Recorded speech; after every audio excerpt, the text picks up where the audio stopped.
Chun Luo inquired if Mia and he were the sole survivors. Mia confirmed only the three of them lived through it. As Mia distracted Chun Luo with conversation, Fong and Lang approached from the rear and placed their hands on Chun Luo's shoulders, from which Chun Luo realized they intended to steal his possessions. He questioned if their earlier gratitude was genuine. Moments before they were thanking him.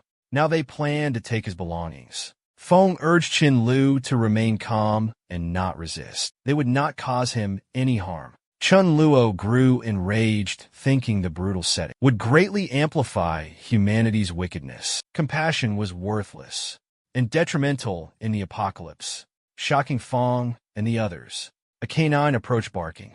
Fong questioned the dog's origin. Lang speculated the dog remained uninfected. Their attention diverted by Derma's arrival. Chen Lo found the moment to unleash his void, no longer concerned with revealing his void power. Before them discreetly, he produced the staff and struck. Finally, he assured them there was no need for concern, because the deceased never talk.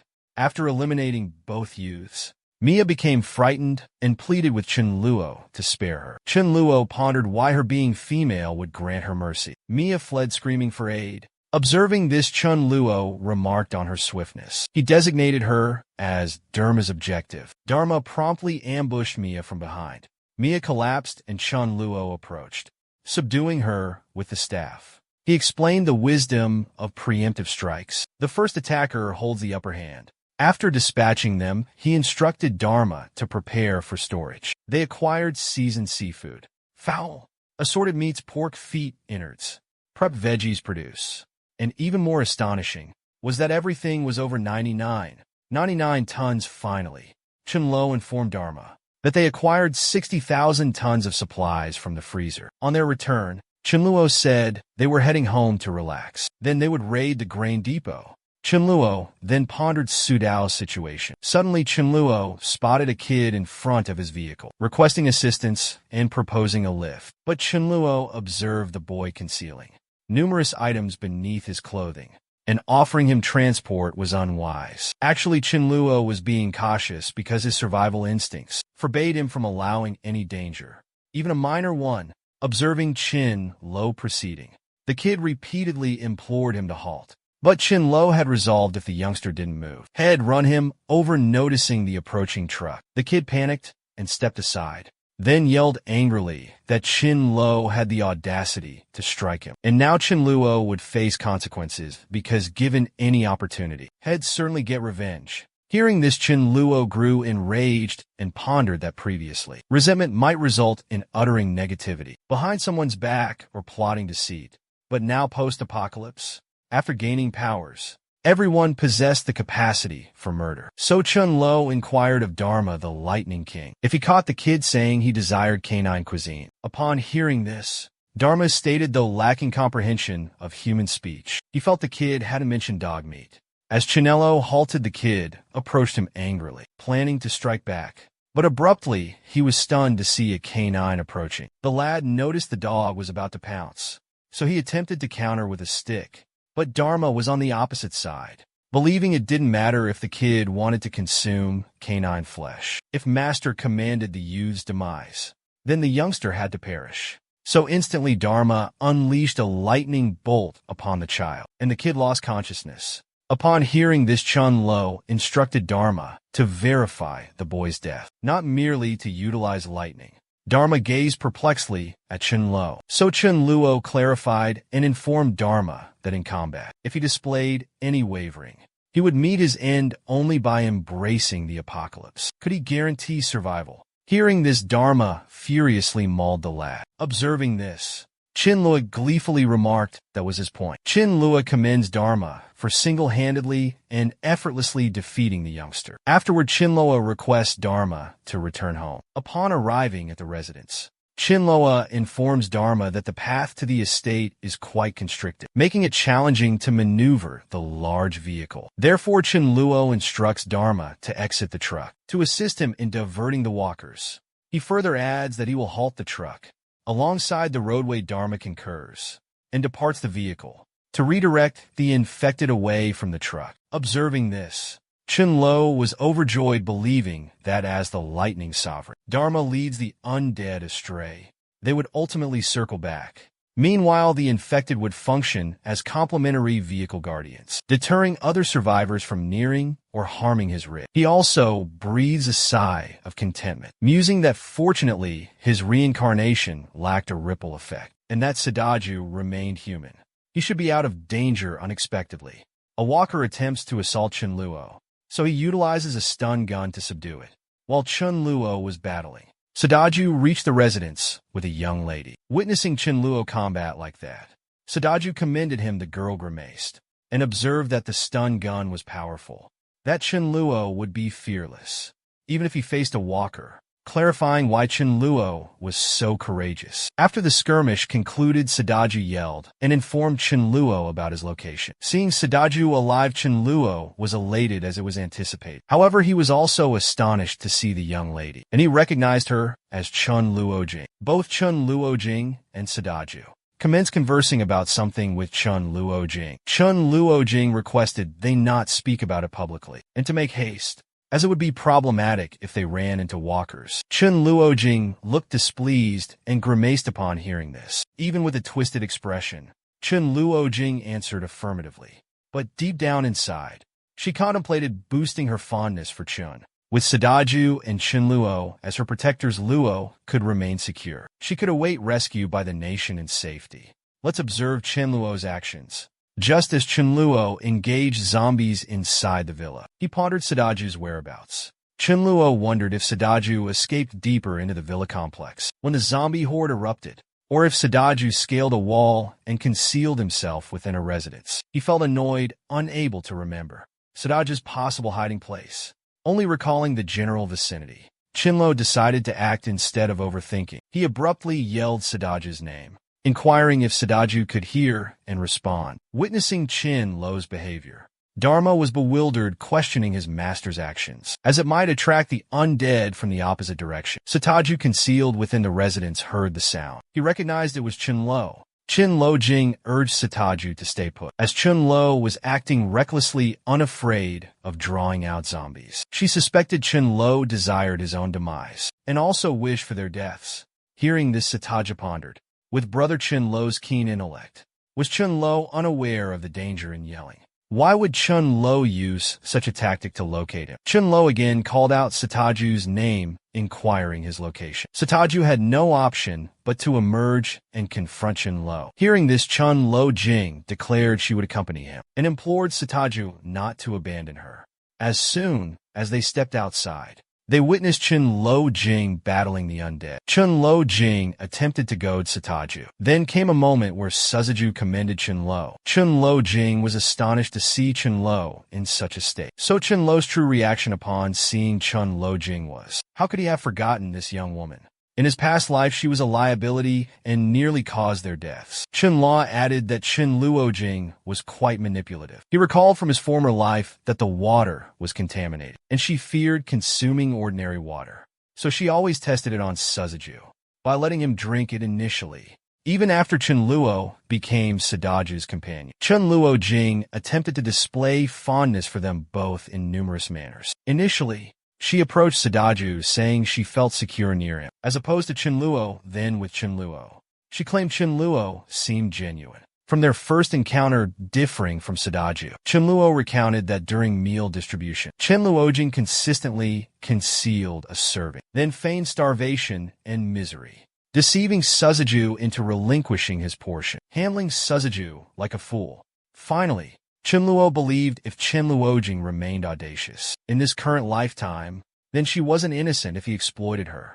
To teach Sadaju about wicked hearts, Chunluo invited Sadaju home, so they could care for one another. Sadaju expressed gratitude to Chunluo. Chunluo interrupted and presented herself to Chunluo. She attempted to forge a bond with Chunluo, highlighting their shared last name, implying a possible familial link centuries prior. As Chunluo spoke with Chunluo, she was unexpectedly assaulted. She was ambushed by Dharma. Dharma leaped and ripped her bag, spilling its contents. Even Chunluo was astonished by the quantity. and questioned Chun Lo-jing's fierce protectiveness of her bag. He speculated she might have concealed treats inside and intended to savor them.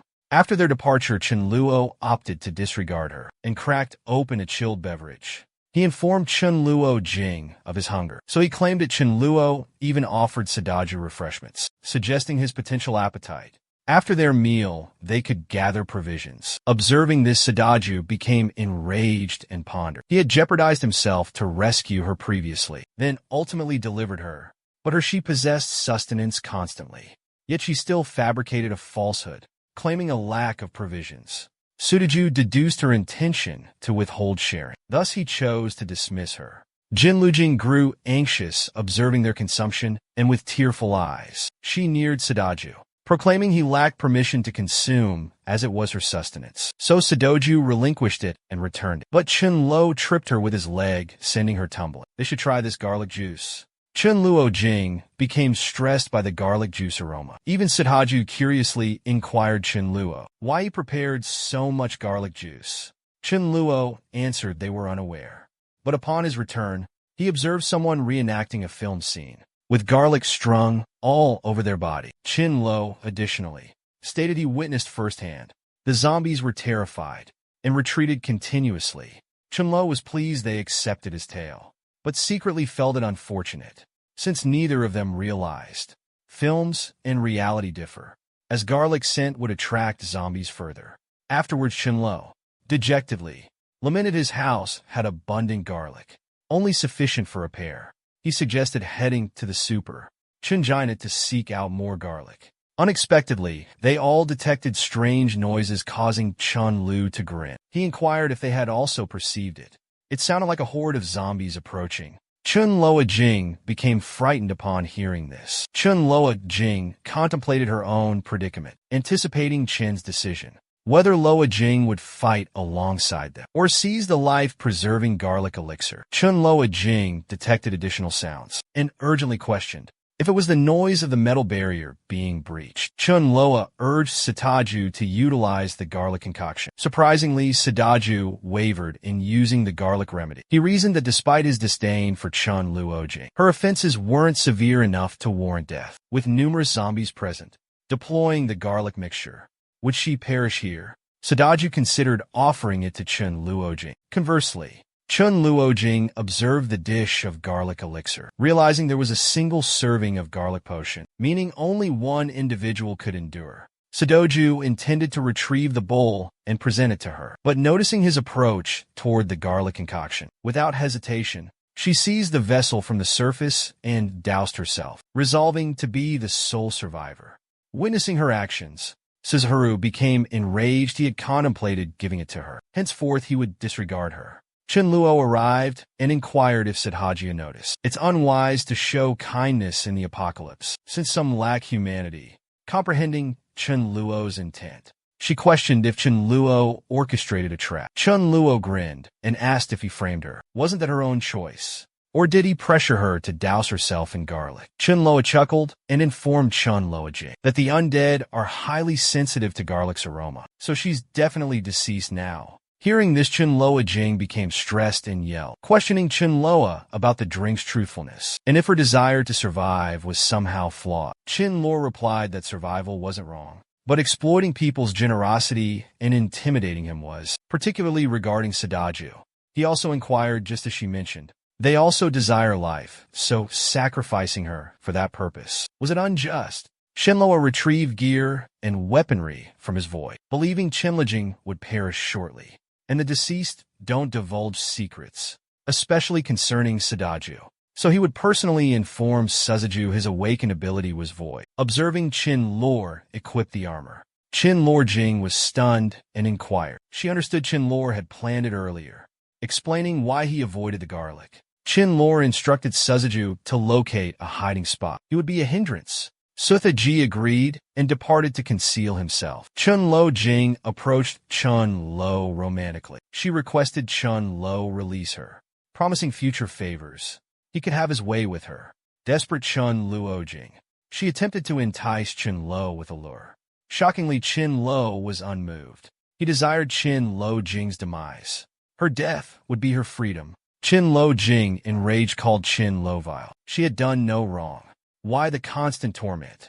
Attacked by zombies while perishing. Chun Loa Jing cursed Chun Loa to suffer. The setting then changed to a later time, where Chun Lo had vanquished all the undead there. He acknowledged it was an error on his side, as he had resided in that dwelling for over a decade. But today was remarkably fortunate. Sudaju arrived there and saw Chen Lejing deceased, and was about to speak, but Chen Luo told Sudaju to be quiet, as they lacked time for feelings, since there was no possibility to remain in such a chaotic residence. Chen Luo requests Sudaju to assist him rapidly relocate all the bodies outside. After 30 minutes, they effectively moved all the remains outside. Now he had an issue. There was a blood mark he needed to erase. He considered that if he employed a housekeeper, it would be simple for him to clean those blood spots. Chenlo then remembered Miyu, as she wasn't too unpleasant, appeared attractive, and was diligent. So he pondered if Mayo was still living. While Chinloa was contemplating Mayo, Sudaju interrupted him and asked him to proceed to the Super Chijin Nane. Chinloa grins and reassures Sudaju. He brought superior nourishment, proposes they ascend to dine. When Chinloi presents the provisions, Suzaru is astonished the food materialized. Suzaru inquires about it stunned. Chun Lo counters asking Sadajiu about bodily shifts. Sadajiu recounts a headache earlier. Now feels considerably invigorated.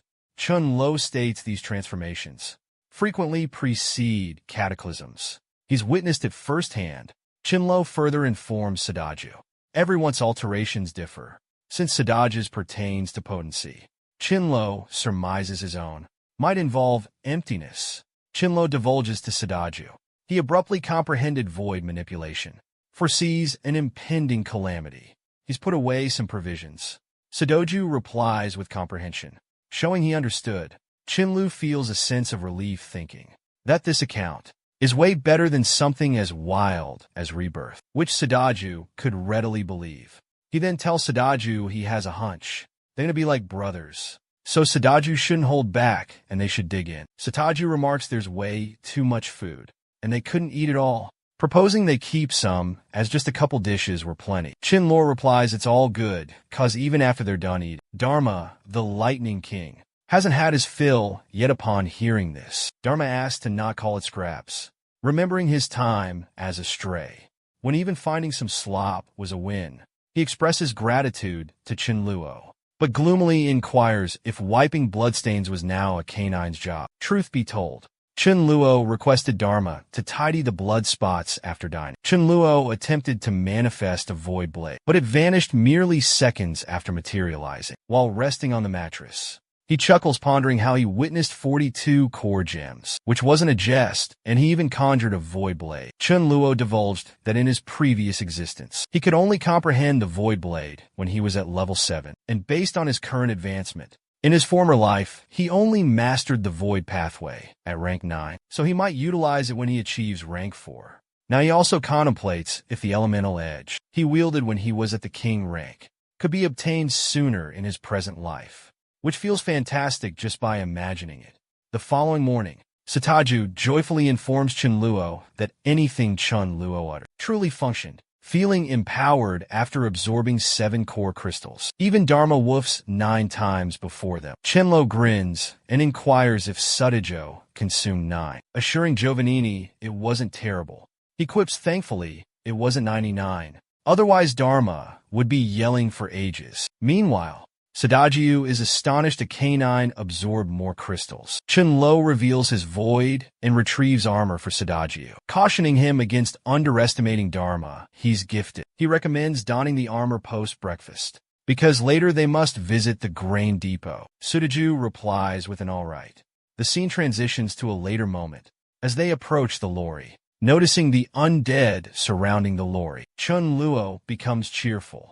Zombies are essentially unpaid workers guarding the lorry. Sudaju, observing the undead, inquires about eliminating them, but Chinluo halts him, stating those zombies are unpaid workers. So Lightning King Dharma will draw them off. Right as Chunluo talks, Dharma begins enticing the zombies away, to which Sadaju inquires why he feels the canine is more valuable. Chunluo replies by requesting Sadaju not liken himself to a dog, since there's stuff a dog can do that he can't, and the reverse. He assures Sadaju they each possess their own utility. Upon hearing this, Sadaju unexpectedly questions Chunluo if there truly existed tasks a dog could perform, but he couldn't. Chunluo answers affirmatively and inquires if Sadaju would consume excrement. Like a canine, Chunluo states it jokingly, but upon hearing it, Dharma is stunned and angrily departs, exclaiming it's defamation as he ate nothing of the sort. The setting changes to the grain depot, where Chunluo is eliminating zombies by striking them with a vehicle.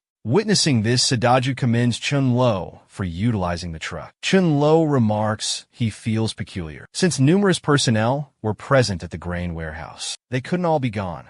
The noise outside was deafening. Why didn't anyone scream for aid? Sadaju proposes it's a massive area. Maybe there's a subterranean level. Folks could be concealed there. That's why they detected nothing. Chunluo deems it insightful. He pauses before a corridor and voices his idea. It could be the path to the lower level. Chunluo invites Sadaju to investigate together. Venturing further, they discover someone's skull. Witnessing this, Chunluo is shocked because regular zombies devour humans. They wouldn't consume everything, leaving just a single bone. Chunluo ponders if some undead transformed within and inquires Sadaju about an insect or rodent possibility. Chunluo believed both were social creatures. Therefore, they'd be in massive quantities. Thus, he couldn't gamble as survival was paramount. Abruptly, they detect noises, and when Chunluo examines closely, he's stunned to observe a swarm of rodents. Chunluo urges everyone to flee swiftly. The rodent throng rapidly advances on Chunluo and companions. Just as Chunluo and Sadaju attempt escape, Dharma endeavors to halt the rodent multitude. Witnessing this, Chunluo advises Dharma to prioritize his well-being, so Dharma joins their flight. Unexpectedly, a partially altered rodent emerges, and upon noticing the people, it becomes thrilled, deeming them appetizing meals. It lunges toward Chunluo to strike, conveying its eagerness to see their escape attempts. Due to the abrupt assault, Chunluo tumbles down. Observing this, Sadaju assists him and voices his conviction that they're doomed. Chunluo, grasping the gravity of the predicament, tells Sadaju to act swiftly and engage the rodents. They somehow repelled the lesser rats as one, aided by electrical current. Eradicating the rats, though, Chunluo was stressed about the rat sovereign, since it was obviously mutated. Amazingly, the rat sovereign was also grinning as it observed them. Chunluo stated that whether people lived, undead, or beings, all battle skills will develop gradually, but there will constantly be unique mutations that will exhaust their life force and make their power surge. Chunluo then ponders that although they become mightier, their lifespan diminishes. He even yells at his fate, feeling unfortunate to face one so soon. While battling the tiny rats, Sadaju collapses. Witnessing Sadaju's fall, the Rat King believes it's the optimal moment to strike. Sadaju attempts to utilize a rod, but the Rat King discards it, considering it futile. Then the Rat King initiates a relentless assault on Sadaju's armor. As the armor nears its threshold, Sadaju becomes stressed, recognizing that a single blow from the Rat King could pierce it. Chunluo dashes forward and yells for Sadaju to be careful. He clarifies that the Rat King is minimum level 3 or 4, so he has no alternative but to employ conventional tactics, since he can't eliminate it rapidly.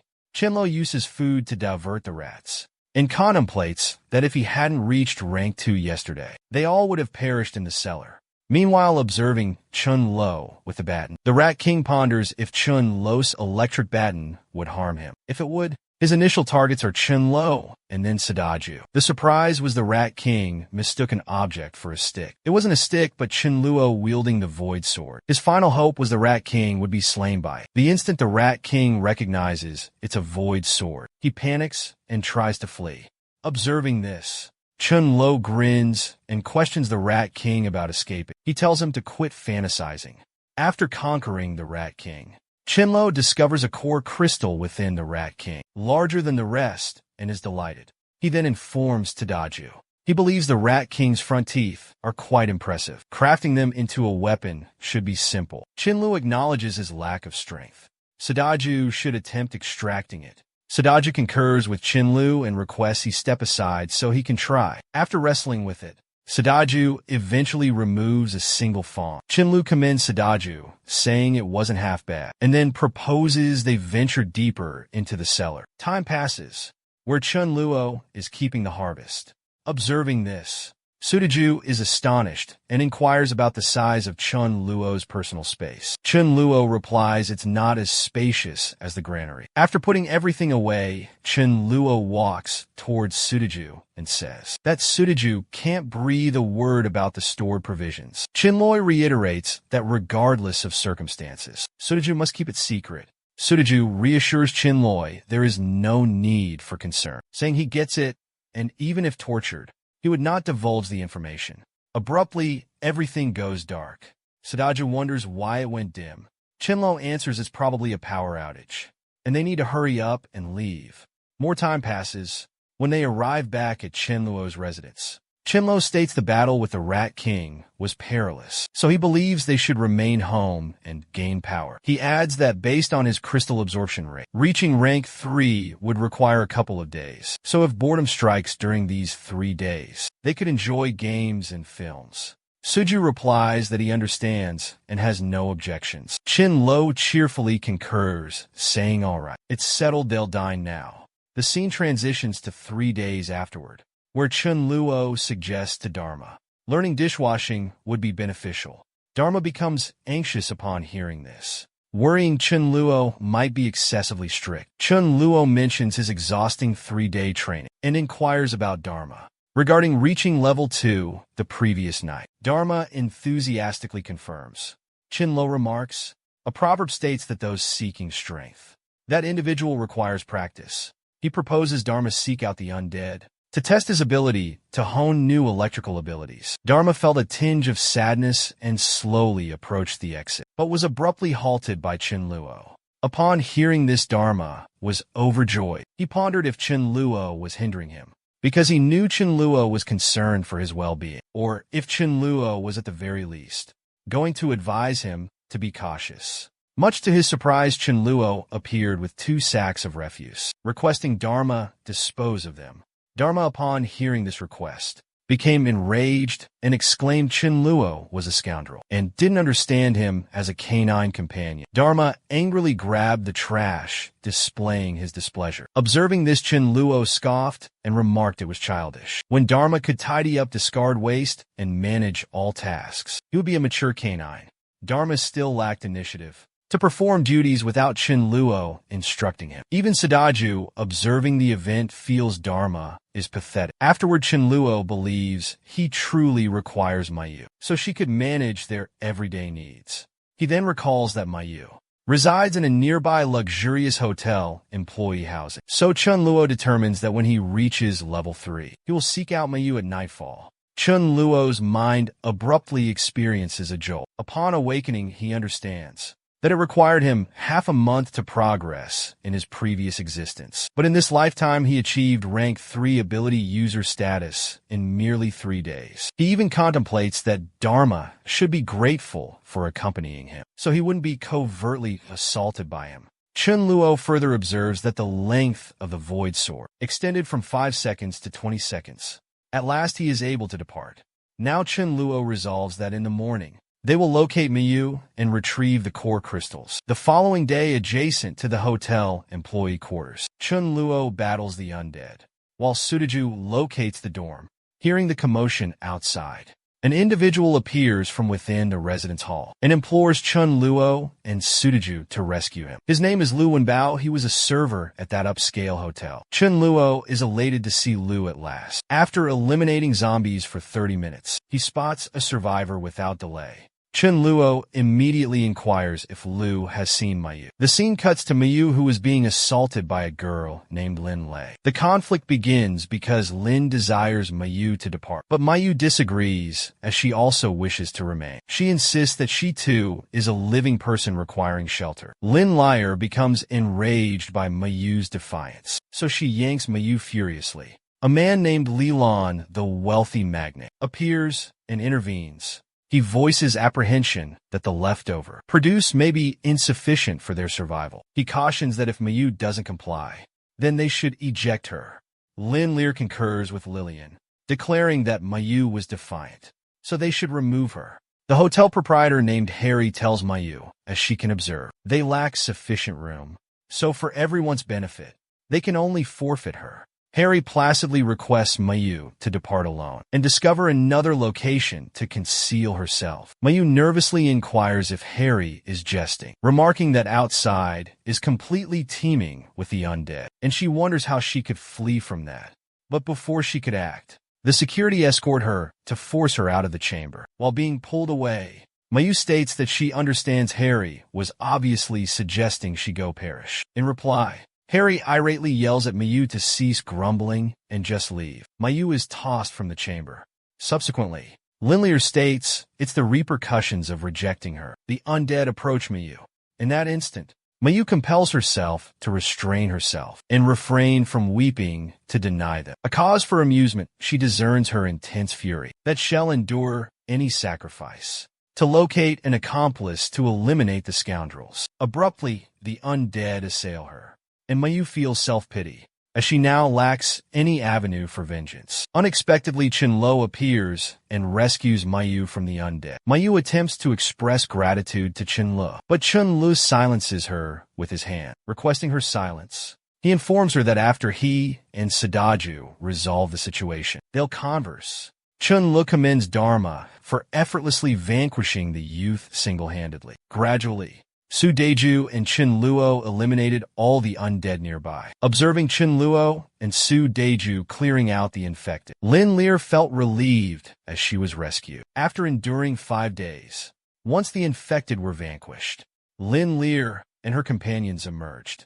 Lin Lear expressed gratitude to Chin-Luo and Su-Deju for their rescue and introduced herself. Secretly, Lin Lear desired Chen Luo and Su-Deju to become her admirers. Chen Luo disregarded Lin Lear and inquired about Mayu's situation and offered assistance. Mayu began weeping and shared her ordeal. Her sobbing intensified, regretting her act of saving them. Initially, Mayu rescued them and offered shelter, but now they turned against her.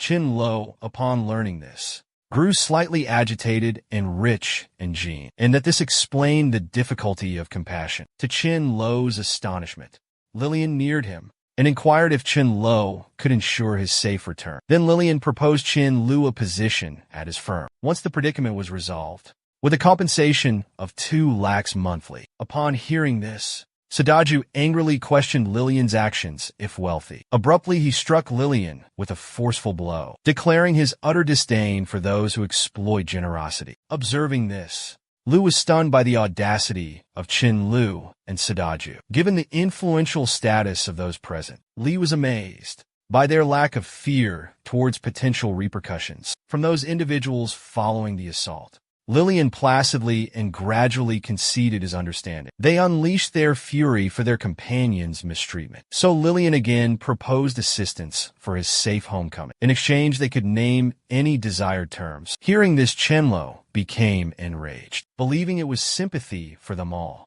He declared he adhered to a single tenet. If someone was his foe, he wouldn't spare them, given the opportunity to eliminate them. Chenlo then unfastened his coat to retrieve an item and reassured Lillian and the others to be at ease, asserting that despite offending his companion, who wouldn't end their lives, Chenlo grinned and shared he would bind them all, leaving their survival to fate. Purely by chance, Leilon angrily retorted, claiming it was akin to murder, and questioned how both Chenlo and Sadaju could be so cruel. Sadaju countered by inquiring if they'd forgotten the matter when they forsook Mayu despite her zombified condition. Lin Lear settled on the ground before Chenlo and begins begging him to rescue her, promising anything for her survival. Observing this, Chenlo realizes Lin Lear is prepared to offer herself to live. He replies telling her to leave, saying she's filthy. Sadaju commences tying them as Lin Lear is restrained. She states she hasn't bathed in days, so it's inevitable she's unclean, but she inquires if he could cleanse her. Finally, Chun, Luo and Suzuju place a wad of paper in everyone's mouths, preventing shouts after exiting the dorm. During their return, Lu runs toward them, expressing his wish to accompany them. Chun Luo questions Lu why he believes he's worthy of joining them. In answer, Lu pauses before he can vocalize his thoughts. Chun Luo gives him a bat and dares him to eliminate 10 zombies with it. Chun Luo states if Lu completes this assignment, he'll be considered fit to join them. Immediately, Lu rejects Chun Luo's proposition, saying he wouldn't face the undead with a wooden bat. Chun Luo grins and muses that he had offered Lu an opportunity, but Lu didn't appreciate it. Chun Luo tells Lu he won't allow him on the squad, but he could provide him with some perks. Chun Luo gives Lu 3 minutes of free shopping. Then he'll return him to the dorms as gratitude. Acting swiftly, Lu rushes to the hotel to collect supplies. As Lu gathers necessities, Chun Luo speaks with Mayu, mentioning they need support and nobody is preparing meals, so he remembered her.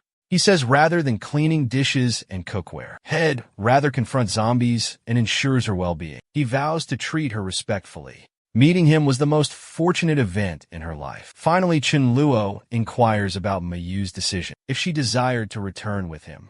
Immediately, Mayu answers affirmatively ready to accompany him. Chun Luo joyfully accepts her into the group and informs her that after escorting Lu home, they will return and have a celebratory dinner. He also mentions to Mayu it's apparent she'll be responsible for cooking for everyone.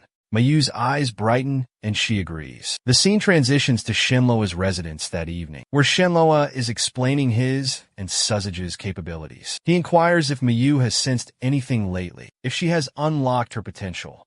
Mayu replies that on day 3, she experienced a headache, but she was unaware of her ability due to hunger, so she disregarded it. Hearing this, Chun Luo reveals that an ability manifested on the 3rd day, neither inherently positive nor negative, simply ordinary. He then requests Mayu's undivided attention, as she must now gradually sense the energy within herself. When Mayu attempts to perceive it, flames erupt from her hand. Witnessing this, they are both astonished. Chun Luo is surprised, yet delighted to discover Mayu possesses a fire talent, as fire aptitude allows users to enhance the flavor and quality of cuisine. The setting then transitions to 90 minutes later, where a variety of dishes are presented before Suzuju and Chun Luo. They are awestruck by the meal and overjoyed. So Chun Luo proposes they commence dining immediately. While consuming the food, they feel euphoric due to the exceptional taste and savoriness. They believe discovering Mayu was fortuitous. Now Chun Luo is relieved of nightly dishwashing duties. Chun Luo advises Mayu to remain patient, as he will escort her to her personal quarters, while guiding her to the chamber. Chun Luo suggests she check if she requires anything. She could inform him. He mentioned she could bathe if desired, avoiding any water in her mouth. Chun Luo inquires about her phone. He provides a phone and portable charger, explaining it contains films and books for entertainment during downtime. Witnessing Chun Luo's actions, Mayu is awed and flustered by the kindness. Chun Luo states they will remain indoors to enhance their skills. He informs Mayu he'll explain the improvement technique shortly. She joyfully enters her room, expressing gratitude to Chun Luo. Time passes, the scene jumps to the present. Chun Luo celebrates achieving full rank 3. At this pace, reaching rank 4 will require additional time. Chun Luo decides to venture out and gather more energy crystals, and he also determines to locate the siblings, Myling and Millie. He ponders if the sisters have endured the hardship of the cataclysm over the last 10 days. Chun Luo understands it's not the opportune moment to aid them, but he chooses to observe them, to avoid others from obtaining them. He does this believing that, as a resurrection incantation, individuals with such talents should be his exclusively, otherwise it might cause issues. Before departing, Chun Luo convenes with everyone, during which time he informs Mayu that he and Suzuju will depart to acquire crystal cores. He directs her that in their absence, regardless of who arrives, she shouldn't unlock the entrance. Chun Luo stresses to Mayu that, even if someone perishes before her, she must not unseal the entrance. He commands her to secure the entrance and windows, never to peek outside or venture out no matter what, cautioning her she'd bear the brunt if she disobeyed. Mayu reassures Chun Luo to be at ease, As she comprehends the setting, then transitions to a later moment, where Chinlu and Sudaju are battling the undead. Chinluo inquires about their core crystal count from Sudaju. Sudaju replies they've gathered about 500. Chinluo decides to conclude crystal gathering for the day, since they possess sufficient amounts. He proposes checking on the Mi siblings, recalling their residence in the vicinity.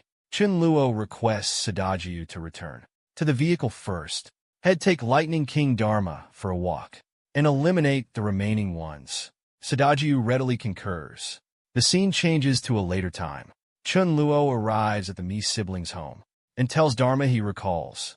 The siblings reside on the 3rd story.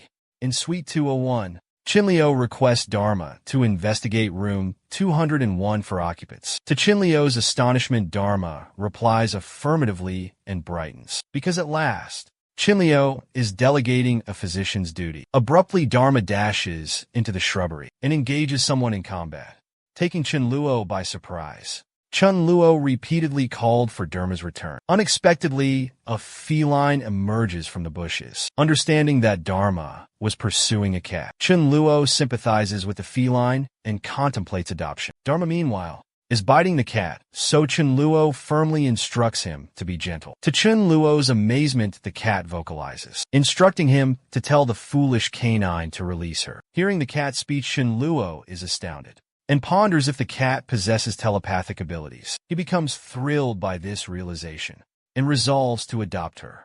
Chinluo requests Dharma to depart, voicing his displeasure at Dharma's harsh treatment of the feline. Despite Chinluo's interference, Dharma continues to gaze at him oddly, leading Chinluo to intervene and divide them. After splitting them up, Chinluo yells at Dharma, who grimaces, acknowledging his responsibility. As Chinluo cradles the kitty, she states she didn't antagonize Dharma, nor did she assault him, but the canine bit her, which was unjust. Chinluo replies affirmatively, concurring that the dog's actions were unacceptable. Abruptly, the kitten detects an aroma and curiously inquires if Chinluo possesses jerky. As she suspects he does, Chinluo is astonished and ponders how the kitty knows, if it's instinct or another explanation. Nevertheless, Chinluo believes he shouldn't object to her consuming it, since after devouring his belongings, she would belong to him.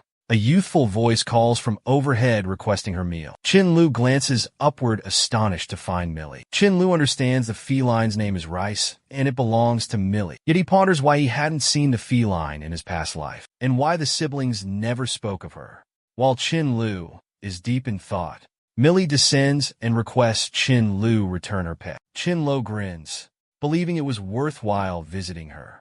Millie grabs her feline from Chinluo's grasp and apologizes to Rice for an unknown reason. Observing this, Chinluo speculates the two siblings didn't remain together, since if Millie was present, she absolutely wouldn't allow Millie to venture out solo. Millie bids farewell to Chinluo and departs. Unexpectedly, the feline behaves oddly, instructing Millie to release her, because Chinluo possessed dried fish and wasn't unkind. Somehow the feline escapes Millie's embrace. Rice approaches Chinluo and says she hasn't had dried fish in a week, so please share some with her now.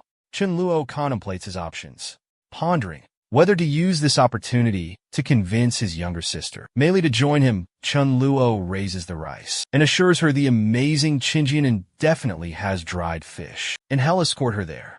Then Chinluo inquires with Millie why they don't collaborate and gather resources together. Millie pauses before responding, but Rice urges her to accept, as she senses Chinluo has good intentions, and they can rely on him. Millie still wavers seeing this. Rice angrily tells her to refuse and stay home alone. She'll accompany Chinluo. Rice even tugs Millie, saying she hasn't changed and should await her return with sustenance. Hearing this, Millie feels embarrassed and replies no, claiming it was totally different. Finally, Millie concurs and tells Chinluo she'll accompany them, but they need to hold up. She needs to fetch something. Moments later, Millie returns, sporting a helmet and gripping a wooden rolling pin. Millie informs Chinluo she's prepared, but is stunned to see Sudaju and inquires about his identity. Chinluo replies that Sudaju is his companion, and based on the game, Sudaju resembles a fighter. Chinluo also presents Dharma, clarifying that the dog is a lightning sovereign and can summon lightning bolts. Hearing this, Millie is astonished that a canine can wield lightning, and understands that Rice isn't the only one with unique skills, but other creatures possess them too. Chunloa then identifies himself as Chunloa, stating his power matches that of an ethereal sorcerer. Following the introductions, Chunloa asks about Millie. Millie answers that Chunluo should be aware of Rice's talent, since Rice can converse with humans. Millie then presents herself as Millie, clarifying that her power is comparable to a cleric. Abruptly, Rice yells that undead are approaching. Chunluo cautions Millie to be wary, to which Millie replies that she can enhance them with power. So Millie utilizes her skill, Physique, and Chunluo is astonished even though Millie was merely level 1. Her strength amplified by a third nonetheless. As luck would have it, Satejiu is battling, and Chunluo is left pondering the capability. Due to his preoccupation, Chunluo wasn't focused on the undead, permitting one to evade him and target King Millie. Chunluo swiftly responds, requesting her to retreat and allow him to manage the circumstance. To Chunluo's astonishment, Millie replies with a negative, declaring she requires no assistance because she hasn't encountered any zombies previously. She views it as a chance to hone her fighting skills, as she understands she'll confront it eventually. Chunluo was awed because Millie appeared frail externally, but was resilient internally. No surprise she endured until the conclusion. However, Chunluo recognized the rolling pin's potential was inadequate against zombies, so he instructed Satejiu to hand the metal bar to Millie. Handing over the staff, Satejiu affirmed his faith in her abilities. After grasping the metal rod, Millie attempted to convince herself of her competence, and that courage was within her grasp. Suddenly, a walker reached out and touched her. She struck it with the staff even after its demise. She continued striking, observing this. Chin Lo's face tightened with concern, and he wished to inform Millie of the walker's passing. However, to bolster her self-assurance, he stayed silent following the walker's defeat. Millie even retched at the sight of its remains. Chin Lo commended her and offered her some water for comfort.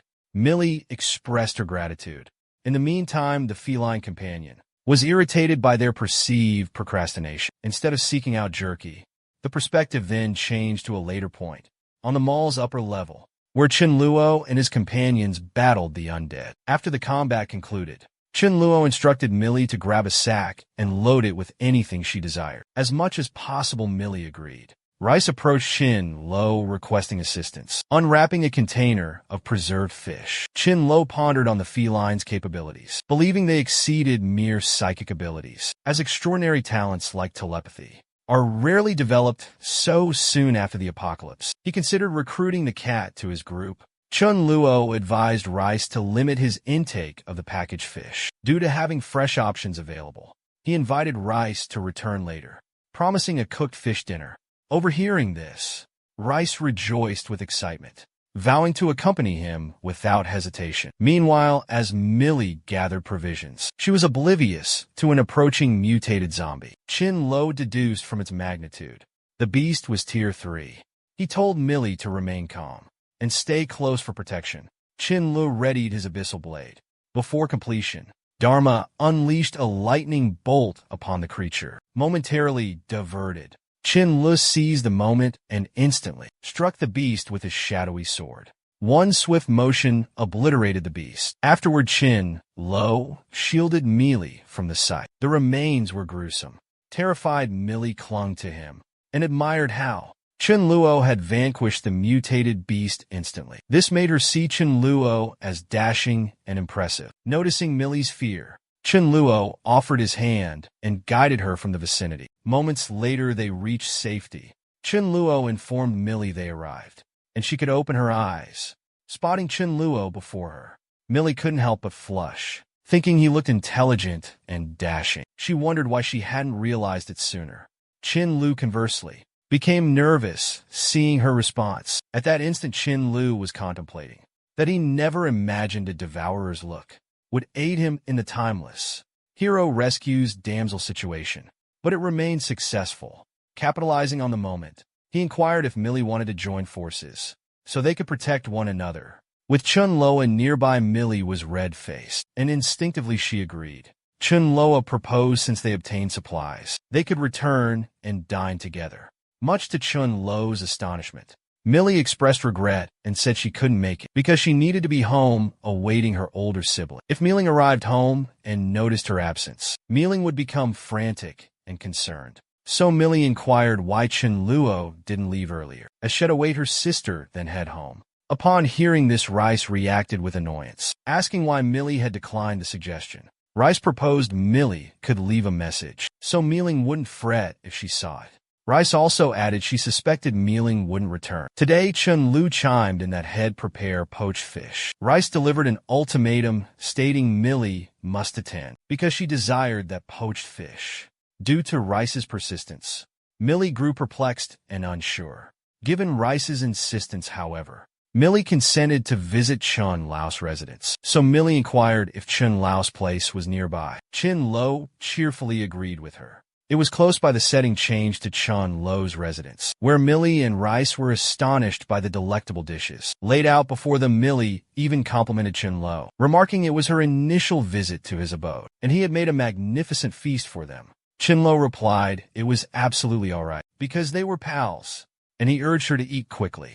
While dining, Millie shed tears of joy, as the fish was far more savory than expected. After Millie finished eating, she expressed gratitude to Chun Luo for the dinner and then excused herself, clarifying that she needed to return home because she feared her sister. Millie would become frantic if she didn't find her at home. Chun Luo voiced apprehension, remarking that he believed it was quite late, and it would be risky for her to go home alone. He grinned and stated that his accommodations were unimportant. Chun Luo inquired about Millie's opinion on Suzhou, himself Mayu lodging at her residence. He expressed his desire to meet her sibling Miley. Chun Lo proposed an alternate notion, noting numerous vacant homes adjacent to hers, enabling them to relocate and support one another. Milai replied affirmatively and attempted to rectify Chun Luo's error, clarifying it wasn't mutual care, but Chun Luo's unilateral efforts to care for them. Chun Lo cheerfully agreed.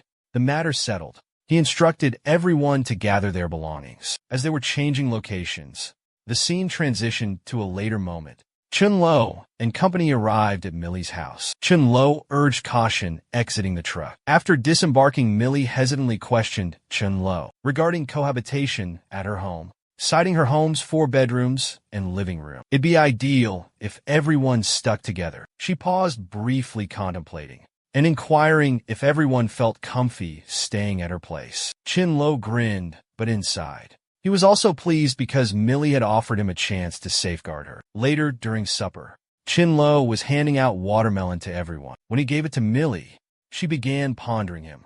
Despite the outside threats, Chun Luo was shielding her, and not just providing tasty food, but also offering illumination in her beloved watermelon. When the electricity abruptly went out, shockingly, Millie leaped toward Chun Luo and embraced him, declaring that encountering him and her older sibling was the most fortunate event for her. Even Chun Luo became flustered by the embrace, because Millie's allure was so potent that he felt quite overwhelmed.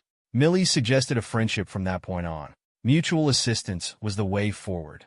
Formalities were unnecessary. In that instant, Chun Lo felt sorry for himself, accompanied by such an adorable girl. He was powerless due to their initial encounter. Haste would expose his true agenda. Chun Lo grinned, inquiring about Millie's certainty. Did she dislike his watermelon offering? Upon hearing this, she retreated from the embrace. She disengaged from the hug, flustered and speechless. Chun Loa inquired about lodging arrangements. Millie explained Mayu utilized the guest room during visits from companions. Sateju was offered her sibling's study. He could sleep there after preparing the bed. Chun Loa could occupy her sibling's quarters. Chun Loa was astonished. He questioned Millie's accommodations upon her return, but for the moment, he chose to dismiss it and stay put. Chunello gave some crystals to Milai, saying he'd guide her on their use. He showed her how and inquired about her grasp. Millie appeared puzzled, replied with an uncertain yes. Chun Lo suggested she practice in her quarters. He was retiring. Millie concurred, bidding Chun Lo good night. To Chun Lo's astonishment, upon entering his room, he was startled to find Rice there, questioning his late return. Rice even approached Chun Lo, behaving feline, declaring she would share his bed. In Millie's the following evening, Chun-Lo delighted, engaged in play with her, aware of Cat's fondness for owner interaction. He called Rice a mischievous cat. He'd spoil her for the evening, but she had to bunk with Millie next. Rice replied with an all right. Morning came, the location changed. Where undead were under attack by a fire wielder, fresh faces appeared. Two lads and Millie's older sibling Miley. The boys were called Zhang Jian and Wang Xin. Both were Miling schoolmates. While battling zombies, they grew afraid and questioned Miling on her lack of zombie fighting. Upon hearing this, Miling became enraged. She wondered if they'd ever quit cowering behind her. As more undead closed in, fear gripped them. They sought refuge behind Miling. Miling attempted to fend them off, but soon after, she found using fire powers consumed excessive energy. Despite reaching rank 2, she couldn't constantly battle the undead. The action shifted to moments later at Millie's residence, where Millie returned and met with Millie. Chun-Lo was delighted to observe. Grinning back and seeing the siblings' reunion before him made him relish the instance. Abruptly, Chun-Lo noticed Jing and Wang and pondered who those two fellas were. Conversely, Jing and Wang were speaking with one another discreetly. Zhang stated that Mi-Ling was the college sweetheart, but Mi-Ling wasn't less attractive than her sibling Mi-Ling, so they were justified to escort Mi-Ling. Wang concurred with his opinions, proposing that if they could pique both girls' affections, then it would be fantastic. Afterward, they glanced at Chun-Lo and questioned who he might be. Wang inquires Zhang about why that lad is with Millie off. Zhang replies that he was clueless, since he didn't believe Millie possessed an elder or younger sibling. On the opposite side, Millie also perplexedly inquires Millie regarding Chun-Luo. Millie presented Chun-Luo as her caretaker during Millie's absence. Chun-Luo looked after her. Miling acknowledged the information and thought Millie appeared healthy, as Millie seemed well cared for. Meanwhile, Wang found Miling difficult to approach because his sister was also attractive. Zhang contemplated switching targets from Miling to subdue Million first. John stepped forward with bread and assumed Mila was famished, so she should accept the bread. Wang became anxious and produced a sausage, insisting Mila shouldn't be courteous, and presented her a sausage to consume. John became enraged with Wang and questioned if Wang sought trouble. Afterwards, Millie grew uneasy from their unexpected food offerings and declined because she wasn't hungry, so they could retain their food by avoiding conflict and earning their admiration. In Miling's perspective, Miling inquires about food at Millie's residence. Overhearing this, Chun-Lo reflects they naturally had provisions until accompanying him, or else dreaming about it wouldn't be necessary. Chun-Luo approached Mayu, inquiring about rice availability. If so, prepare some. He reasoned, as Miling's being Mill's sibling, offering her sustenance was essential. Meanwhile, Mayu became perplexed, questioning the absence of barbecue preparations. Entering Jung informs Chun-Lo about the hardships of survival during such times, yet he still keeps a canine companion. Wang concurred with Wang, recalling Chun-Lo's mention of limited rice, inquiring about their course of action if it's consumed. Dharma became enraged upon hearing this. Upon hearing, they both dreamt of devouring him. Observing Dharma, John anxiously exclaims the dog is ferocious and inquires what the dog harmed, dreaming repeatedly, so they must prepare and consume him. Wang displays courage, stating they should entrust that task to him and simply prepare to dine on the canine. Chun-Luo informed them they were sufficient and lacked provisions to nourish the dogs. Soon Chun-Luo remarks sarcastically, clarifying by dog, he implies both of them. They become bewildered upon hearing this. John, enraged, demands Chun-Luo choose his words carefully to ascertain if he had battled a zombie, to which Chun-Luo replies negatively. Zhang, listening, grins and labels Chun-Luo a timid individual who solely remains concealed at home. Jing approaches Milling, inquiring if she knew they pursued her, enduring hardship and recognizing the constant peril. Zhang also inquires if Miling understands human struggles. Yet Chun-Luo gives his canine companion people food. Isn't that squandering provisions? Wang exclaims they endured hunger throughout their journey. Shouldn't they consume it then? Zhang explains they weren't devouring at all. Everyone could dine together. Miling, angered by their clamor, tells them to hush, as if she was unaware of their motives for following, or their contributions. Infuriated, Zhang and Wang demand Miling whole. They'll lament provoking them, Chun Luo instructs Dharma to eliminate them, or Hell dispose of their remains. Dharma, delighted, awaited this command. He assures Chun Luo Hell manage everything. Myling observes Dharma approaching Jiang, and Wang wonders why the hound pursues them. Is it courting demise? After that dispute, Mayu informed Chun Luo it wasn't an issue, as if she was presently preparing a meal. It would require at least 60 minutes. Chun Luo replied it was all right. She should gradually complete each course. Then Chun Luo requests Millie enter the chamber. He needs to speak with her. Millie answered affirmatively.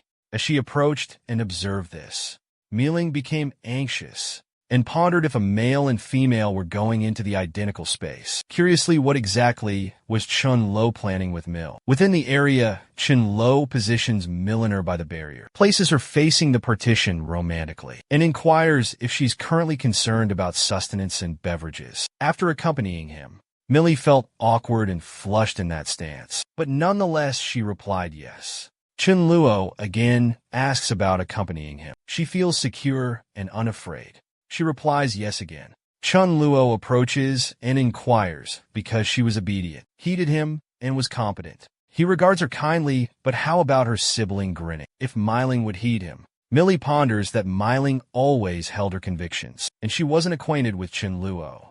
It was likely she wouldn't comply. Chun Luo asks Millie her opinion of him and her sister, who could better guide everyone. Millie instantly answers it was him, which Chun Luo states they must achieve. She becomes anxious and inquires what they must do. Chun Luo considers it would be wicked to say, to condition Myling until she submitted. Chun Luo suggests they should have Myling comply with him and acknowledge him as leader. Otherwise, during crucial actions, he and her sibling would clash. That would be problematic. Chun Luo inquires again if she understands. Millie replies that she comprehends, as she likely allowed Milling to eavesdrop. Chun Luo informed Milling before she complied. Head withhold all provisions, so Milling could only observe them dine. And once Milling heeded him, they provide her sustenance. He even urges her to recall. It's for Milling's benefit. Milling consented for her siblings' welfare. Elsewhere in the culinary area, Liao observes numerous vegetables. Milling questions Mayu about the abundance, inquiring about the number of planned meals, and if Mayu disregards the consequences. Myling grasped the situation and learned conversing with her was deemed futile. Shall speak directly with Chun Luo. Myling requests Chun Luo tell Mayo to prepare fewer meals, as if every day was like this one. What sustenance would they consume tomorrow? Chun Luo replies it was Meili and her reunion day, and if Meili felt joy, they had to commemorate.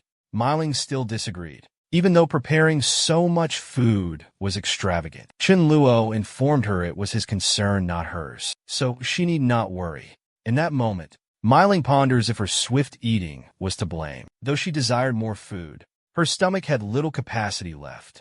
Despite the abundance of dishes, they certainly couldn't consume it all. Yet the meal's aroma captivated her.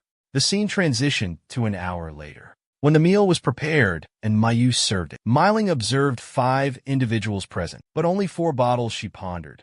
Perhaps there was a shortage, so she opted to skip the beverage and simply consume food and broth. When Mayu finished serving everyone, she encouraged everyone, saying they could manage. Each person takes their designated seat. To Myling's astonishment, Chun Luo inquires about her choice of seating.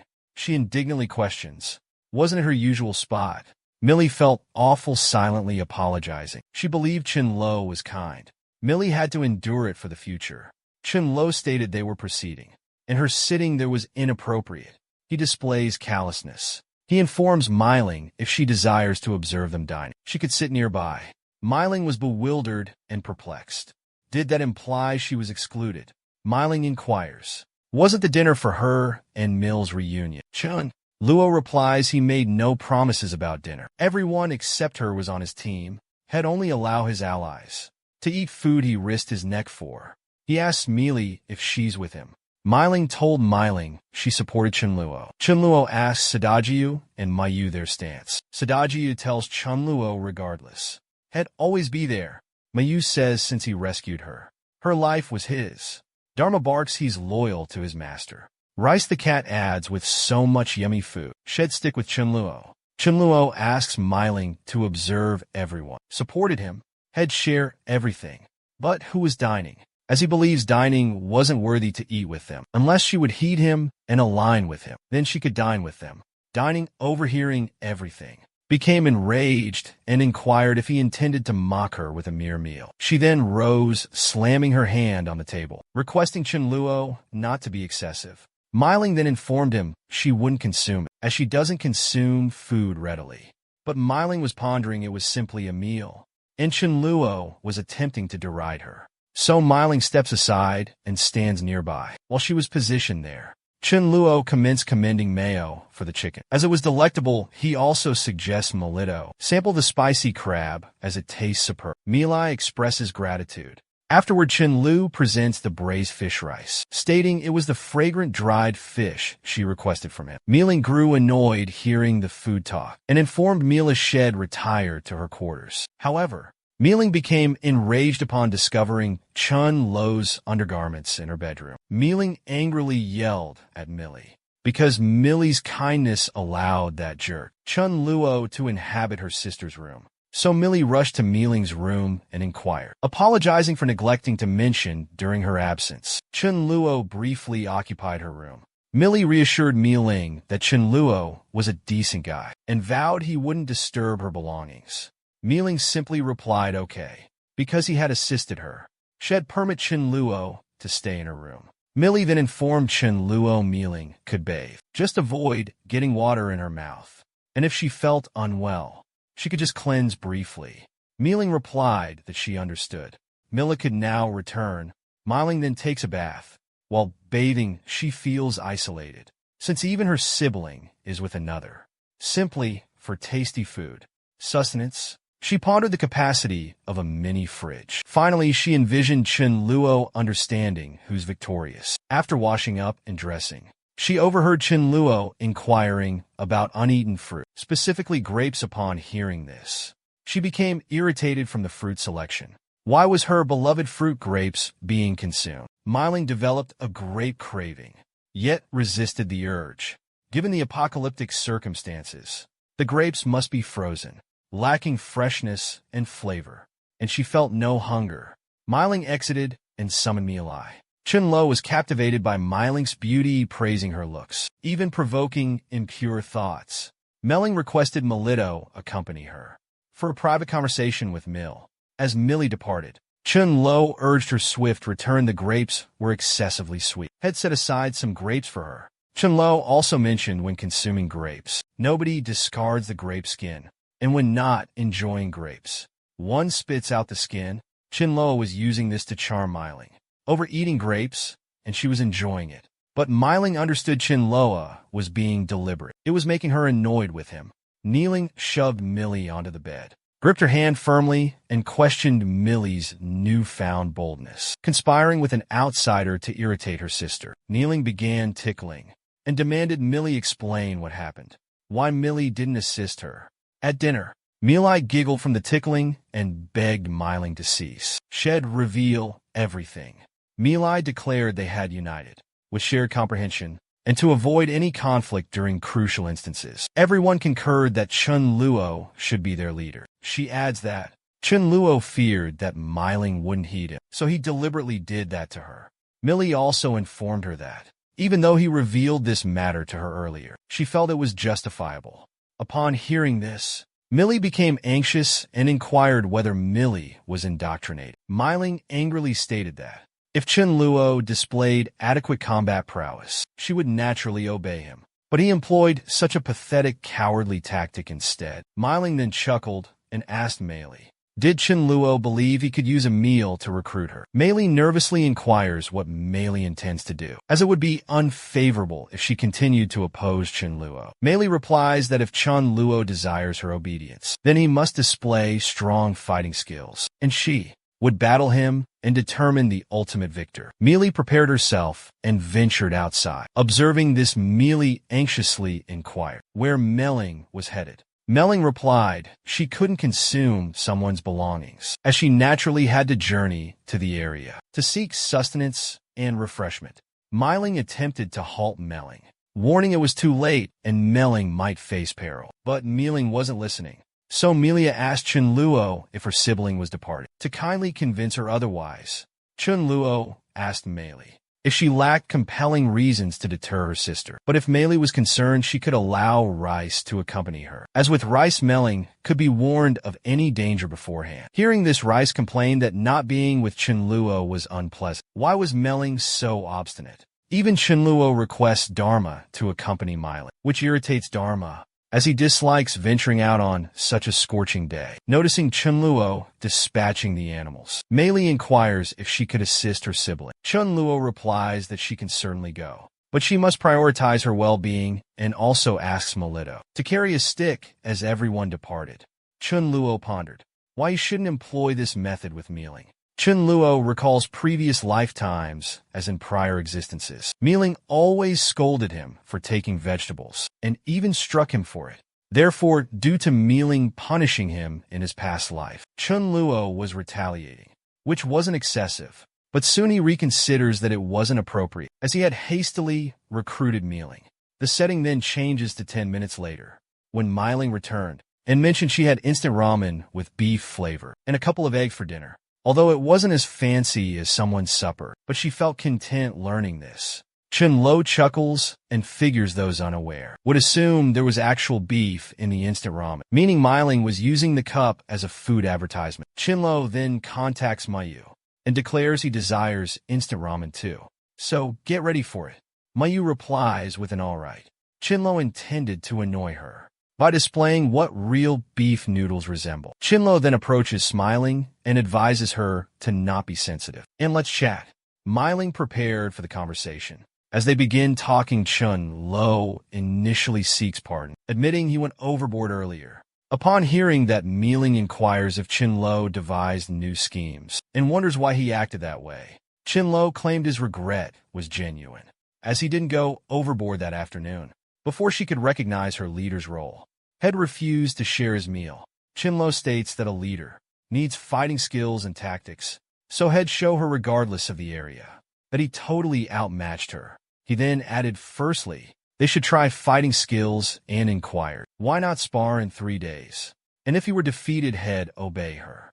Meling was delighted and asked for confirmation if he was earnest and truly meant it. Chunluo replies affirmatively.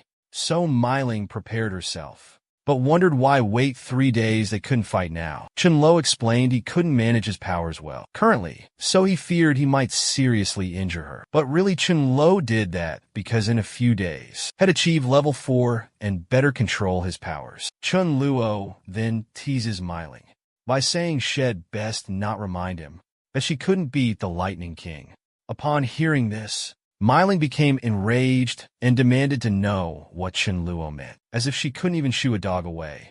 Chunluo said it was all right. He understood she was tougher than Dharma. The Lightning King Meling was annoyed, because she felt Chunluo was belittling and mocking her out of the blue. They noticed Dharma growling and barking at the door. A woman lived near her sister's house. The woman's name was Maya. Maya was rapping on the door and inquiring if Millie and Meling were home. Maya reiterated that she came to visit and implored them to give her some food, as she hadn't had a bite in 2 days. So please spare some scraps. Meling questions Maya about her 2-day fast, meaning she consumed food 2 days prior. Chunluo became stressed observing Meling respond to Maya. Unsurprisingly, Meling tells Maya to leave due to lack of provisions. Millie approached Meling and intended to inquire about showing compassion towards Aunt Maya, but Meling asks Melito instead to remember that regardless of the amount of food given to Auntie Maya, she will devour it within a day. And once Maya finishes eating, should Maya return seeking them out again? Should they provide for her or not? Despite their own struggle for survival being challenging, Chunluo, overhearing this, became pleased and commends Meling. But Meling tells him to be quiet, as she would observe in 3 days' time the source of his certainty. Chunluo replies with an affirmation.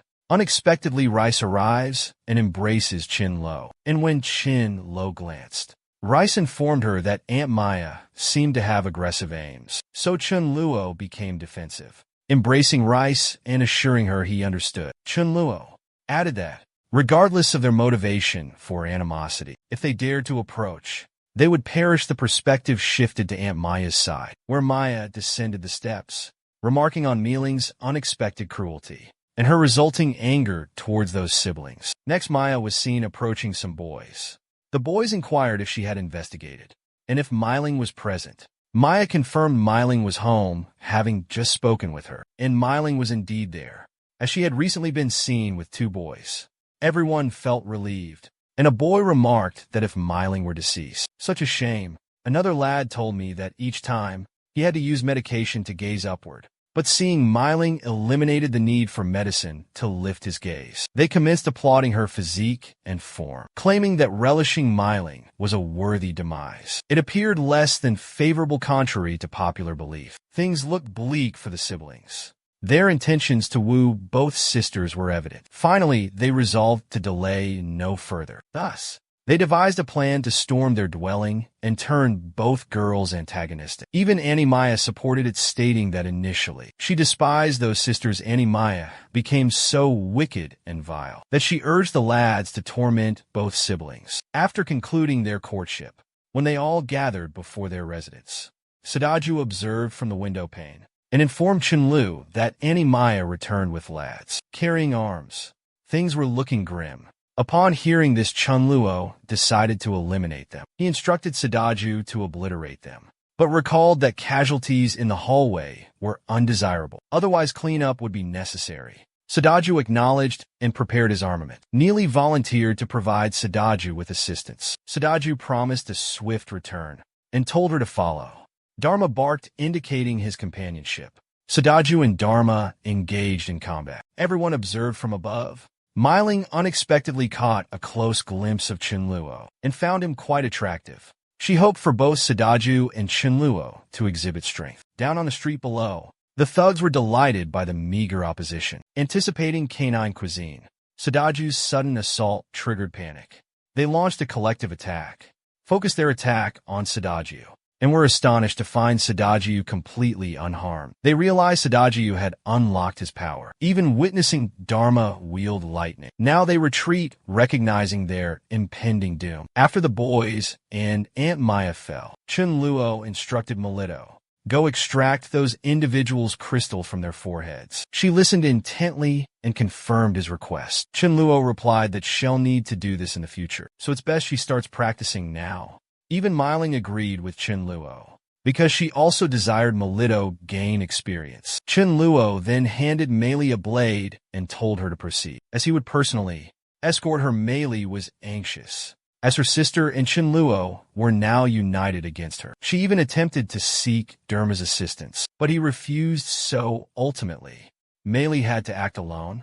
Even she was sick in the process, but Chunluo was pleased to say she'd adjust, so no cause for alarm afterward. They all head to dinner and spot beef noodles. Myling is astonished that beef noodles could be consumed that way. Chunluo presents the dish to Mill, but she declines it, stating she lacks hunger.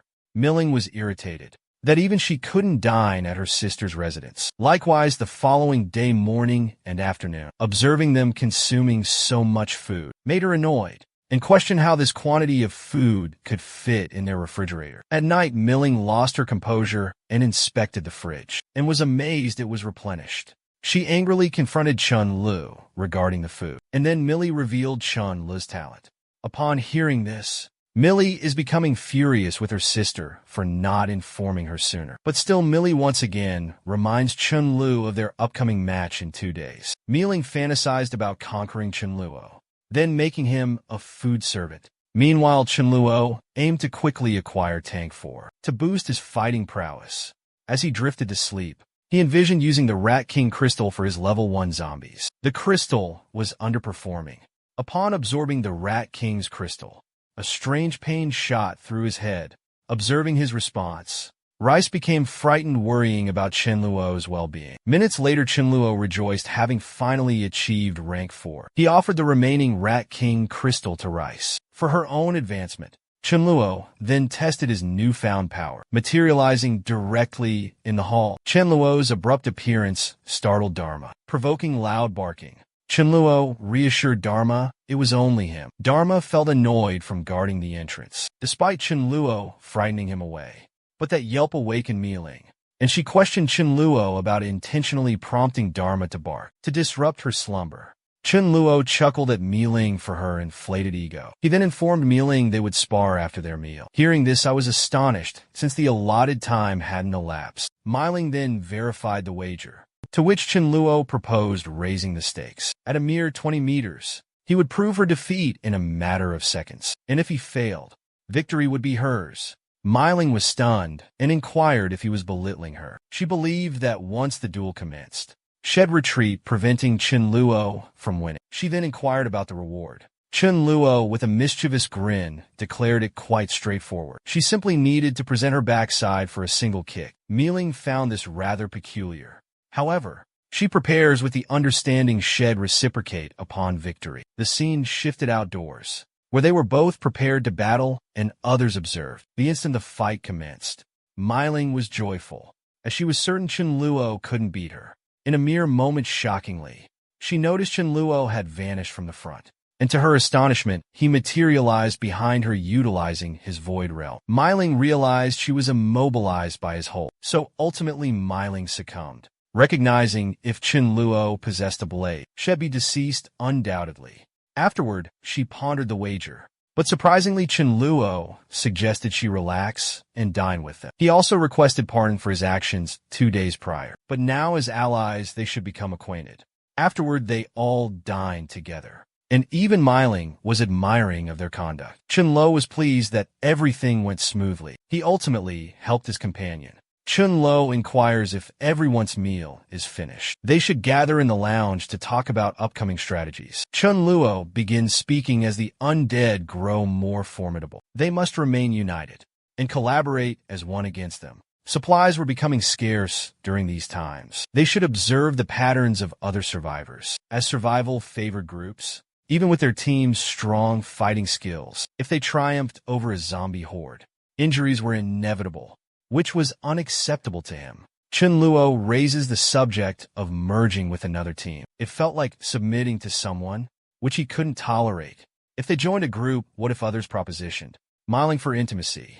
Miling angrily retorts she'd eliminate anyone with impure thoughts toward them. Chunluo proposes forming smaller groups to assemble a larger unit. Melee and Sudaju loved the notion and were eager to proceed. Chunluo mentioned that downtown, folks would hide in bushes for safety from the undead. So in her estimation, a gathering spot would exist in the outskirts with numerous individuals. Miling was astonished and commended Chunliao, remarking his statement was quite logical, and even she hadn't considered that possibility. Hearing this, Chunliao believed Miling was persuaded, so he pondered if it was time to receive his promised reward. Even Chunluo anticipated Miling breaking her word, so he could strike her multiple times in her lifetime. But he knew a public display of violence would be unsuitable. Chunluo then concludes the gathering, stating there was no need for haste, and requesting Miling visit his quarters, as he needed to discuss a matter thoroughly. Miling perplexedly inquires why.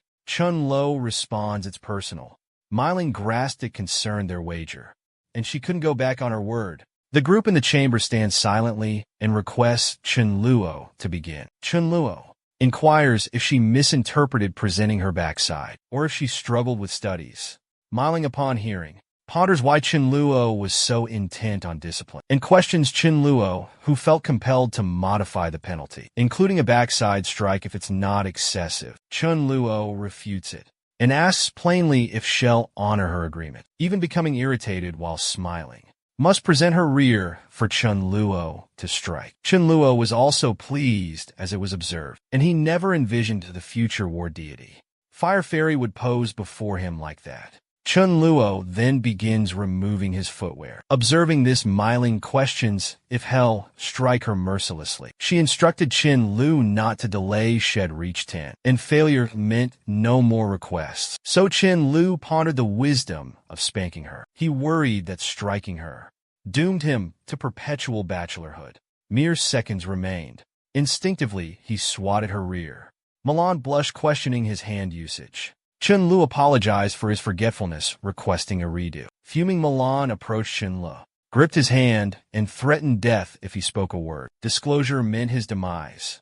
He announced he'd request Mayu prepare her beloved dishes, a celebratory feast for her team induction. Milan initially displayed ire, but then grew suspicious. His uncharacteristic inquiry about her preferences sparked suspicion of Millie's involvement. Ming dined contentedly thanking Chunlu for his care towards Millie. Chunlu told her not to fret. It's his responsibility. He informed everyone he had news. Chunlu shared that survivors could scavenge for provisions. For safety, they must return to his estate. And if anyone was skilled, recruitment would happen tomorrow. Driving back, Chunlu pondered combat and exercises. He suddenly heard a cry for assistance. Chunluo noticed 4 youths battling the undead, 1 youth defending all.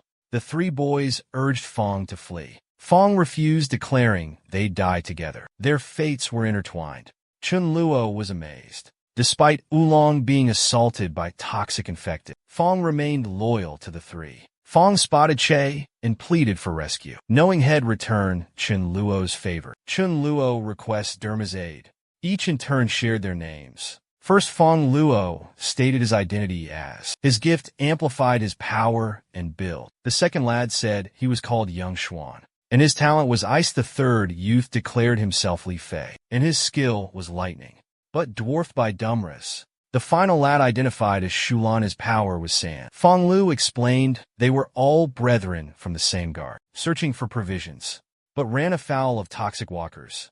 Chun Lo inquired about joining forces. Under his command, Fong Lu concurred with Chun Lo on creating a squad. Chun Lo invited them aboard the truck to gather any belongings they might require otherwise. Board the truck. The setting changed to Chun Lo's estate, where Chun Luo inquired of Fong Lu and companions to reside temporarily at his nearby residence, as it was vacant after their departure. Miling also commends Fong and the other lads for their bravery in battle, but Chenlo cautions Sadajiu and Ming to remain vigilant, as they must initially observe them to ensure safety. Afterward, Chenlo directs Ming and Meili to the upper level to locate a chamber and inform Sadajiu and Mayu of their lodging. On the lower floor, Chun Lu requests Satajiu accompany him to check on his neighbor. Upon Chun Lu's arrival, he discovered them conversing about Dharma, as they might be unable to overcome Dharma. Chun Lu alerts them with a cough and inquires about their culinary skills, specifically rice preparation, and he provides them with provisions. But Fong declined due to his indebtedness to Chun Luo for rescuing them, a debt he felt unpaid. Chun Luo smiled and urged them to accept it. Now seen as his comrades, sharing food was customary. Even Chenluo requested a communication device from Sadaju. Chenlo informed them of an extended stay, prioritize well-being, and relish the day. The scene cuts to a later moment. Mealing was fuming at Chenluo. Had brought her along instead of Satajiu, concerned about Miling teaming up with others should they face peril. Chinlio sensed someone's presence, urging Miling to conceal herself. Someone approached a girl, exited the vehicle. Chinlio was astonished to see Mutian Ga. Chinlio spoke up, bewildered by his forgetfulness. Miling curiously inquired about Chinluo's acquaintance with the girl. Chinluo replied, CEO and lead designer of a fashion firm. Her notoriety preceded her. Chinluo recalled Mutian Ga's utter madness. Once the apocalypse commenced, she and her colleagues created a sanctuary for women survivors. Chinlo approved, but Muching Ingui posed a problem, forbade her subordinates from romance. Captured offenders faced harsh penalties. Chinlo adds Muching and Jay were the top lovers, due to her sensual appetites. Muching Ingui perished rescuing Miling. Miling then led, allowing men to enter. Chinlo was pleased, believing Muching and Jay would be valuable assets, particularly under his command. He was grinning at me then. Smiling, she questions his gaze. Muchongai and her group discovered them. A girl inquires about who was concealed. Looking up, Chinlo recalled the girl's name was Shu Yun, a powerful ice wielder, but she perished young in her previous life. Mutiange approached Miling, gave her name, and inquired about Miling. The Muti and GE stated they were an all-female group, and cheerfully asked about joining their squad. Chun Luo became enraged. Upon hearing Mutian was attempting to recruit his subordinate, but thankfully Miling declined the proposition, explaining she already belonged to a team. Mu Tiangae questioned if Chen Luo was Miling's romantic partner. Chen Luo retorted it was not her concern and instructed Miling to leave and oversee others' advancement. Mu Tiangae was astonished, since she believed Chen Luo was inherently lecherous. Yet he possessed the audacity to monopolize such a stunning woman. She resolved to reveal Chen Luo's true character to Miling. Real Hughes. Mu Tiangae informed everyone they would remain there overnight, and contemplated the optimal approach to enlighten Miling. Chen Luo's true character. The setting changed to nighttime, when Chen Luo and Mu Tiangae were observed conversing. Chen Luo remarks he hadn't anticipated such an evening. Talking immediately, Mu Tian expressed her desire for collaboration. Chen Luo requests details from Mu Tiangae, who then disclosed their destination, an eastern shopping center, to gather provisions, but based on her assessment, zombies were anticipated, therefore requiring his escort. Afterward, Chen Luo could claim 30% of the resources, they would retain 70%. Upon hearing this, Chen Luo became stressed and questioned if it was the identical mall where he and Million previously faced mutated zombies, since he had already acquired all the provisions. What was Mushin's objective? Well, Chen Luo refuted, claiming he was timid and wouldn't go there. Hearing this, Mu Qing became enraged and questioned why such a lovely woman would love a pathetic man like Chen Luo, for instance. Mu Qing considered revealing Chen Luo before Miling by causing a scene at the shopping center, but currently she lacked options, so she contemplated requesting assistance from someone. Meanwhile, Chen Luo understood that Mu Tiangae was aiming to remove him simply for being with Miling. So Chen Luo also became infuriated and resolved that if she held hostile intentions towards him, then there was no reason for him to consider her and depart. Removing his menace, Chen Luo then pondered who to dispatch to dispose of Mu Tiangae. He encountered Dharma en route, so he chose to send him. Conversely, Mu Tiangae raps at a location and summons a person called Feng. Upon exiting, Feng requested she not address him as brother. Mu Tiangae became enraged. To dine, however, she needed to speak with Feng. Mu Tiangae then informed him she had a request. Moments later, she revealed everything. Finally, she asked Feng to attract zombies to Chen Luo's residence. Utilizing his wind powers, Feng consented, stating it would be his privilege to assist CEO Mu Tiangae dispose of garbage. Like Chen Luo, Feng attempted to make a demand. Before he could utter a word, Mu Tian proposed he join them after Chen Luo's elimination. Feng concurred. Feng was preparing to do this solely for a girl named Wang Ling, as he was obligated to be with her regardless. Feng also had some acquaintance with Suzuju and contemplated seeking him out at the estate, since Sadaji served as a protector there. The following scene depicts Feng guiding zombies toward the mansion. Much to his astonishment, he was astonished to find Sadaji there with a canine, and a lad Dharma was about to strike, but Chen Luo told him to hold. Feng inquires why Sadaji is at the residence. Feng then pondered, simply because Mu Tiangae hadn't informed him his companion was inside. He couldn't allow his comrades to be harmed for joining a girl's squad, so Feng goes to divert those undead. Chen Luo, noticing Feng, recalls he was also their acquaintance, aiding in distracting zombies so they could retrieve some provisions. And it was unfortunate Feng was bitten by numerous zombies. In his previous existence, Feng returned and sought pardon for diverting zombies. Suzuju replies that he knows Feng wouldn't do it intentionally. To injure him, Qin Lu there inquires of Feng, asks Feng if Mu Tiangae instructed him to bring zombies to their estate. Hearing this, Feng was bewildered and asked how he knew, and quickly understood the garbage person she meant was Chen Luo. Chen Luo inquires if Feng has further knowledge. Feng nervously replies it was just them present, and she simply stated she'd arrive at a crucial moment. Suddenly, Chen Luo spotted Mu Enqing arriving with her companions on a coach. Everyone's attention shifted, and Chen Luo observed upon hearing the noise. A Tier 5 undead transformed into a mutated one and approached them from the rear. Ma Chuan believed the undead were drawn by Feng. In reality, she came to rescue Milling. She commanded everyone to engage the undead. The undead retaliated, and shockingly, they utilized fireballs in their assault.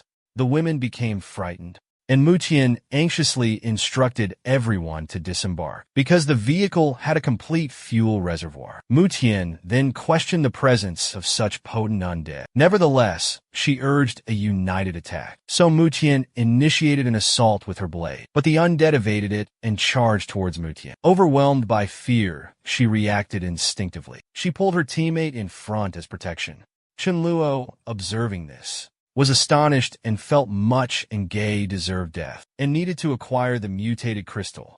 Meanwhile, the girls were startled to witness Much and Gay using their companions to obstruct the zombie onslaught and were in disbelief. At that point, Much and Gay were trapped in a dire predicament. But then she devised a plan to use Chunluo as a zombie barrier. Muti and Gay rushed toward Chunluo, but unexpectedly, Chunluo delivered a forceful blow, questioning the morality of using allies as shields. Muti and Gay was stunned by Chunluo's strength, but it was too late. She fell victim to the zombie. Shuyuan urged the girls to flee, promising to stall the zombies. Witnessing this, Chunluo admired Shuyuan's valor and chose to rescue her, as such bravery was uncommon. So Chunluo engaged the mutated zombie and swiftly obliterated it.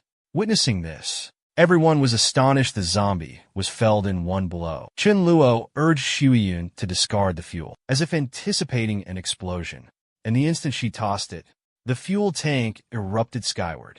After being rescued, she wept the battle was over. Meanwhile, Chunluo extracted the crystals from the zombie's head and approached Shuyun, telling her to cease questioning. He would assist her. He also requested Shuyun to console her siblings, as the deceased needed burial. Shuyun felt grateful and thanked Chunluo for his aid. Chunluo inquired about their future plans. Shuyun acknowledged Chunluo's wisdom, as they required a strategy for survival. Later, Shuyun visited Chunluo's quarters and inquired about his presence. Chunluo, delighted to hear her voice, had awaited her arrival, since it wasn't pointless to offer 50 tons of rice as bait for reaching out to her at the battleground. He informed Shuyun that if they joined forces with him, he could assure them they wouldn't need to fear starvation temporarily. So Shuyun requested time to confer with her sibling, so he could locate him later for an answer.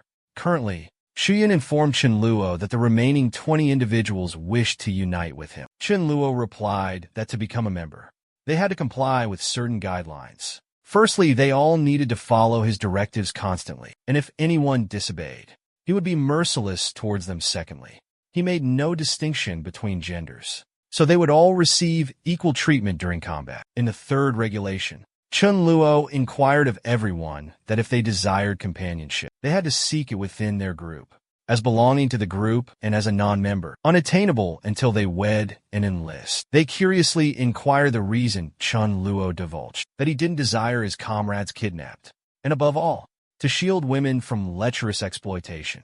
So Shui-yun and others concurred. Chunluo expressed gratitude for everyone's participation and informed them of a surprise. After a while, the ladies were astonished by the abundance of provisions. Some even wept with joy.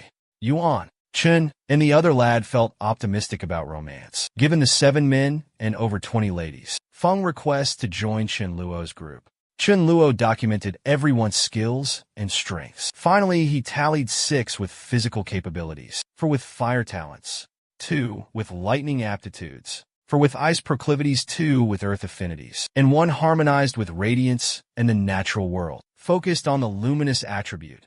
Chunluo recalled it was the last Feng adored.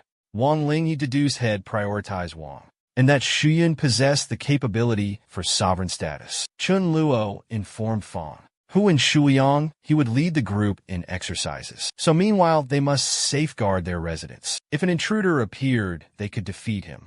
But if a multitude arrived, they should await his return.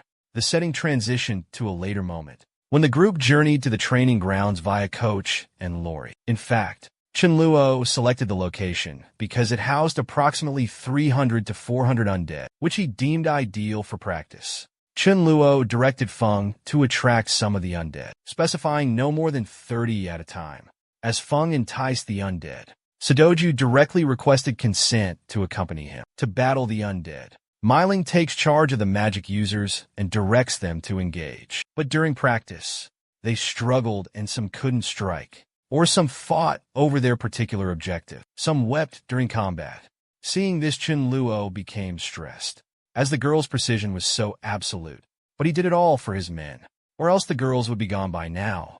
After 2 hours, the exercise ended, and Chen Luo commended everyone for their efforts, despite it being their first attempt. Chen Luo then instructs everyone to hurry and select appropriate attire.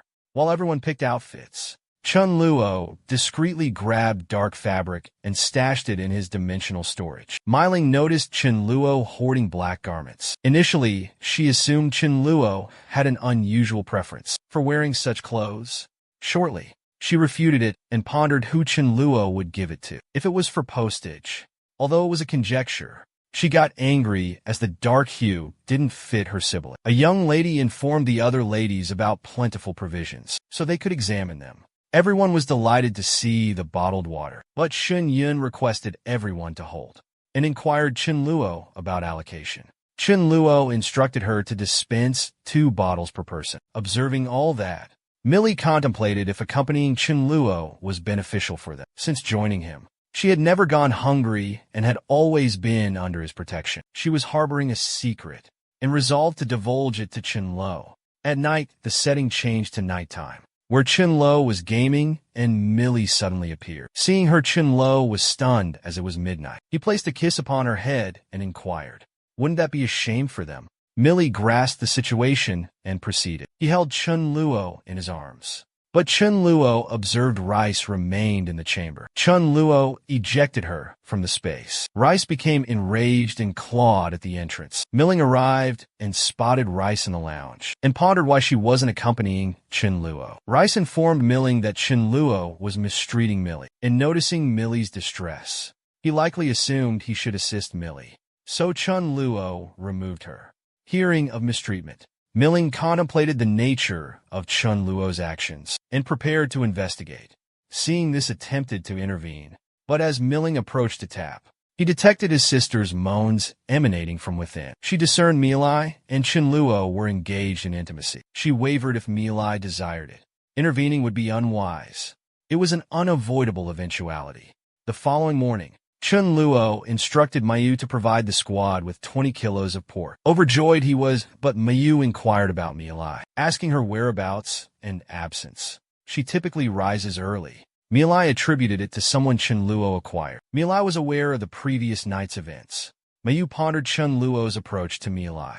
Chen Luo noticed Rice, sitting silently fuming, refusing nourishment. He questioned her motive. Rice declared her anger signified grave repercussions. The ramifications were substantial. Chen Luo chuckled, inquiring about the severity. Rice explained 1 dried fish wouldn't suffice. Chen Luo proposed 10, then 20 to appease her. Rice consented. Chen Luo was absolved. He suggests she sleeps solo at night since she's grown up. In his heart, Chen Luo explains it's because he has a family now and can't be with Rice. Then everybody dined together. As supper was happening, outside Chen Luo's house, a vehicle arrived drawn by the aroma of the meal. A young woman named Li Hui and a young man named Liming. After exiting the car, Li Hui told Liming she was also hungry, but Liming asked her to wait. They needed to address the water situation first. Liming enters and inquires about water, which he could trade for food.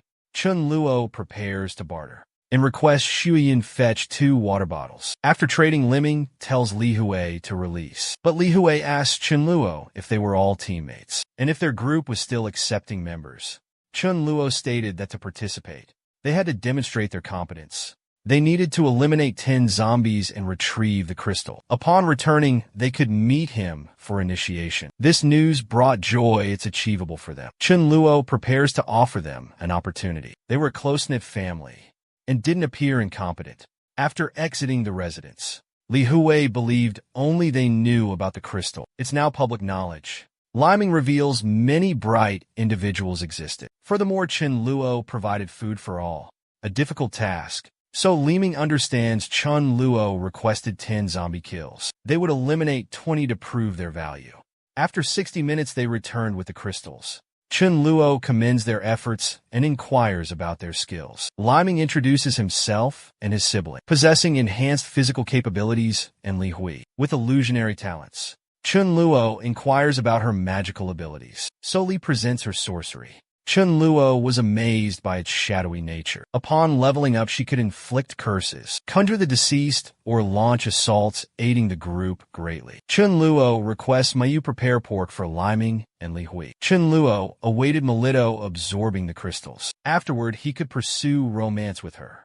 He asked Rice to locate Millie. Accompany her, he had tasks. Rice said she was a well-behaved feline. He could work undisturbed, she would remain silent. Chun Luo angrily departs. Rice was perplexed by Chun Luo's sudden rejection. Later, he enters Millie's chamber. He proposes another night of intimacy. She conceals herself beneath covers. She declines, stating inability. She was still suffering. Chun Luo consented, embracing her for slumber. He suddenly recalls her gift and suggests she try mending herself, a potential solution. Millie flushed despite the tension. The following day, they traveled by bus. Aboard the bus, Chun Luo informed everyone their objective was gathering provisions from the southern Yulon district. Caution was advised due to the numerous undead. He urges them to remain calm. They would initially utilize vehicles to eliminate pursuing zombies. Upon arrival, countless zombies swarmed the street. Chun Luo directed those with elemental powers to engage. The others would defend them. He also requested Feng to divert the horde. Subsequently, Su Yun spearheaded the assault. They commenced battling the undead.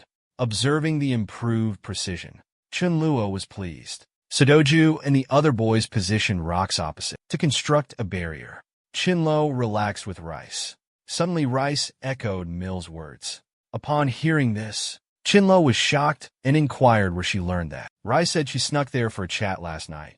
Via the balcony, Chinlo cautioned her to be careful, because now she knew too much, so he might eliminate her. Hearing this, I became afraid and anxious. 30 minutes later, when the coast was clear, Chun Luo instructed everyone to grab a weapon and get ready to battle the undead. Millie suggested it was an eatery, so perhaps it held many desirable items. Chun Lu concurred and informed her they would split into 4 teams and avoid traveling slowly. They loaded the truck with noodles, fuel, and protein. A young woman informed Chun Luo about an untouched grocery store. When Myling visits the grocery store, she wants to search for an item. Xian observed Myling acting secretive. Therefore, she investigated and noticed Myling securing protection. Witnessing this, Xian pondered if Myling had a connection with Chun Luo. Melling attempted to clarify for Xian that it was a misinterpretation. Before Melling could speak a word, Xian departed, claiming a phone call after the event. Melling felt humiliated. If not for Mill, she would not have done it. And I was becoming upset about Chun Luo. Meanwhile, Chun Luo senses someone watching him. Looking up, he discovered numerous individuals concealed in the hotel. A woman above informed Chun Luo she believed him to be a good person and that she had not consumed watermelon. Could he perhaps offer a few gradually? Everybody begins requesting numerous items delivered. Witnessing this, Chun Luo grew stressed, deeming them audacious. Chun Luo replies his legs are impaired, unable to ascend the steps. Thus, he would not comply upon hearing this. Everybody became enraged and resolved to descend and eliminate Chun Luo and company and seize all the provisions, including the vehicle. Someone suggests summoning Chun Guang from his party, but an individual named Lioli refuses, stating Chun Guang is their adversary. They then demand Chun Luo relinquish all the resources they have been pilfering or acquiring illicitly. Chun Luo retorts it wasn't their residence, as if they were attempting to dictate. Lioli exclaims it was his sibling's market, therefore it's his as well. They even attempted seizing the vehicle. So Chun Luo instructed them to depart and not court death. But they remained oblivious, and even Lioli approaches Chun Luo, requesting him to strike with Chun Luo's force. Then he would feign death. Lioli pondered if she was playing the victim. Chun Luo grew irritated hearing it repeatedly, so he struck him, stating he would fulfill Lial's desire. A single blow ended Lial's life. But his companions at the inn considered it theatrics and were unaware of Lial's demise. Chun Luo chuckled at their predicament, then inquired of his allies what they awaited, and observing those attempting to pilfer their provisions, just eliminate them immediately. The innkeeper discovered Lial's passing. Therefore, they attempted to frighten Chun Luo and company by claiming magical abilities. But as Fong and the others commenced their assault, the innkeepers fled. But shortly after their escape, a youth arrived with two individuals. Chen Luo, upon seeing him, felt a sense of familiarity and soon recognized him as Chen Guang.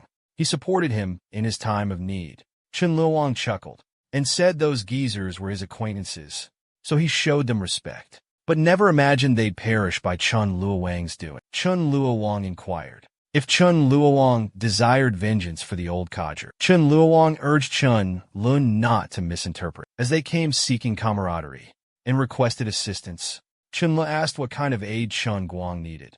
Chen Luo Guang explained that numerous provisions were in the vicinity, but 2 days prior a husky transformed into a zombie. So when they were in a group, that husky concealed itself, and when they were isolated, that husky pounced, and from his perspective, Chen Luo possessed a substantial workforce. So united they could eradicate that husky. Chen Lu inquired about the compensation. A piece of information Chen Lu Guang divulges had provided 300 caddies of rice and 5 water casks. Rice approached Chen Lu and reassured him, sensing no harmful intent. Chen Lu concurred and requested Chen Lu Guang guide them, and Dharma accompany him. He instructed his subordinates to manage the provisions. Had returned shortly. Chen Guang was astonished and inquired if Chen Lu was truly venturing out alone. Chen Lu inquires if Chen Lu Guang couldn't spot the canine behind him. Chen Luo Guang observed Chen Luo's affluent lifestyle, an abundance of female companions.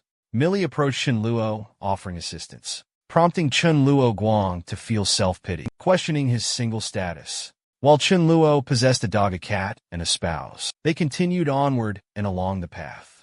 Chen Luo Guang asks Chen Luo about handling the husky undead. Chen Luo replies he will use a canine on a canine. Chen Lu Guang was astonished and inquired if was Chen Lu truly going to utilize the hound, and if Chen Lu held any resentment towards the pooch for leaving him solo. Chen Lu tells Chen Lu Guang not to fret, everything will be all right. Venturing further, they detected a strong scent of blood. So Dharma positioned those husky undead before him, and Chen Luo instructed Dharma to attack. Chen Luo used his swiftness to evade the husky onslaughts and effortlessly obliterated that husky with his lightning bolt. Chen Luoguang and his companions were amazed by the velocity. Even Chen Luoguang was awed by Dharma, as Dharma acquired new abilities independently. After Dharma bests the husky, Chen Luoguang requests Chen Guang to relinquish the promised provisions. Chen Guang was still bewildered by the rapidity. Chen Luo Guang inquires of Chen Luo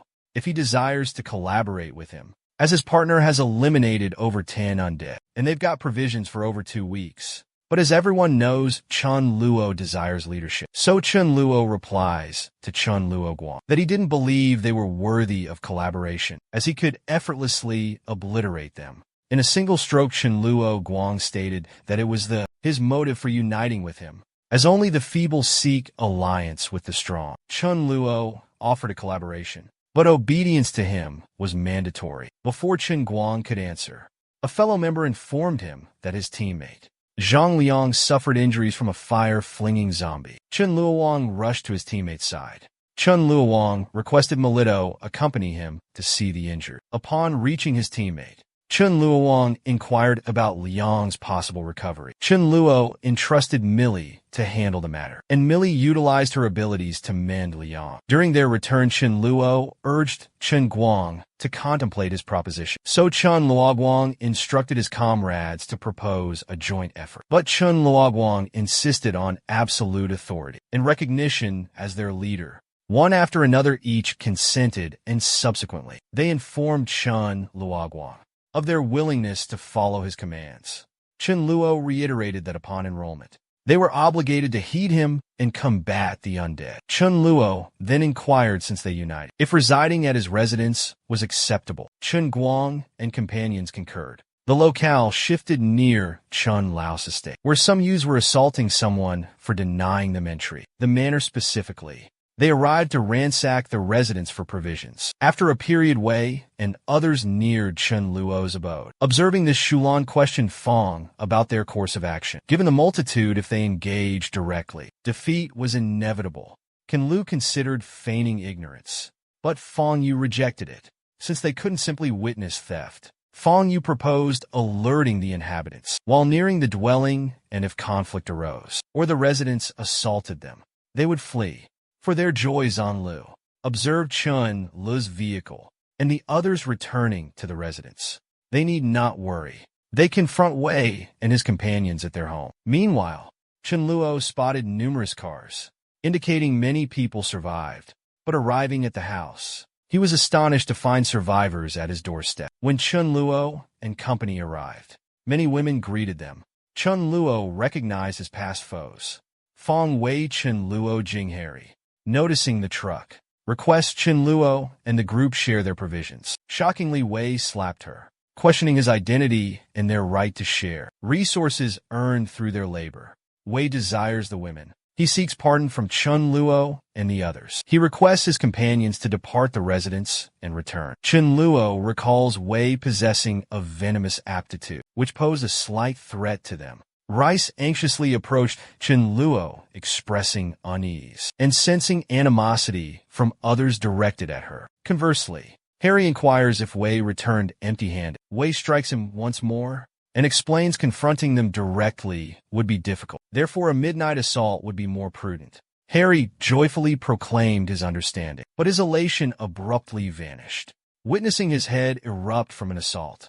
It was Chun Luo who initiated the attack. Subsequently, he commands his allies to eliminate the others. He reveals his awareness of their malicious intent. Departing and risking a first strike would be incredibly foolish. The setting transitions to nighttime, where Chun Luo contemplates the following day. As certain undead might advance to Tier 1, he needs to retrieve Chun Luo, Guang, and the others to bring back all provisions. A knock suddenly echoed at his entrance. He believed only Meili and Meiling resided on his level. It might be Meili, but surprisingly, when Chun Luo opened the portal, it was melting, grinning silently, offered a sack brimming with safeguards. Chun Luo is also stunned to witness these items. Meiling inquires about the source of his astonishment. She did this for Meili in her youth with ample time. She informed Chun Luo if he embraced fatherhood, he could disregard using safeguards, and I hastily departed. Following that, Chun Luo decides he shouldn't await Meiling's efforts. He proceeds to Meiling's quarters for intimacy. The following morning, everyone convened. Chun Luo shares his belief. They all sense zombies have acquired magic, a sentiment shared by all present. Chun Luo announced he would divulge valuable intel. Chun Luo revealed that rank 1 zombies possessed identical capabilities, and a 4-person squad was optimal against them. 2 warriors and 2 magic users, allowing direct confrontation and retreat if facing numerous zombies. He then declared he would demonstrate evasion techniques, requesting Shu Yun and Meiling to strike him. Both girls launched a simultaneous assault, shocking everyone. He effortlessly evaded both strikes. Chun Luo's stated spells can't be dodged after their cast. Anticipation was key to evasion, foreseeing the path by observing the attacker's movements. This tactic enabled easy victory over rank 1 zombies. Meiling requested another dodge demonstration from Chun Luo, and furthermore, she's her closest companion, and inquires with Chun Luo if they can take action. Chun Luo replies that if she was her dearest friend, then they would certainly lend a hand. Chun Luo simply uttered Derma's name, and he understood, and he proceeded to engage the dangers. Upon seeing Dharma, those lads were delighted, as they anticipated canine cuisine for supper. But to their astonishment, they were ambushed by Meiling and Sadaju. The menacing group also arrived, and a brawl ensued in which Yen Li perished. With immense fury, Chun Luo and companions eliminated 3 or 4 individuals who slew Yen Li. Abruptly, the leader, called Lu Yuan, appeared and informed Chun Luo that those who instigated had already met their demise. And even Chun Luo eradicated one of his comrades. Thus, Lu Yuan requested Chun Luo to conclude the conflict. However, Chun Luo declined, stating it was insufficient retribution for Yen Li. As they all deserved death, Lu Yuan implored Chun Luo to be sensible. Yet Chun Luo still refutes it. Lu Yuan then revealed had never encountered someone as haughty as Chun Luo previously, and inquired whether Chun Luo was certain about battle, since they'd slain undead. Thus Chun Luo and his group retreated before time ran out. At that moment, Chun Luo pondered that to control his followers, he needed to display his fighting prowess. as had not engaged in combat since the latest member's arrival. So Chun Luo instructed everyone to withdraw as he would contend solo. Upon hearing this, Lu Yu was astonished as Chun Luo intended to be obliterated by them. Chun Luo assaulted Lu Yuan with his void sword deactivated. Lu Yuan became frightened and utilized his sand powers to retaliate. But it was too tardy, as in a single strike Lu Yuan was eliminated. Everyone else on Lu Yuan's squad was stunned and terrified. Chun Luo also became elated as Millie augmented him with her skill. Subsequently, Chun Luo commenced eradicating other individuals from Lu Yuan's team. Individually, Chun Luo, Guang, and the others were awestruck by Chun Luo's strength. Even the recent recruit Lang, Chun Luo Feng. Chun Luo was relieved he hadn't challenged Chun Luo. Melee commands everyone to eliminate all dangers. So everyone assists Chun Luo in defeating the remaining individuals. Once the battle concluded,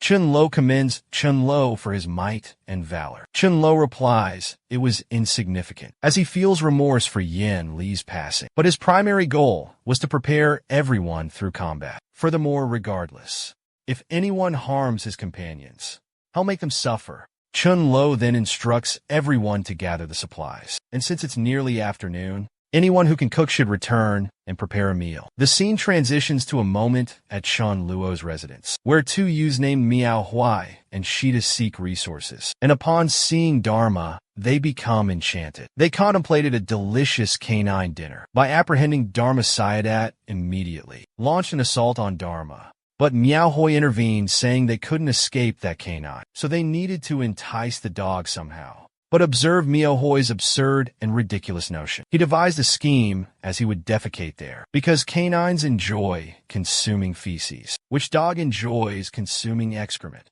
And how can he contemplate utilizing dung as bait? It was ludicrous hearing this. Dharma's tolerance vanished as he disregarded those individuals. But the concept of utilizing excrement to attract him infuriated him. So he unleashed his attack on them to obliterate them. Witnessing the electrical discharge, both attempted to flee, but it was too tardy for them, and ultimately they perished. Chun Luo arrived and inquired Dharma about his actions, that those individuals were trespassers. But Chun Luo became apprehensive hearing the response, as Dharma retorted that they were both garbage. Chun Luo pondered enlisting more individuals. If he faced a group of 100, they would be overwhelmed, outnumbered, unable to be rescued. And with his present subordinates, after a couple of months, he was uncertain how many would remain. Chun Luo then considered his ample assets, that he could enlist additional members. He opted to post a recruitment notice outside the residence. After a while, a billboard appeared, displaying the hiring announcement, and Chun Luo Guang was stationed there to interview prospective survivors.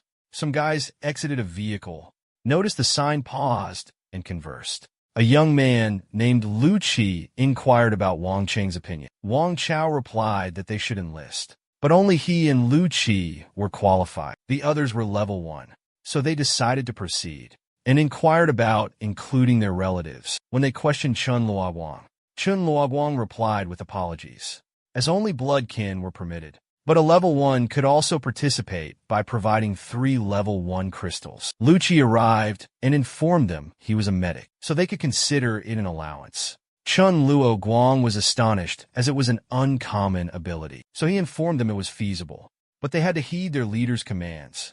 So they approached Chun Luo and Chun Guang, informed him some individuals wanted to enlist, and one was a medic named Louis Qi. Upon hearing the name, Chun Luo remembered hearing that name in his past life. Louis Che was a renowned healer. Rice informed Chun Luo they had no harmful intent, so Chun Luo granted them permission, and requested Chun Luo Guang to display the accommodations, and let them settle in for the night. Chun Luo, in his quarters, was pleased to have enlisted a renowned Tier 2 healer effortlessly, and felt incredibly fortunate. Chun Luo then retrieves and examines a crystal, contemplating that if all goes well, he could effortlessly reach level 5. In fact, upon achieving rank 5, he could readily combat numerous undead, unscathed. Not even a level 1 zombie could harm him. To celebrate his success, he attained rank 5 by harnessing the crystal's energy. He was thrilled to achieve rank 5 in a single month, but acknowledged he still had far to go. Without prospects, advancement would be challenging. He chose to postpone this concern, prioritizing celebrating with Millie. He informed Rice he was spending time with Millie. Rice was disappointed to sleep alone once more. The following day, Chun Luo announced a joint operation. He'd be participating as well, targeting the Qingfu Road Market. He instructed Chun Luo, Guang to secure the residence with his men and the Dharma King. They departed the villa for their destination. Chun Luo mentioned the market's modest, refrigerated food staples and produce section. The high volume of traffic meant a considerable undead presence, necessitating coordinated combat. Combined spellcasting made prediction difficult. Strategic positioning was compromised. The four-person squad approach was ineffective. A cautious approach was required. Yungfeng was tasked with drawing out the undead, each one to be eliminated individually. Millie requested Feng's assistance. Feng commenced drawing the undead. Back then, Chun Luo mentioned that as long as everyone kept a 20-meter distance from the undead, they would remain unharmed. They should utilize this tactic going forward anytime they faced a larger horde than this one, but to also exercise caution if the numbers were overwhelming. Then retreat, otherwise he bore no responsibility for their demise. Everyone begins clearing the way to the marketplace entrance. After 60 minutes, Chun Luo announced 100 undead eliminated. So Chun Luo chose to descend and attract the undead. In fact, Chun Luo recalled from his past life, had heard rumors of a sand-mutated undead in the marketplace. Its fighting prowess was ranked level 4 or 5. He pondered the creature's whereabouts. Suddenly, Chun Luo sensed something approaching rapidly. At high velocity, when Chun Luo looked back, he was delighted to encounter the undead so swiftly. Chun Luo utilizes his dimensional void, moves behind the creature, and decapitates it. Then he extracts the crystal within. Everyone is astonished to witness Chun Luo destroyed that altered walker instantly. Shockingly, Chun Luo began sprinting, urging others to follow. A walker horde approached. Chun Luo commanded spell preparation mid-stride. About face attack haphazardly. Resume running. They prevailed. 200 walkers eliminated swiftly. They believed unity. Guaranteed walker annihilation. Chun Luo clarified the key factor. Matching walker evolutionary speed. Celebration continued. Chun Luo yelled, snap out of it. Gather the truck supplies.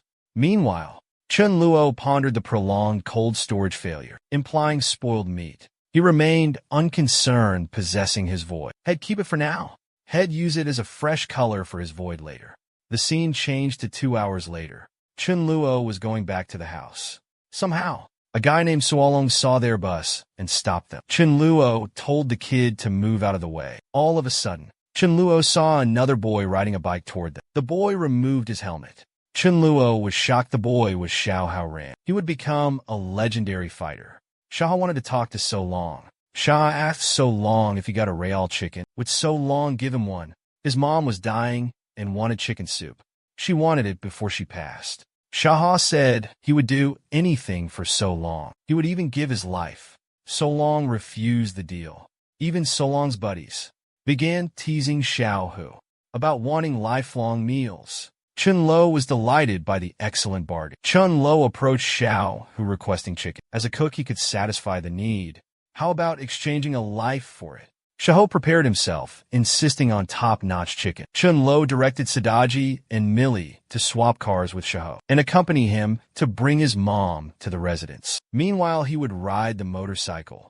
At Xiao Hu's home, Chun Luo discovered Xiao's mom had cancer. Chun Luo felt sorrow as Millie's ability couldn't cure Xiao's mom. Chun Luo assured Xiao how he would provide the chicken soup. After returning to the estate, Chun Luo asked Shuiyun to manage the room designated for Xiao Hao and his mom and to attend to her needs. In the meantime, he'll locate a chicken soup chef. Chun Luo encounters Mayu and requests a tastier chicken soup using his domestic abilities, and provides the necessary components.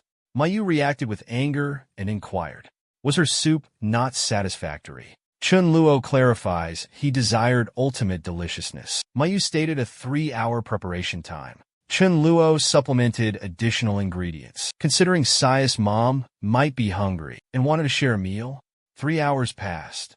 Numerous chicken dishes graced Sia's mother's table. Sia's mother expressed gratitude and wept joyfully. Sia's mother recognized Chun Luo's kindness and urged her son to cherish him.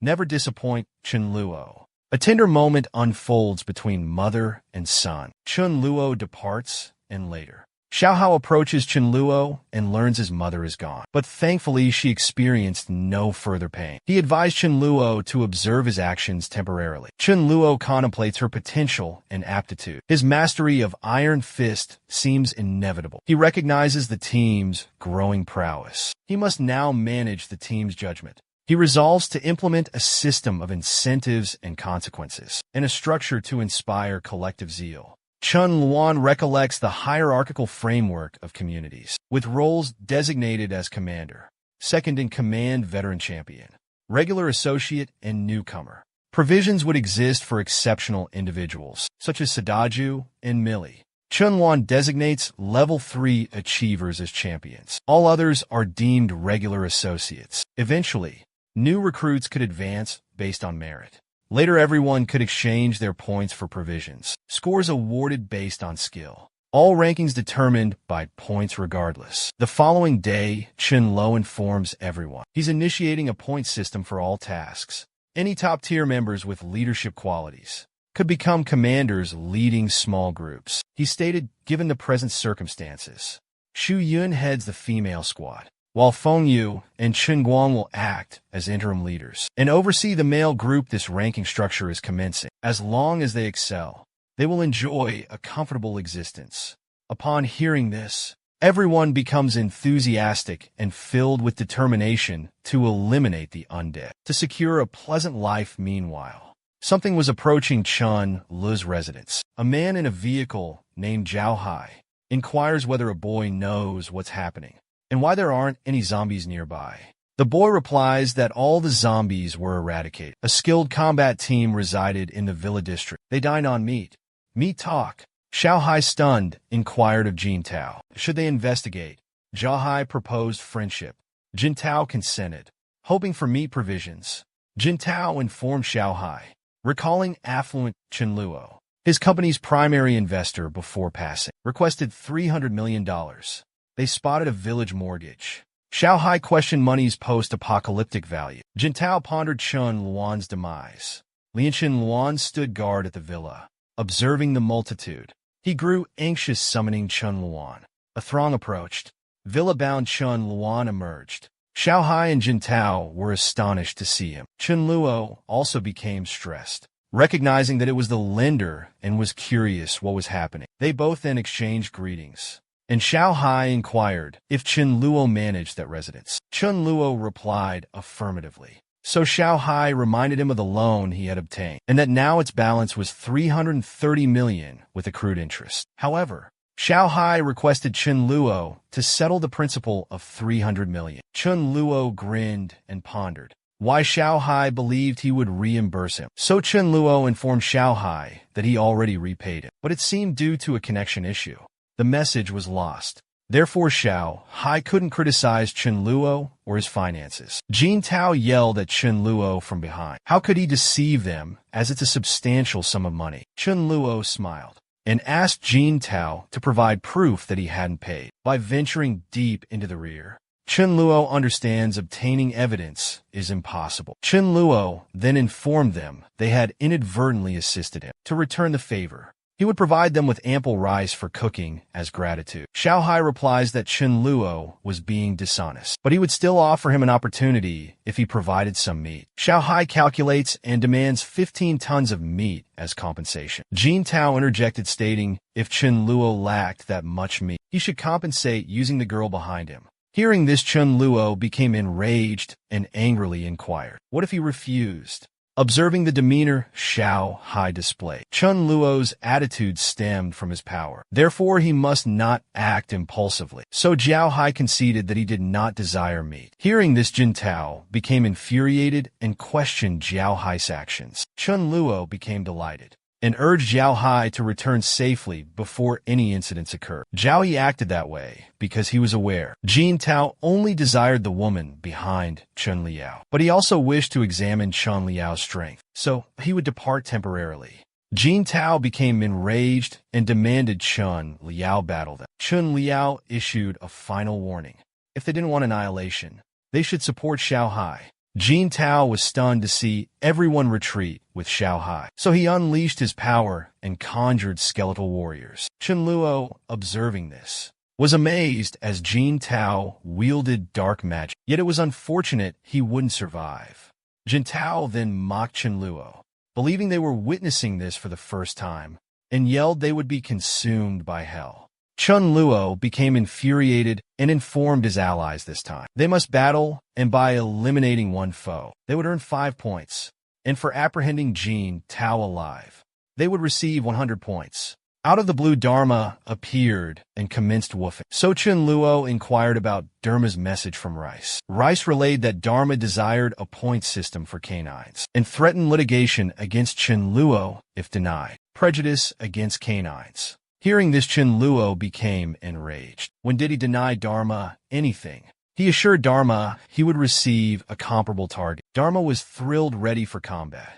Dharma fiercely began obliterating adversaries, aiming to acquire 20 points to become an elder. Chen Luo unleashed a lightning splash, decimating many. Until then, Myling instructed everyone to ready incantations to halt the enemy advance. Dharma utilized his velocity to vanquish every foe, which astonished Tin Zhao and displeased Chen Luo. He intended it as training for his subordinates, but a canine thwarted his scheme.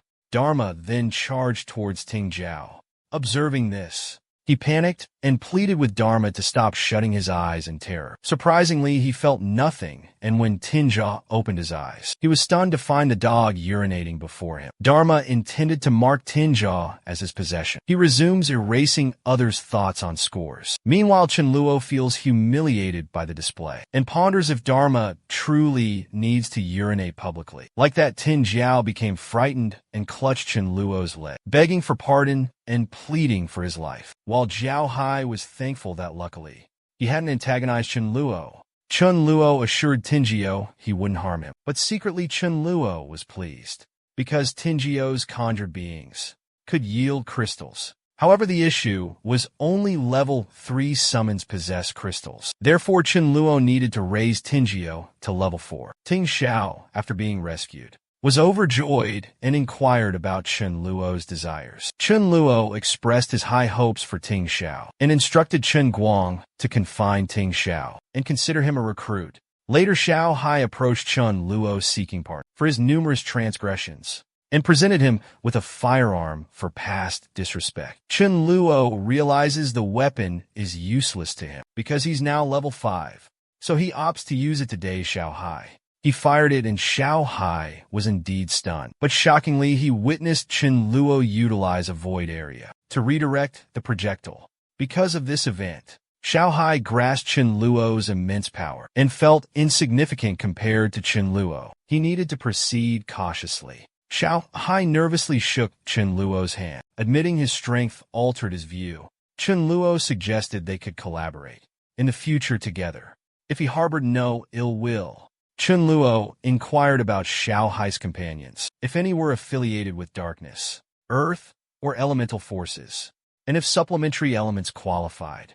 Anyone interested can think it over. Chen Luo glances at Lang Chen Luo, expecting him to speak up as their leader. He needed to stay respectable, and to everyone's surprise, Lang Chen Luo understood immediately. He stepped up and informed everyone they would have 3 square meals and meet occasionally, so joining depended on their capabilities. Upon hearing this, many were thrilled and began sharing their skills and how grateful they'd be to join. Chen Luo inquired if Xiao Hai had any objections, which Xiao Hai refuted out of fear of Chen Luo's strength. Everyone grew serious and stated their abilities and level to Chen Luo, uncertain if they would be accepted. So Chen Luo explained they only needed to eliminate 10 zombies and bring back the crystals as evidence, and afterward they could all join. Everyone departed joyfully to battle zombies. Afterward, Xiao Hai informed Chen Luo if he wished to see him, he might visit Jinlong Garden, and he wished Chen Luo would assist him later.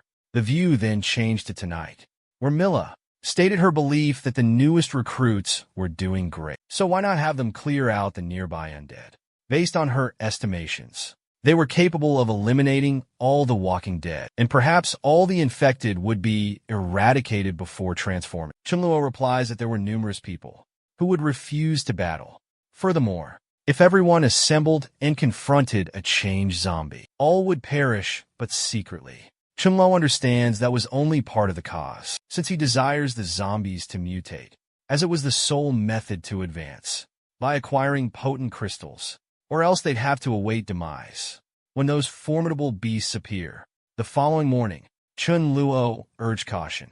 As the undead grew wiser, Chun Luo stated, he knew the undead would advance after their departure. Chun Luo pondered if natural selection dictated. Casualties were unavoidable. Moreover, insufficient battle experience and lacking combat exposure meant ultimate demise. Abruptly, Rice informed Chun Luo. She foresaw Myling sustaining injuries, but her survival was assured. Chun Luo recalled Myling. Meal Sadaju and Dharma collaborated. Typically, injury was improbable. Chun Luo anxiously inquired about life-threatening danger. Rice refuted this. Chun Luo contemplated accompanying them. But Chun Luo quickly pondered that seeking assistance would hinder their development, and even if Myling achieved royal status, she wouldn't become the spirit flame sprite. Chun Luo then commended Rice for its impressive feline abilities, but inwardly he wondered that only at stage 10 could magic users foresee danger, meaning Rice had reached such proficiency. So he considered providing Rice with enhanced gems to accelerate her advancement. The focus then transitioned to Myling and her companions, where they battled the undead. Myling recalled that previously, a single blow easily eliminated zombies, but now she believed level 2 zombies possessed greater strength. Thus, the crystal enhancement should surpass level 1. Sudoku disagreed, stating he didn't perceive such a difference, as level 2 wasn't significantly stronger than level 1. Finally, after concluding the encounter, Milla declared they had made substantial gains. Trouble was brewing. A mutated walker observed them from afar. The infected discovered their unique nature. Had fed before, so he chose patience. He rallied other walkers to converge and assault. Dharma sensed approaching infected and barked a warning. Millie urged calm. Millie and Sadaju planned a gradual elimination. They launched an attack, but were overwhelmed. Mailing paused to recover. The mutated walker accelerated the horde with its abilities. Witnessing the rapid approach, they grew anxious, questioning the sudden change. Mailing and the others had no alternative. They engaged the fight. The mutated walker ignored Millie. He planned a rear assault.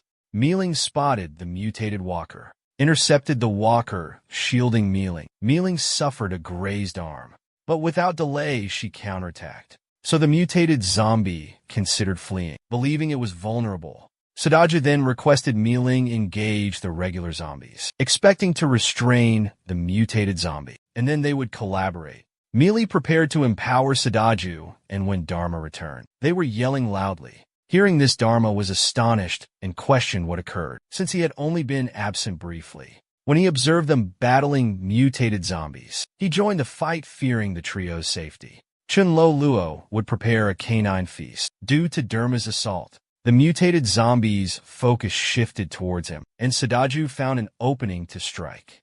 But even after a blow to the head, the mutated zombie survived. So Dharma commenced assaulting the mutated zombie, and the zombie attempted escape. Dharma trips him.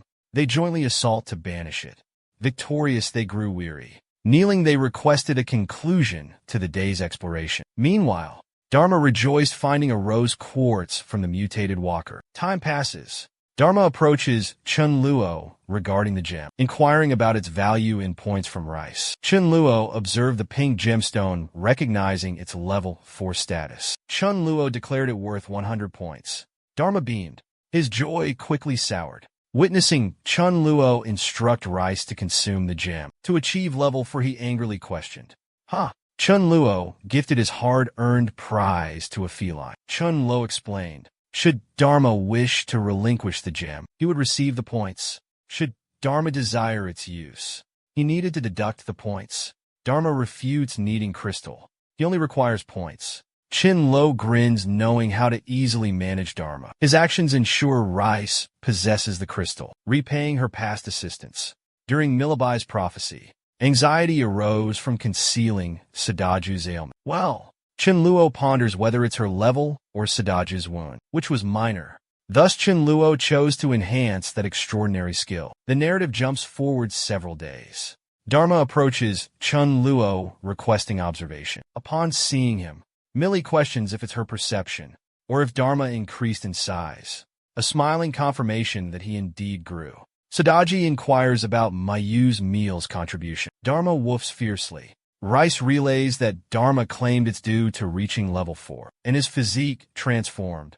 Everyone was astonished by the revelation, and even Mealing felt defeated. Recognizing her advancement was inferior to a canine's. Rice stated Dharma inquired about the point total Chen Luo would award him for the progression. Chen Luo was intrigued why Dharma required numerous points, so he questioned Dharma, who declared he desired to be an elder, and eventually ascend to deputy leader. So in the future, all would address him as Canine Commander. Upon hearing this, Chen Luo became enraged and booted him, declaring Dharma aspired to usurp his role. Abruptly, he received a communication, and after conversing, Chen Luo divulged Xiao Hai dispatched another emissary, and they professed a need for assistance. When Chen Luo proceeds to engage them, a youth presents a package and introduces himself as Song Ling Hai. Therefore, he arrived to pay tribute with the package. Song Ling Hai added Xiao Hai, instructed him to deliver the package. Regardless of Chen Luo's decision to assist, Chen Luo requests Song Ling Hai to recount the incident. Song Ling Hai explains it was a supernatural entity named Yung Wu, who materialized unexpectedly to engage them in combat. Even Xiao Hai wished to avoid confrontation with Jiang Hu, but something fell amiss, as Jiang Hu repeatedly exclaimed that unless Xiao Hai submitted as his subordinate, he would persist in their destruction. Song Ling Hai adds that Jiang Hu single-handedly decimated their 10 men, and his companions possessed level 2 abilities. Upon hearing this, Chen Luo was astonished and questioned how Jiang Wu could conquer 10 opponents solo, and deduced that Jiang Wu must be level 4. Chen Luo pondered Jiang Wu's developmental path, and if it was innate aptitude, but dismissed this, attributing it to Jiang Wu's fortunate circumstances, like Lang Chen Luo obtaining a level 4 crystal. Chen Luo then contemplated eliminating Yung Wu. Head receive a tier 4 crystal, and with it head also reach level 6 or perhaps 7. Chen Luo then bombards Song Ling Hai with inquiries regarding Jiang Wu's abilities, and finally, he chooses to assist Xiao Hai and investigate Jiang Wu personally. Check assures Song Ling Hai of a swift return. Right after gathering belongings within the residence, Chen Luo inquires of Rice if she believes his departure is risky. This time, Rice replies she's uncertain. Chen Luo anxiously asks what, wondering if ITLL be favorable. After a moment's contemplation, Rice answers he can depart with ease. So Chen Luo brings Rice along and requests Dharma to oversee the home. In the vehicle, Chen Luo was amazed by the automobile. Upon hearing the tune, Ling Hai informs Chen Luo he can have it upon returning. So when Chen Luo arrives at their location, he simply needs to inform them, as Xiao Hai would not refute it. Upon arrival, Xiao Hai expresses gratitude to Chen Luo for visiting, and when Chen Luo observed Jiang Wu, he chuckled, as Jiang Wu was merely depending on certain skills. So Chen Luo strikes Jiang Wu instantly. Jiang Wu was vanquished witnessing this. Everyone was astonished by Chen Luo's strength, and even Jiang himself could not accept it. Chen Luo then sought the crystal, but was unsuccessful. Song Ling Hai inquires if Chen Luo is looking for something. If so, allow him to assist, as he excels at concealing items. Remarkably, Song Ling Hai quickly considered the location. Yung Wu could conceal that object, and shortly he obtained a crystal. Song Ling Hai joyfully presented that crystal to Chen Luo. Chen Luo realized it was a level 6 crystal, but only a fraction of power remained, and additionally it was of a spiritual nature, so he opted to offer it to Rice. Xiao Hai pondered the crystal's potency. Soon Xiao Hai inquired of everyone present that they should band together and eliminate the undead. He even invited Jiang Wu's companions to participate. Chen Luo visited Zhou Hahi to announce his departure. Zhou Hahi questioned if Chen Luo desired an escort home. So Chen Luo requested the gold Bentley. Zhou He readily granted it to Chen Luo. After Chen Luo left, Zhou He informed Song Ling Hai that knowing an influential individual had numerous advantages, and instructed him to relay a message that everyone should show courtesy to Chen Luo, as in times of crisis, Chen Luo could rescue them during their return. Rice was viewing a program when Chun Luo inquired why she and Dharma King watched excessively, and if it was exceptionally good. It was a show about a fortune teller. So Rice asked if the seer was stronger than her. Chun Luo clarified it was reality. Everyone's performance was unmatched. Afterward, Chun Luo ponders if Rice was influenced by the show and possesses divination skills. Rice abruptly exclaims, sensing a substantial bosom premonition. Chun Luo tenses up, inquiring if it's positive or negative. Chun Luo reiterates his question about the omen's nature and didn't frighten him. Rice confirms it's a large chest and an ominous indication. Chun Luo anxiously approaches the residence. Arriving home, he finds everyone wounded. He nervously inquires about everyone's condition. Liming explains that during their training at the man-made lake, they encountered a massive throng of over 2,000 bees. Confronting them was incredibly challenging. Chun Luo determines he must inspect the villa's surroundings. Cautiously, Chun Luo inquires about Millie and her sibling. Millie replies that nothing major occurred. They're all unharmed, though Millie is coughing. Nothing too concerning. She whispers to him that Millie got stung by bees. So she heads to her quarters. Chun Luo was confused and inquired where. Millie shyly gestures towards her chest.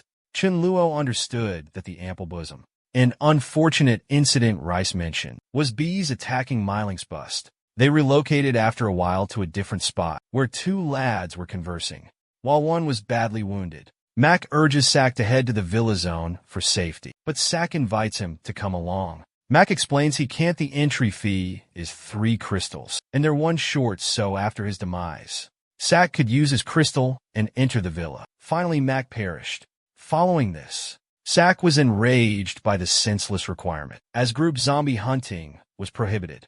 His reasons for solo zombie combat, and due to the estate's inhabitants, his sibling perished. Chun Luo sought vengeance against Chun Luo and company. Under night cover, Sukkot approaches Chun Luo Manor and expresses his desire to enlist in their group. Rice informed Chun Luo of Sak having murderous intent. Chun Luo ponders the animosity driving Sak to eliminate him. He invites Sak to accompany him on a stroll.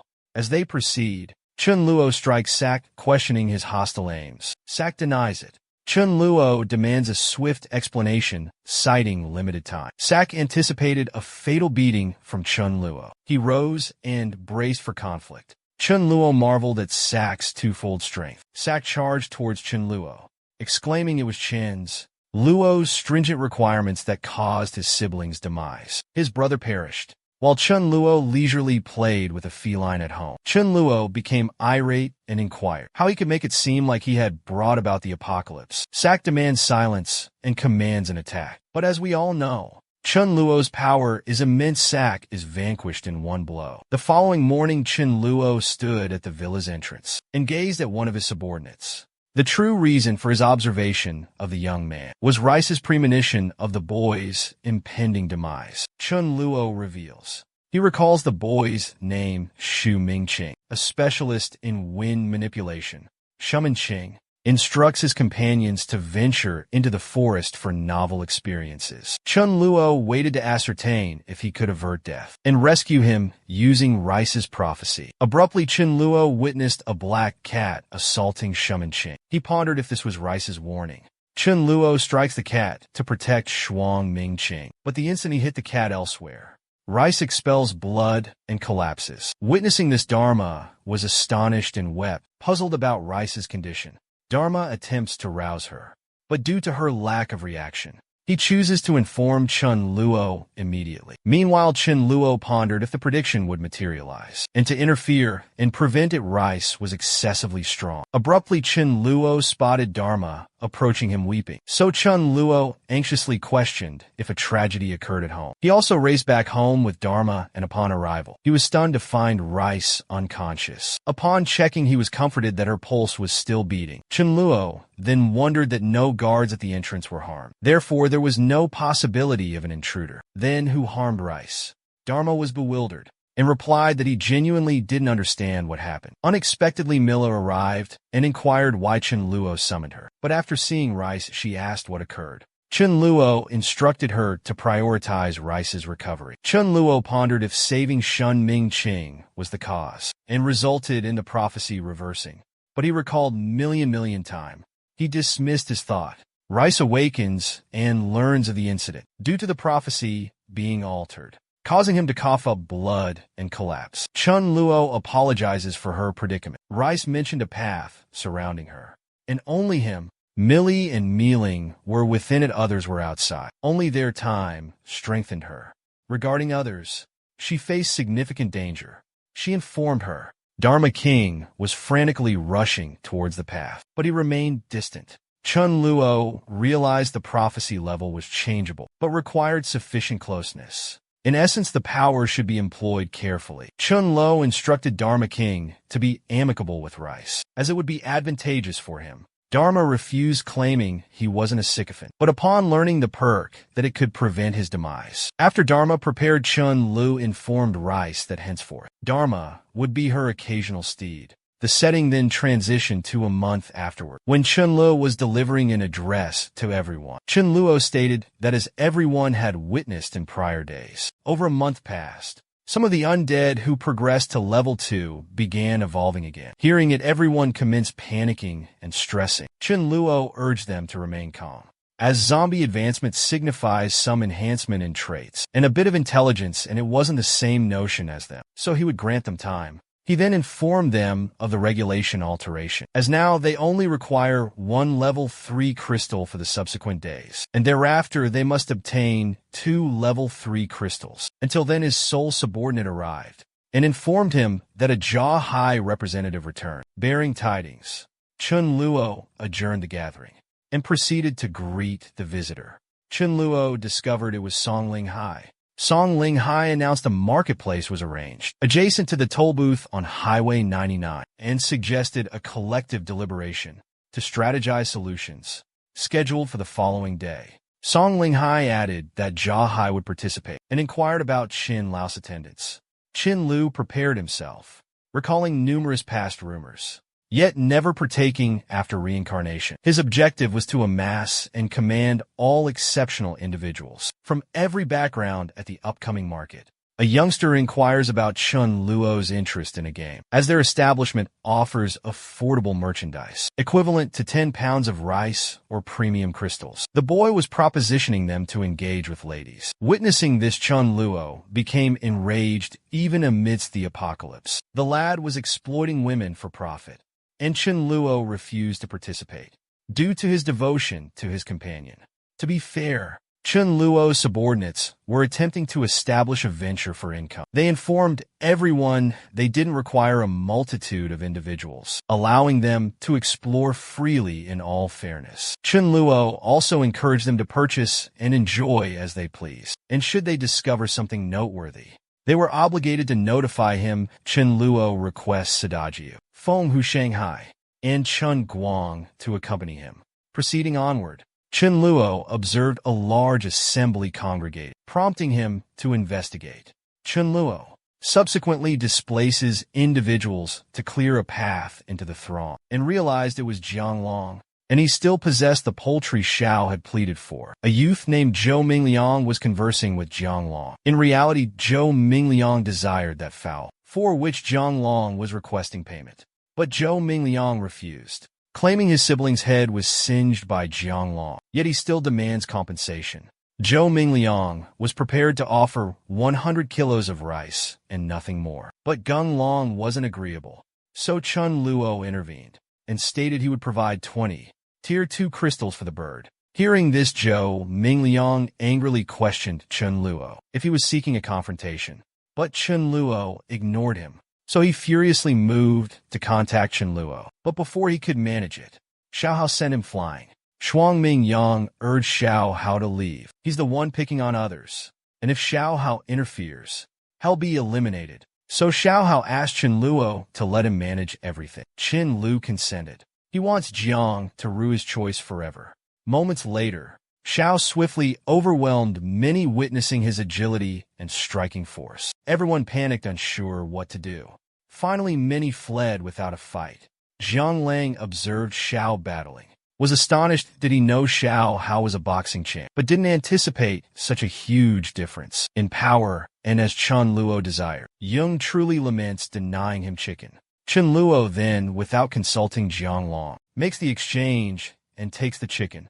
But the chicken was pecking Chen Luo. He grasped his plumage and plucked a single feather. To inflict discomfort, Chen Luo then frightened the chicken by threatening to remove all its feathers. Suddenly, Chen Luo heard a proclamation, directing people towards the toll booth on the eastern side of the gathering, and it was recommended each leader bring 2 companions. So Chen Luo selected Xiao Hao and Su Zhangju to accompany him, instructing others to roam freely within the gathering. When Chen Luo arrived at Jiahai, he invited Chen Luo to sit nearby.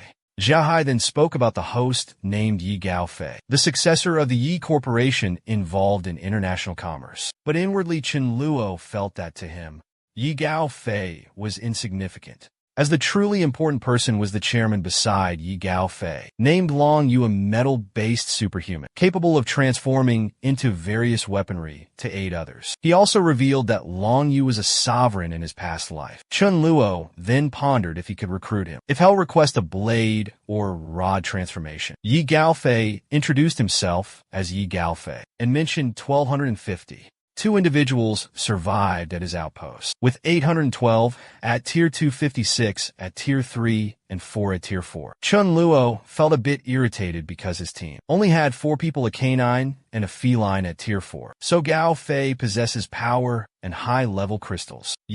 Gao Fei announced he would share 2 positive developments, the first being upon reaching Tier 4. They no longer needed to concern themselves with hydration. Even Tier 3 could utilize it somewhat. Chen Luo acknowledged its validity. However, contaminated water sources would forever diminish human capabilities, and consumption brought misfortune. Yi Gaof produced a crystal and stated the second positive development was the crystal in his possession at Tier 6, and he was unaware of the precise rank. But similar to a Tier 6 crystal, they could rapidly advance to Tier 4. Xiao Hai was astonished and then eased. It signified Chen Luo utilized more potent crystals for his strength. Yi Gaofeng then divulged details about crystals and advancement. Chen Luo pondered why Yi Gaofeng was so forthcoming and benevolent. Yi Gaofei then revealed he was open because he opposed everyone fighting. He was uniting everyone for a collective. He added participation was voluntary. The collective would be formed jointly to create an elder council. Any strong leader could be an elder. All choices would be made by vote. Chen Luo knew it wasn't just for show. Yi Gaofei aimed to recruit supporters. Other factions began deliberating on aligning with the Gof. Abruptly, a young woman appeared, exclaiming about their commander. Gof declared participation was optional, but should someone decline to participate during encounters while procuring provisions, none could accuse them of persecuting the few. Unexpectedly, everyone commenced whispering. Apparently, they received a leaflet from Yi Gaofei proposing a collaboration, a union. Chen Luo grasped that Gaofei was disseminating the leaflet to each group member. Due to external enticements, even if the commander refused, they could potentially enlist discreetly. Yi Gaofei bluntly informed everyone that if they were inclined, they could approach him and register. Chen Luo recognizes Yi Gaofei's ruthlessness, but he recollects that in his past life, he seldom heard of Yi Gaofei, implying Yi Gaofei quickly perished. Chen Luo grins, thinking upon Yi Gaofei's demise. He'll pursue Long Yu. A fellow approaches Jiao Hai, inquiring about joining forces against Yi Gaofei to handle him jointly, and if he should enlist more individuals. Noticing many despise Yi Gaofei, Jiao Hai questions Chen Luo regarding the proposition, which Chen Luo rejects, claiming he wants meddle in children's squabbles. Later on, the scene changes, where Chen Luo Guang reveals 3 additional people desire to unite with them, but also whispers to Chen Luo that their level 3 recruitment plan attracted numerous folks. They must proceed cautiously. Chen Luo considers them infiltrators. Aiming to penetrate their group, he decides to have Rice vet them, instructing everyone to return home. Chen Luo spots a young lady, and remembered the girl he just saw was Meng, an innate ability user, who had perfected seed enhancement skills.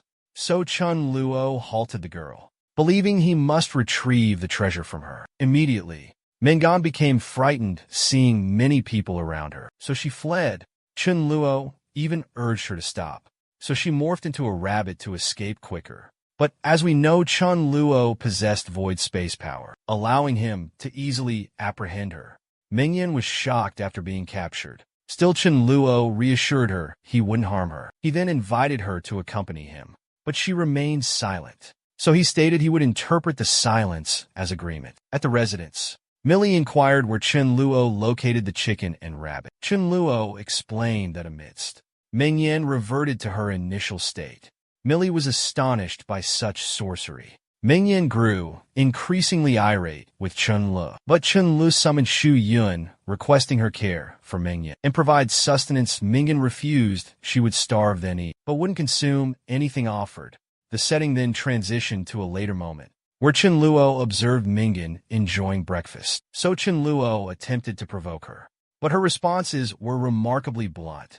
Chun Luo then serenely seated himself beside her and expressed remorse for his forceful abduction and revealed he witnessed her utilizing her powers. Thus he recognized her innate talent, and his faction desperately required someone like her. He then proposed that as long as she cultivated vegetables, a meaty dinner would be hers daily.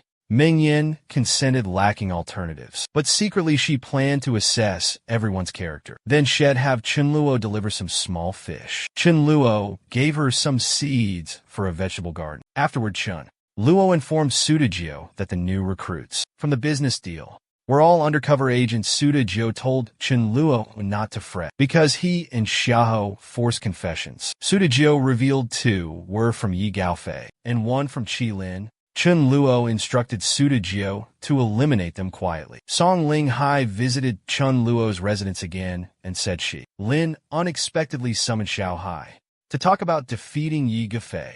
He added that Shi Lin was adamant Xiao Hai bring Chun Luo along. So Xiao Hai asked Chun Luo's thoughts. Chun Luo consented, wanting to understand their strategy. In case Long Yu was threatened, he could intervene. The location changed to Chilan's home, where Chalon declared he would challenge Ye Gaofei, and upon victory, claim 30%. The remainder would be divided among the others. Chalon was about to elaborate, but Chun Luo cut him off, saying he wouldn't participate due to his limited manpower. Shalan urged Chun Luo to be cautious and mentioned a custom of eliminating the observer when 2 factions clash. Upon hearing this, Xiao Hai grew anxious, wondering if Shalan sought death, as despite his caution, he was antagonizing Chun Luo. Sheila once more inquired if Chun Luo contemplated letting both sides suffer to capitalize on their weakened state, pilfering their resources. Xiao Hai rose and declared he could vouch. Chun Luo wouldn't act. Chun Luo simply desired to avoid confrontation. Che Lin stated he never trusted words. Were it not for Xiao Hai, Chun Luo wouldn't be seated. Chun Luo would have to prostrate himself before Che Lin. Xiao Hai knew it was the finale, so he distanced himself from the situation. Chun Luo then stated he desired to understand Shi Lin's rationale for demanding his submission and subsequent rise, and signaling combat readiness. Shi Lin chuckled, remarking Chun Luo could possibly be level for like Yi Gao, but he couldn't conquer 100 individuals solo. Shalan then requested Chun Luo relinquish his crystals and assume command during the impending Yi Gaofei confrontation. Then they would contemplate clemency. Chun Luo grasped Shalan's motive for employing informants and prompting Xiao Hai to summon him. It was a scheme to pursue him. Shalan directed his cohorts to seize Chun Luo's possessions. Chun Luo retorted he had no desire for conflict, and Shalan's demise might prevent Yi Gaofei's death. Yet Chun Luo utilized his void realm, appearing behind Jilin. Jilin was astonished and questioned Chun Luo's death wish. Prior to finishing it, Chun Luo struck him, told him to quit talking foolishly. Chun Luo inquired about the scheme. Jilin planned to eliminate Yi Gaofei. Jilin retorted if Chun Luo attempted to kill him, Chun Luo wouldn't escape the facility. Every comrade of Jilin arrived, yelled at Chun Luo to depart.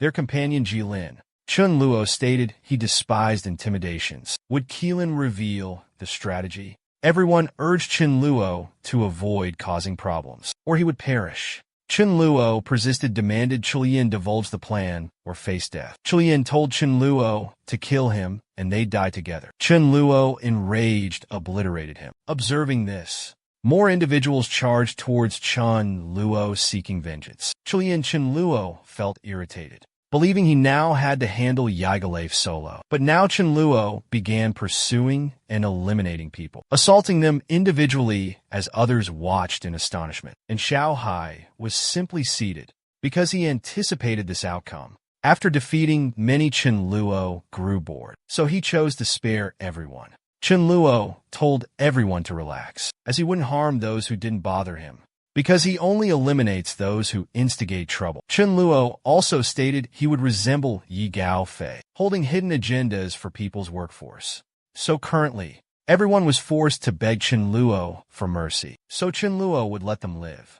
After Chen Luo departed, everyone began discussing Chen Luo's strength and capabilities, as they were amazed a level for possessed such power. Everyone resolved to pursue Yi Gao Fei because he commanded 4 level 4 players, himself included, so they could confront Chen Luo, since Yi Gao Fei wouldn't abide an unruly individual like Chen Luo. So they seek out Yi Gao Fei for a discussion. The setting changed to Yi Gao Fei's headquarters, where a lad was weeping, telling Long Yu he would decide, and he had to handle it.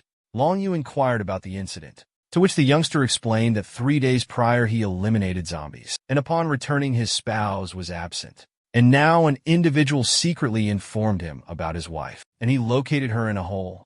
Finally, the youth stated Yuling Jie was responsible for his wife's fate. Long Yu first verified it, and then became enraged and confronted Yuling Jie for explanations. While Long Yu was looking for Yuling Jie, he overheard someone lamenting that sadly the woman perished prematurely, and now he needed a replacement.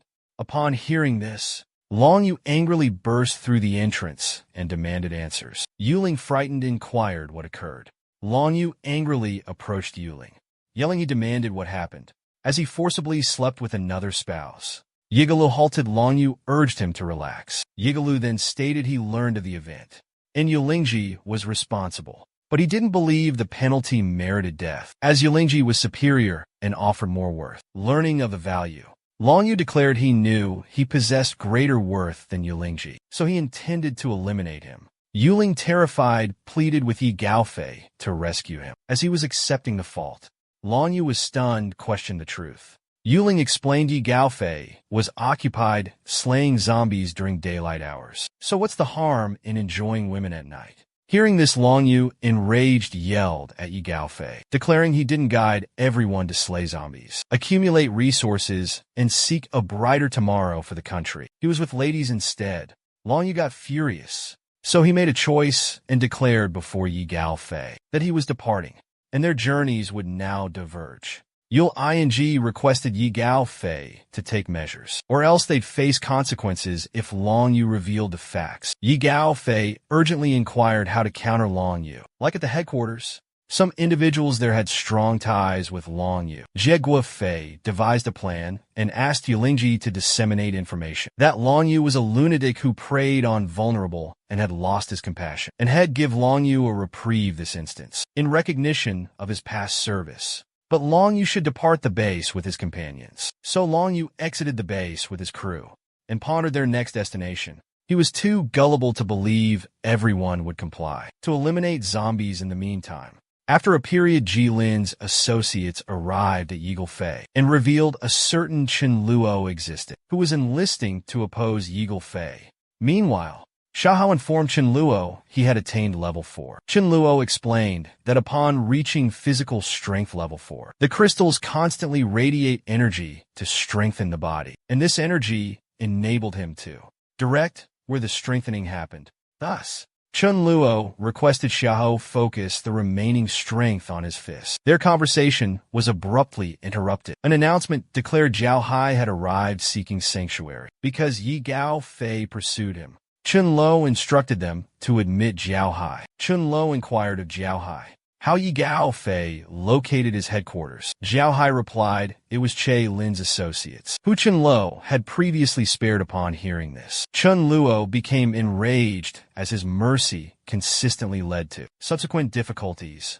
Xiao Hai told Chen Luo to get ready ASAP because Yi Gao Fei and his crew were coming in hot. So Chen Luo instructed everyone to prepare for a fight. After a while, a bunch of cars approached the house, and Yi Gao Fei was pleased he had rallied so many people, claiming it was all about building camaraderie and improving their odds of survival. Yeagle Fei riled them up by saying some folks were selfish and didn't want to see them join forces, stirring up trouble, so they needed to eliminate this problem. Upon arriving at Chen Luo's place, Yi Gao Fei declared they had over 2,000 men, 76 at level 3, 15 plus at level 2, and 2 at level 4. He demanded everyone surrender.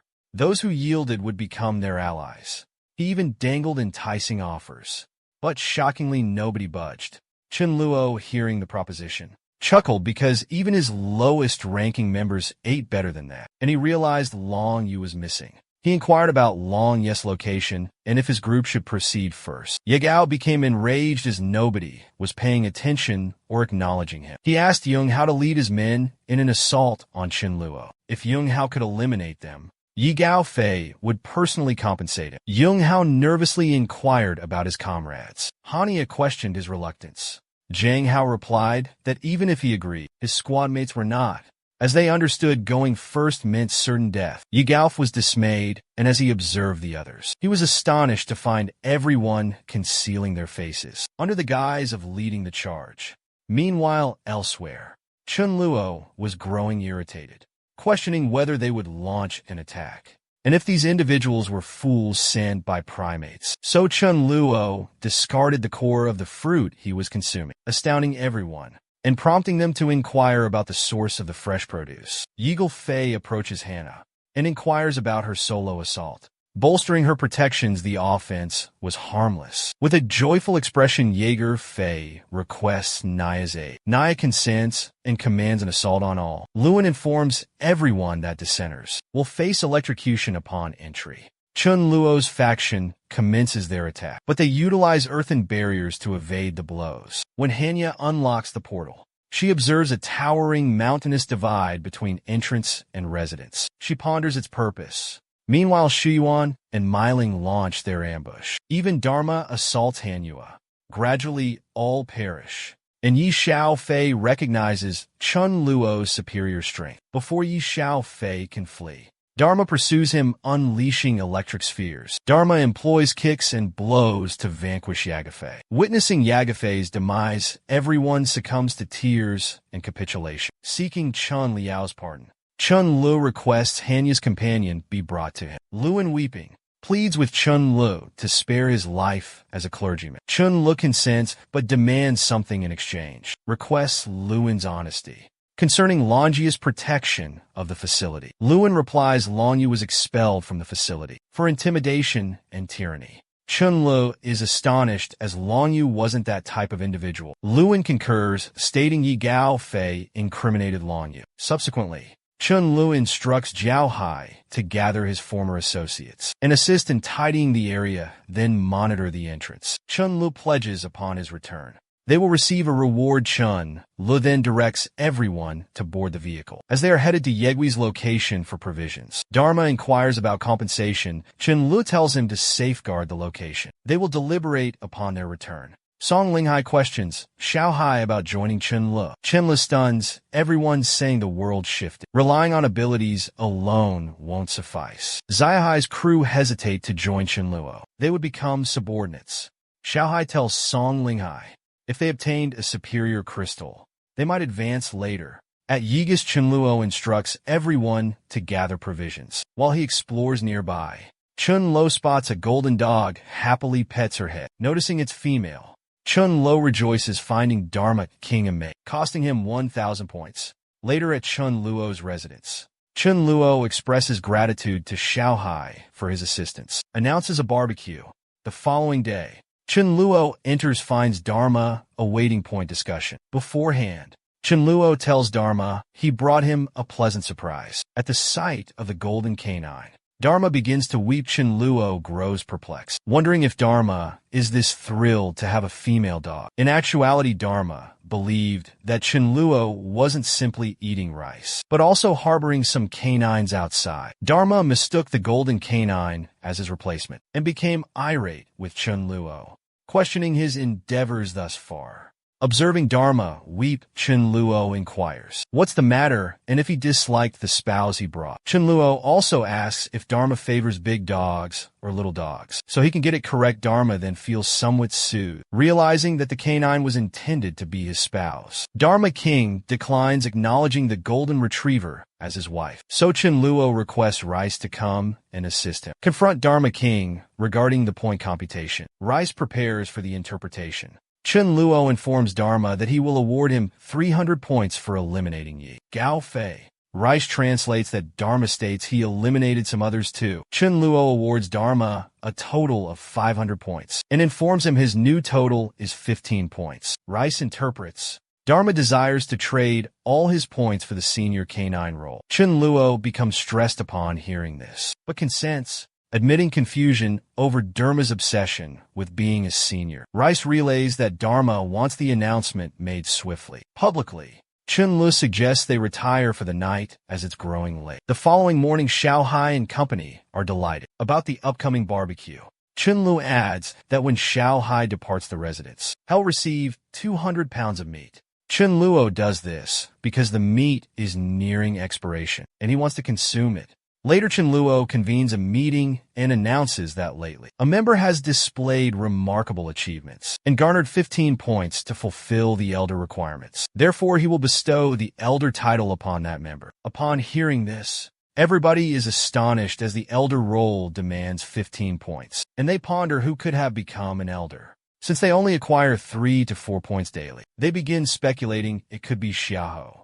Miling or Xian Chunluo then greets their new elder, and everyone is comforted to find it's Dharma King. They are reassured knowing Dharma King's strength, as even united they couldn't defeat him. Chunluo commends Dharma for his contributions and requests everyone to address him as Elder Dog. Everyone then addresses Dharma as Elder Dog, while Jahai feels like they're engaging in childish games. Chunlun then announces Dharma is offering a chance at the bar to drink without limit. Everyone expresses gratitude to Dharma for the present. Elsewhere, a young man informs Long Yu that someone eliminated Ye Fei and Hanya. Long Yu is in disbelief, but the young man urges him to investigate as the location is close. Arriving, they spot a cookout and contemplate participating. The sentinel informs them a contribution is required prior to dining or becoming affiliates. Prerequisites are level 3 and post-joining. Combat with the undead. Upon hearing this, Long Yu grins. The notion and principle resonate with him, but his joy diminishes. The stipulations are somewhat rigid. They still possess 2 level 2 individuals in their contingent. Initially, they ponder having the level 3 members enlist first, and Long Yu would remain to assist the others attain level 3. Subsequently, they resolve to attempt. By clarifying, they possess only 2 level 2 individuals and 1 level 4. They inquire if the Villa faction would permit their induction. So Long Yu approaches the sentinel and requests him to inform the commander he is Long Yu, a level 4 element manipulator, and desires a dialogue. The perspective transitions to Chunluo. He's informing Dharma that they all consumed 1568 beers, meaning his score is now negative 1568. Dharma is stunned and questions how this occurred, believing everyone must be gluttons to drink so much. The guard arrives and informs Chunluo about a group wanting to enlist, and the group's leader, Long Yu, requests their 2 level 2 members be admitted. Upon hearing the name, Chunluo beams and rushes to greet Long Yu. Chunluo greets Long Yu and inquires why they wish to join. Long Yu replies that they desire to join because Chunluo's beliefs resonate with theirs. Chunluo then asks about Long Yu's capabilities. Long Yu describes his ability to transform into metal, granting him formidable defense and respectable power. Chunluo considers Long Yu naive, unaware of his true potential, so he decides to enlighten Long Yu. Long Yu braces himself, and Chunluo strikes his chest. Long Yu is astonished his metallic form is repelled by a lone strike from Chunluo, and ponders how this is feasible, as he's faced level 3 elementalists previously. Without such a repercussion, Chunluo remarks that he's learned metal-based. Elementalists can morph metal into diverse forms, making them more robust and keen. Long Yu states he possesses this ability too, but Chunluo astounds him, requesting he transmute the metal into gold. Long, who becomes anxious as he's never attempted this. Chunluo instructs him to observe a golden band, acquaint himself with gold's atomic arrangement, and attempt at Long, who nervously tries, and surprisingly, he effectively converts the metal into a golden ring. Chunluo grins and inquires if Long Yu now comprehends his potential. He clarifies the metal's brief transformation is due to Long Yu's low level, but as he progresses, he'll steadily solidify metals. Chunluo further elaborated on the advantages of his skill. Long Yu replied that he now comprehended. So Chunluo joyfully greeted him and his group, asking them to join their celebratory cookout. In the meantime, a young woman named Leaf Fish arrived at Chunluo's residence seeking Mingyan. Utilizing her power of invisibility, the perspective changed to Munjian, who was dining without pause. Abruptly, Munjian detected weeping nearby. As she glanced up, she was astonished to find it was her companion Leafish. Leafish was stunned to observe Meng Yan consuming chicken, unrestricted fried rice, while she fretted. Outside the chamber, Dharma noticed an intruder, so he opted to alert Chunluo promptly. In the following sequence, Chunluo raced towards Mengjian's quarters, because he yearned to maintain hope for his prospects with Mengyan. Upon arrival, Chunluo angrily questioned Lafish's identity and entrance. Mengan stated Layfish was her companion, and entered using her vanishing skill.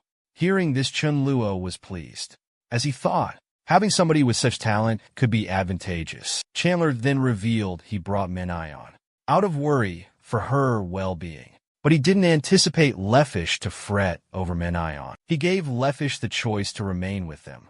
Lefish inquired what she would need to do if she remained. Chunluo informed her she would need to utilize her cloaking power. To find more mutants, Lefish asked if he meant those who are unusual and appear different. Chunluo curiously asked how she was aware of that. Lefish clarified that on her journey, she spotted a deceased zombie that was still mobile. Because the zombie appeared entirely different, she didn't venture close. Chunlu deduced it must be a powerful mutant zombie. He inquired about the whereabouts from Lefish.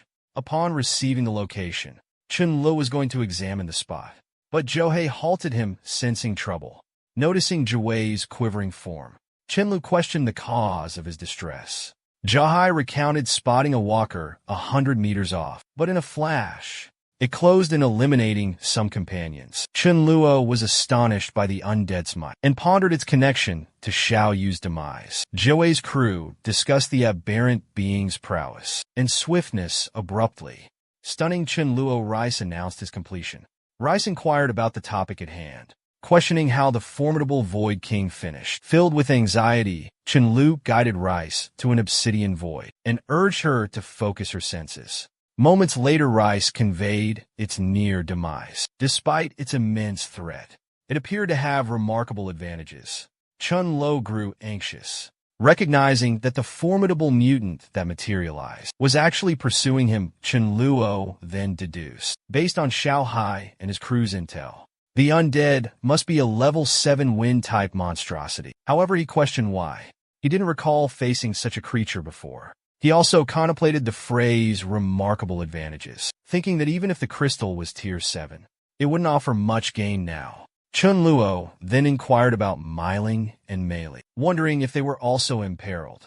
Rice replied that they weren't. It was solely Chunluo who had to endure this time. Upon emerging, Johei asked Chunluo if they should depart swiftly. Chunluo asked them to remain with him in the residence, saying he would go initially to observe the undead. Meanwhile, Sudaju, Meili, and Myling returned with provisions and crystals. Shockingly, the aberration trailed them.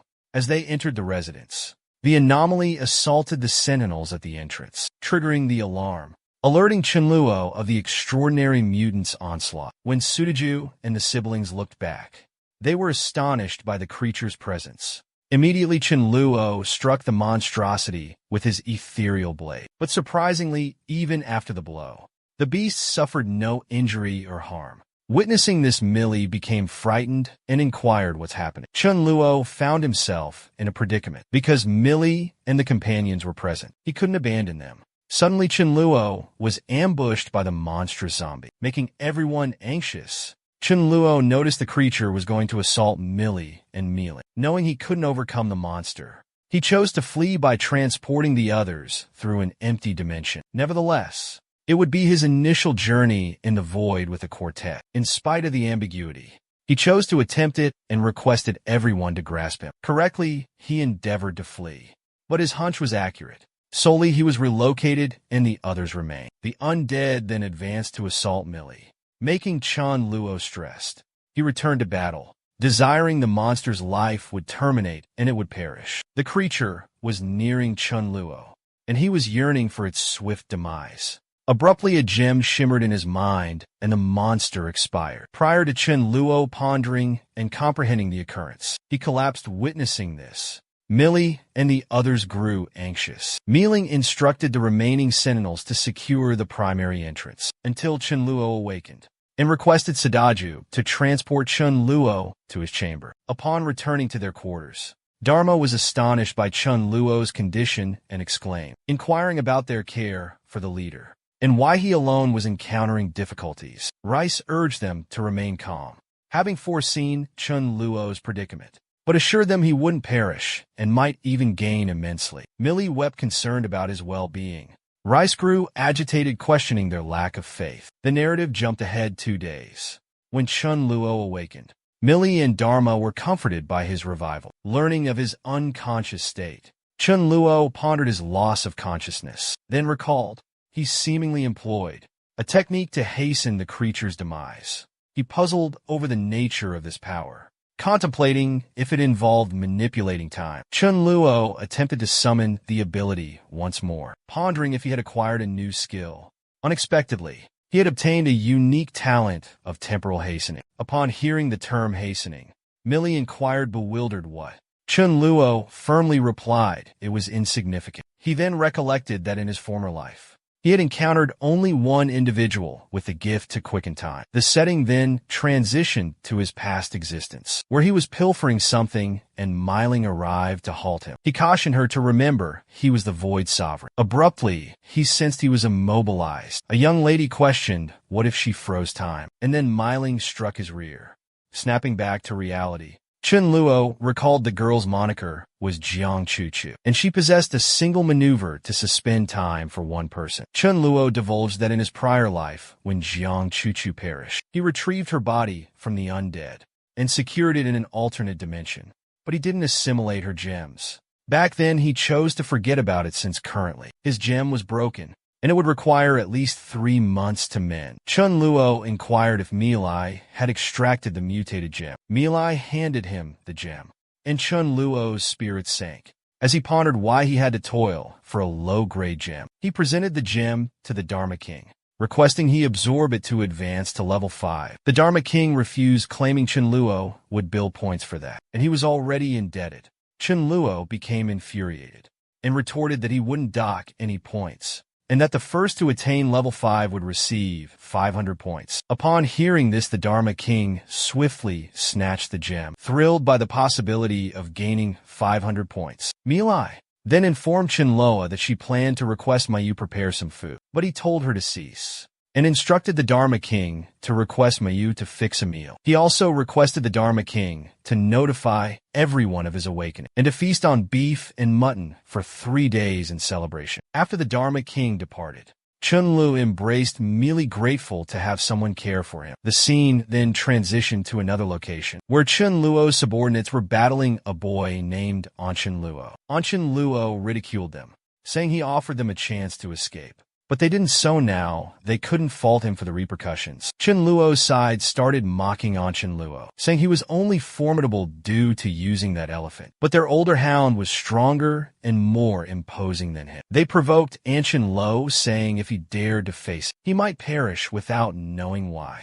Hearing this, Anshin Luo was stunned and disbelieving, thinking it was improbable for there to be anything more courageous than his undefeatable elephant. After all, it was merely a dog. For heaven's sake, after obliterating Chin Lo's men, Anshin Lo ventured outside the residence to locate the canine. But there was an unexpected occurrence, as a pair of wolves pursued Anshin Lo and his companions. Within Chin Lo's home, the ladies played with the golden retriever when they spotted a massive elephant approaching their house. They alerted the household, to ready themselves for combat and protection. Learning of the elephant's presence, Chunluo deduced it might be the elephant keeper. Chunluo by the entrance, Miling inquired how she could assist Anqinglu. Anqinglu, having heard about a remarkable canine, mistook the retriever for that dog and ridiculed it, remarking on the dog's courage. The Mi sisters grew anxious upon hearing this, questioning which dog Anqinglu referred to. Understanding the misidentification,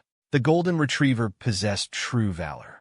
As she faced the elephant fearlessly, Anqinglu quipped about the canine again, wondering if it truly desired to battle. Miling took the dare on behalf of the golden retriever. Dharma attempted to interfere in the clash against the elephant, but Chunluo told him to cease, because it was Miling's practice session. The brawl commenced, and when the elephant charged, with its trunk, Miling utilized the Red Lotus explosion. Chunluo was amazed as Miling had mastered the signature technique. Red Lotus burst, infuriated by the assault. The elephant hurled Chunluo from its back. Observing this, Luo grew stressed and commanded his crew to assault Miling together. Chunluo became irritated, noticing that Luo wasn't abiding by the guidelines, since it ought to have been a solo duel. In spite of the combined assaults from Luo's faction, Miling maintained her position, but Chunluo directed his people to enter the fray. In a mere moments, Luo's team was vanquished.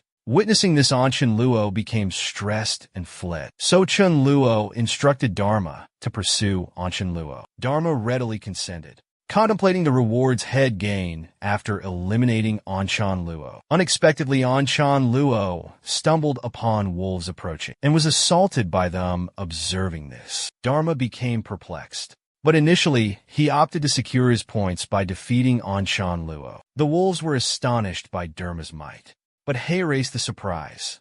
Dharma became enamored instantly with the she-wolf. He attempted to woo her, but they began to flee. So Dharma apprehended the white she-wolf and proposed friendship. In the meantime, Chunluo and his companions appeared and recognized wolves. Not canines, Chunluo observed Dharma had affections for the white wolf. As Dharma was behaving like a smitten pup, so Chunluo brought those wolves along to the residence. Inside the residence, Chunluo was yelling and inquiring about her wolf. Chunluo boots him and tells him to act right, since the canine wasn't going to be friendly.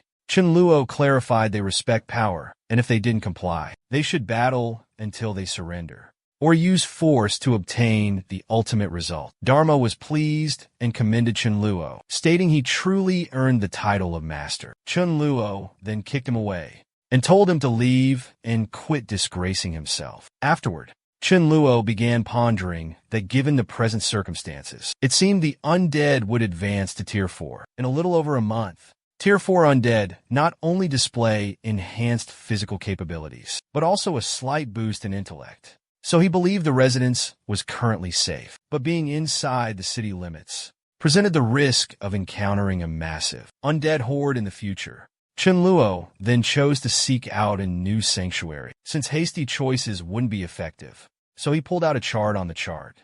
Chunluo located a town 30 miles from the city to establish their new headquarters. So he resolved to head there the following day and initially eliminate the undead. The setting changed to the next day, where everybody was going to that town. And en route, Chunluo was advising everyone to be wary of zombies and the transformed ones. Chunluo informed them he would scout the vicinity first. When Chunluo surveyed the area, he discovered the water quality was decent, but the fish he found in the water were quite acrid and tart. Unexpectedly, they were ambushed by a mutant and they commenced retreating, but several were seized by the mutant zombie. Chunluo went to investigate the mutant. Amazingly, the mutant could talk and stated his name was Ironhead, and his head was truly solid. So if someone didn't desire death, they should move. But Chunluo aimed a kick at the mutant's groin.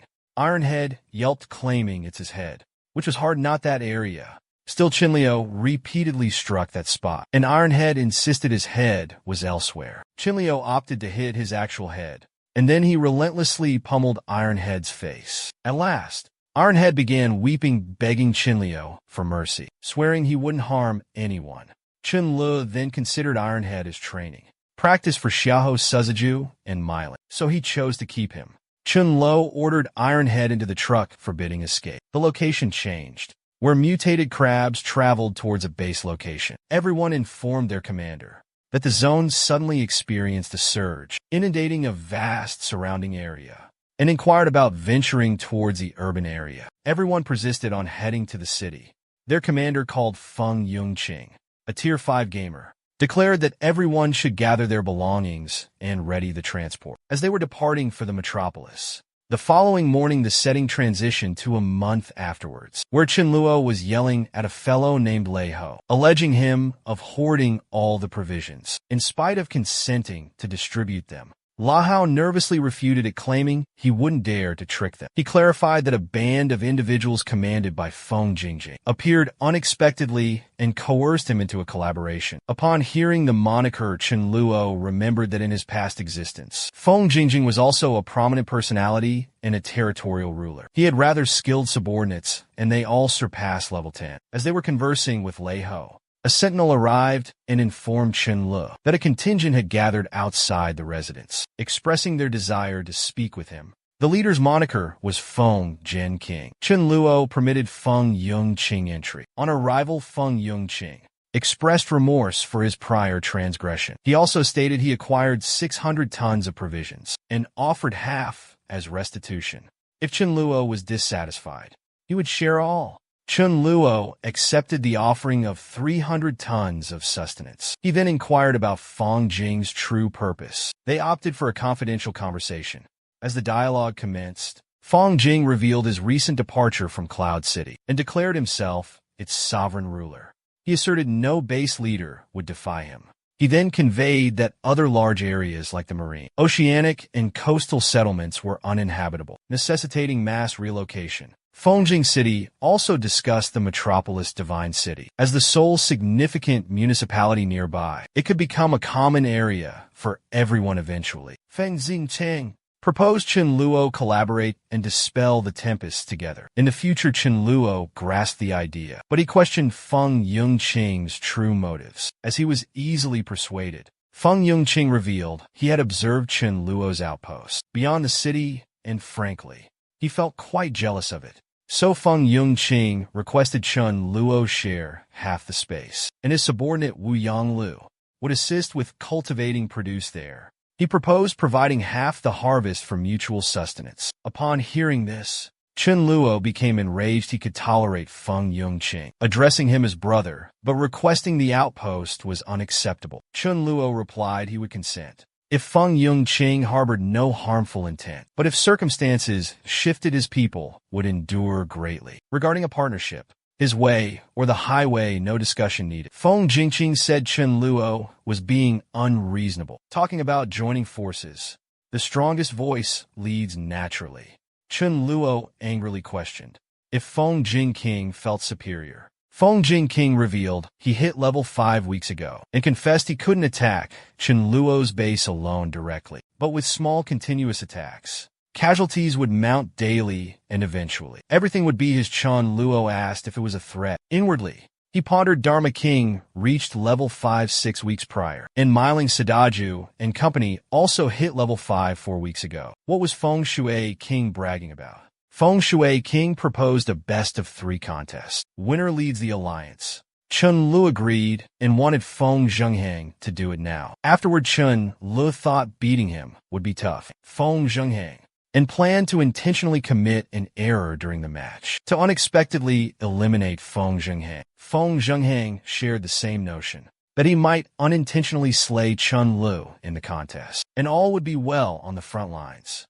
Feng Jingcheng informed Chenluo that any breach of contract would result in consequences. Chenluo concurred and dispatched Sudu for the initial bout. Observing this, Feng Jingchen contemplated deploying a Tier 4 elemental, so he directed Sunyu to engage in combat. As the battle commenced, Sunyu utilized earthen columns to construct a barrier, from which Sudhu became slightly apprehensive, as if he were leaner. He could have effortlessly pierced that column. Sunyu then employed a marsh technique assault. Witnessing this, Chenluo was amazed by Sunyu, as he possessed the potential to become a notable contender. But Sudoju effortlessly shattered Sunyu's defenses with a few blows, forcing Sunyu to yield from the match. Feng Yongqing became enraged after the immediate defeat. He requested his squad bring the vehicle. Shockingly, it was a Tier 3 mutated walker. Everyone was stunned. Even Chenluo felt he misjudged Feng Jingjing. He didn't anticipate him possessing such a creature. Chenluo chose to counter a walker with a walker. He instructed Sadaju to retrieve Ironhead. Upon Ironhead's arrival, he exclaimed his hunger as Chenluo had only assured nourishment tomorrow, but delivered nothing unexpectedly. Chenluo again struck his groin, expressing satisfaction with his prior obedience, but displeasure with his current conduct. Chenluo commanded him to eliminate Feng Jin King's walker. Feng Jin King was astonished, mirroring him. Chenluo also wielded a walker, unaware of Ironhead's capabilities. The walker clash commenced. After a single fiery assault from the walker, Ironhead advances toward a young lady to devour her, instead of battling the other undead. Chenluo, noticing this, dashed toward the girl to rescue her. Chenluo requested Ironhead to return, to which he began yelling he desired to consume humans. Chenluo informed him it was guaranteed for the following day, but Ironhead realized the morrow would not arrive, and he would never witness the next day. So Chenluo was pondering eliminating Ironhead, but unexpectedly Ironhead transformed. Chenluo grew slightly anxious and opted to initially sever his legs. But nothing occurred after a single strike from Chenluo, and Ironhead exclaimed he had matured and was now mightier. Ironhead attempted to squash Chenluo beneath his paws, but Chenluo evaded the assault and proceeded to strike Ironhead's vulnerability. Shockingly, it was ineffective, and Ironhead stated he had become invincible even there. Chenluo comprehended Ironhead's shortcoming, presented the greatest challenge, and that even the level 8 undead he previously eliminated, using the time acceleration skill, wasn't as formidable. Chenluo chose to employ his time acceleration skill on Ironhead and sprinted towards him to strike with the ethereal blade. Simultaneously, he envisioned assaulting Ironhead, picturing him retreating. Abruptly, Ironhead was astonished as his form began to spontaneously disintegrate. Chenluo was equally perplexed, questioning if the gashes on Ironhead's body originated from his recent vision. Moments before Chenluo could deliver the decisive strike, an onslaught approached. It was none other than Feng Qingqi, who sought to capitalize on the chance to eliminate Chenluo, and subsequently assert he inadvertently killed him while targeting Ironhead. However, Feng Qingqi was stunned to observe Chenluo remained unscathed by his final assault. Chenluo advised him if he intended to strike again, he should hasten his offense. Feng Jingchen expressed regret, calling it a blunder. Meanwhile, Ironhead was pleading with Chenluo to spare his core, asking forgiveness for his actions. But Chenluo disregarded him and destroyed his core. As Chenluo retrieved the crystal, Feng Jingking was astonished by its magnitude and deduced that Ironhead was likely level 8 or 9. Yet Chenluo had triumphed effortlessly. Feng Suncheng approached Chenluo and proclaimed him victorious, and their commander Chenluo, however, inquired about the morality of ambushing a comrade. Feng Jingqing maintained it was unintentional and implored Chenluo to believe him. Infuriated, Chenluo began striking Feng Jingqing and ultimately demanded to know who led them. Feng Jingqing sat distressed and tearful, confessed that it was Chenluo himself. Chenluo then inquired of the girl and the others on Feng Yungqing's side if they would honor the agreement and join him. The girl consented, and Chenluo requested her name and reveal everyone's aptitudes. Meanwhile, Feng Yungqing felt enraged and exasperated, as he had lost all his followers. However, he thought that if he could somehow reach another town, he could make a fresh start, so he asked Chenluo to have mercy on it, pledging that his men would join Chenluo willingly. Chenluo consented and vowed that neither he nor his companions would hurt Feng Jingqing. Feng Jingqing declared to his subordinates that he was no longer their chief and fled, trusting Chenluo would honor his pledge. Chenlu just glanced at Dharma, and Dharma grasped that Chenlu's word meant his men wouldn't injure Feng Yungqing, but a canine could as Feng Yungqing ran a certain distance. He felt at ease that Chenlu didn't dispatch anyone to pursue him. However, he was startled to see a hound rushing to assault him. Comprehending what was occurring, Feng Jingchen anxiously inquired what the dog was going to do, and ultimately realized that he wasn't even as valuable as Chun Lao's dog. After dealing with Feng Jingqing, Dharma pondered his potential rewards. Chun Luo examined Feng Jingqing's roster. If he gathered them all, he'd have a 3,000-person squad. So Chun Luo chose to evaluate everyone. Only those who succeeded would join. Chun Luo had Langren Luo disseminate this news. In the meantime, Dharma returned inquiring about payment and interment to settle the crystal and service charge. Chun Luo awarded Dharma 500 points. He then requested Dharma escort him to the new facility to inspect the surroundings and development. The location changed to the new base, where Xiaohua was under insect assault. Xiaohua began eliminating them. But ultimately, the altered one pleaded for clemency, expressing remorse. Chun Lo appeared and observed it was a dung beetle. He believed it would enhance the environment. He chose to preserve the altered insect. Chun Lo then struck a bargain with the bud. The insect had to assist when required.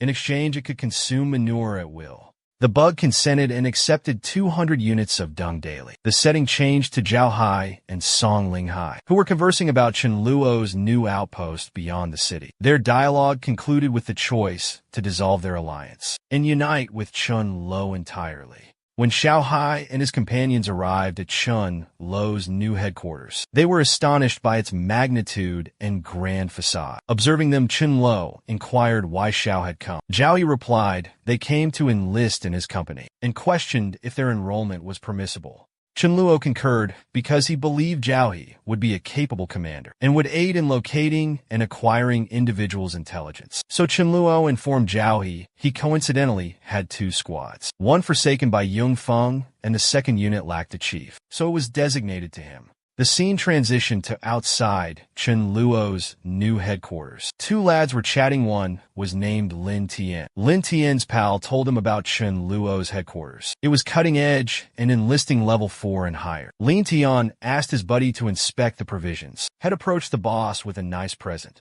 for a meeting at the residence. Chun Luo and Xiao Hai were conferring. Chun Guang interrupted them.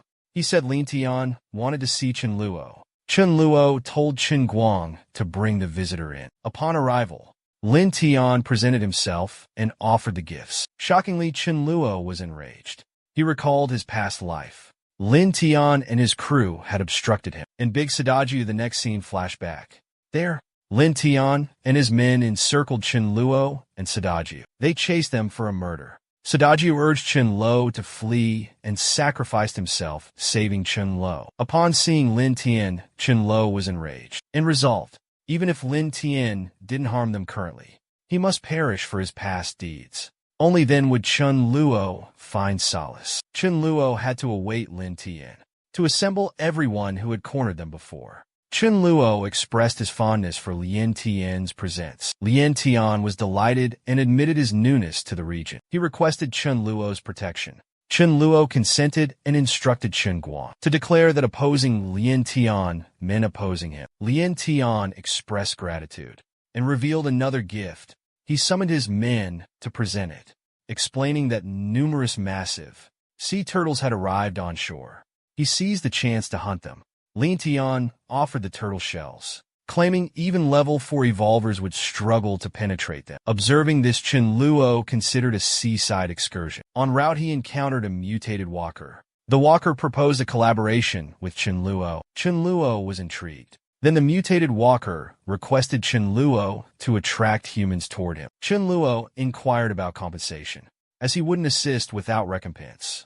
The mutated walker became enraged and questioned Chun Luo's courage for requesting compensation. Upon hearing this, Chun Luo became infuriated and assaulted the walker. After relentless assault, the walker was bewildered by the human's ferocity. Finally, the mutated walker expressed remorse. Nevertheless, Chun Luo proposed a bargain. The mutant had to attract formidable walkers. In exchange, Chun Luo would provide sustenance. The scene transitioned to the shore, where Chun Luo neared the sea turtles. Upon seeing him, the sea turtles became frightened and aimed for Chun Luo's groin. In response, Chun Luo became enraged, grabbed his void sword, and with several strikes obliterated the sea turtles. Following this, Chen Luo was extracting the shells and storing them in void space when he unexpectedly noticed the Turtle King and grew anxious. Due to its dimensions, the turtle was colossal and appeared to possess the power of a level 7 or 8. To his surprise, Chen Luo observed the Turtle King laying eggs. He contemplated that the Turtle King's ancestry must be remarkable, and if he could acquire some eggs and nurture them from infancy, it would be advantageous for him.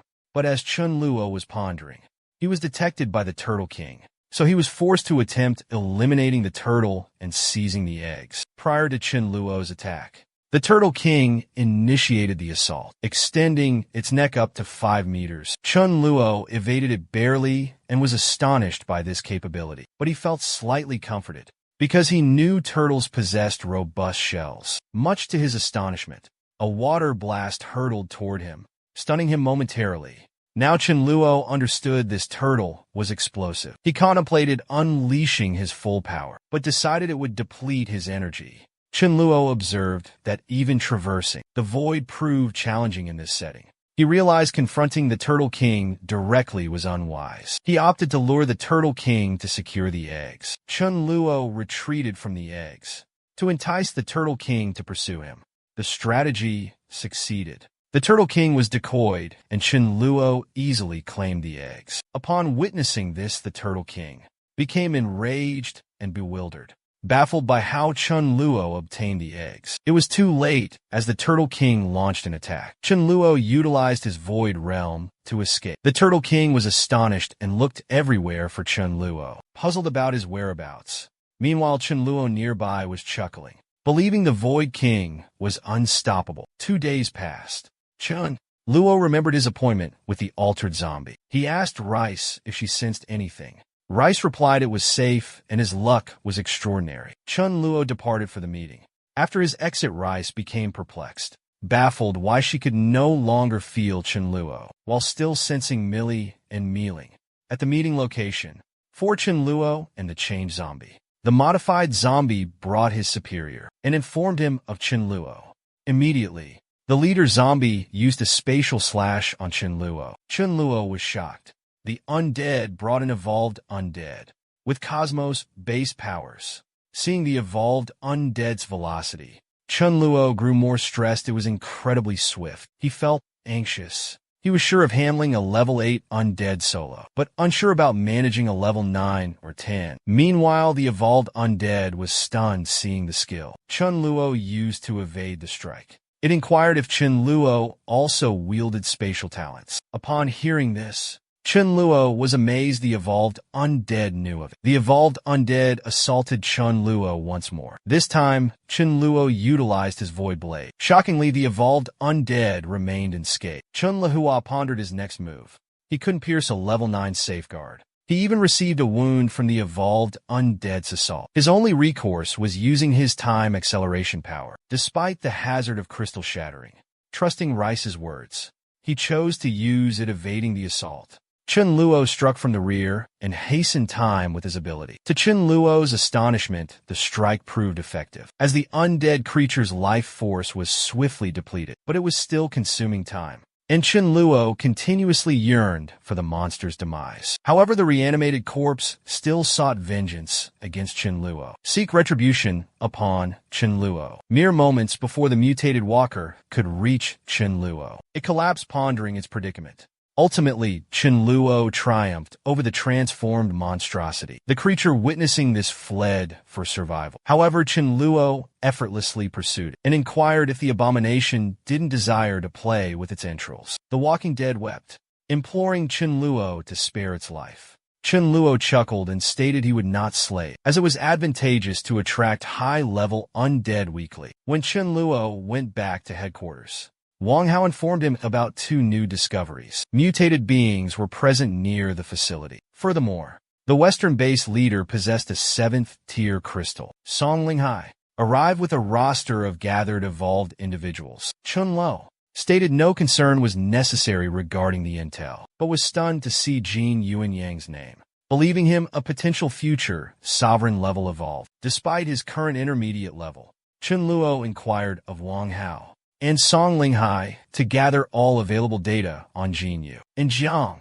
Abruptly, Chen Luo received a communication from Chen Guang, revealing a person called Jian Chan was being hunted. He further disclosed that Jian Chan might be inclined to offer Tier 7 crystals for sanctuary. Chen Guang contemplated acquiring the crystal from Ji Shan, then dismissing him. Upon hearing this, Chen Lo pondered when Chen Guang had changed. Chen Lo considered using the chance to establish a haven where, regardless of their transgression, he could resolve it. So Chen Luo requested Chen Guang to notify everyone, stating that he himself was handling Jihuan, and anyone who desired Jihuan or something from it could retrieve it on the opposite side.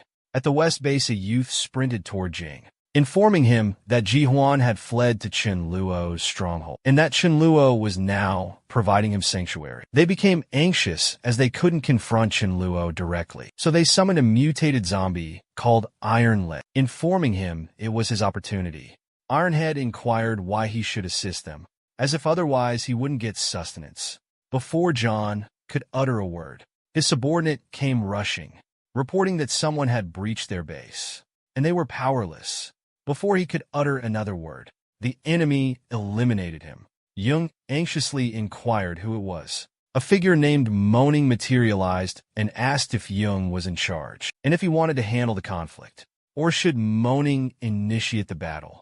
Ironleg advanced toward Moaning, yelling it was Ironleg's domain. But Moaning teleported behind Jung and obliterated him. Moments later, a girl named Moliai appeared and commented she thought she was tardy. Moaning declared the mutant zombie was incredibly formidable, but nobody could best his blade. Moliai stated she discovered something, a message dispatched by Chen Luo's faction. After perusing it, Moaning chuckled and resolved to disprove them. Afterward, Moaning and his companions retreated to their headquarters. The perspective shifted to Chen Luo, who was positioned near the Turtle King's eggs, anticipating their hatching.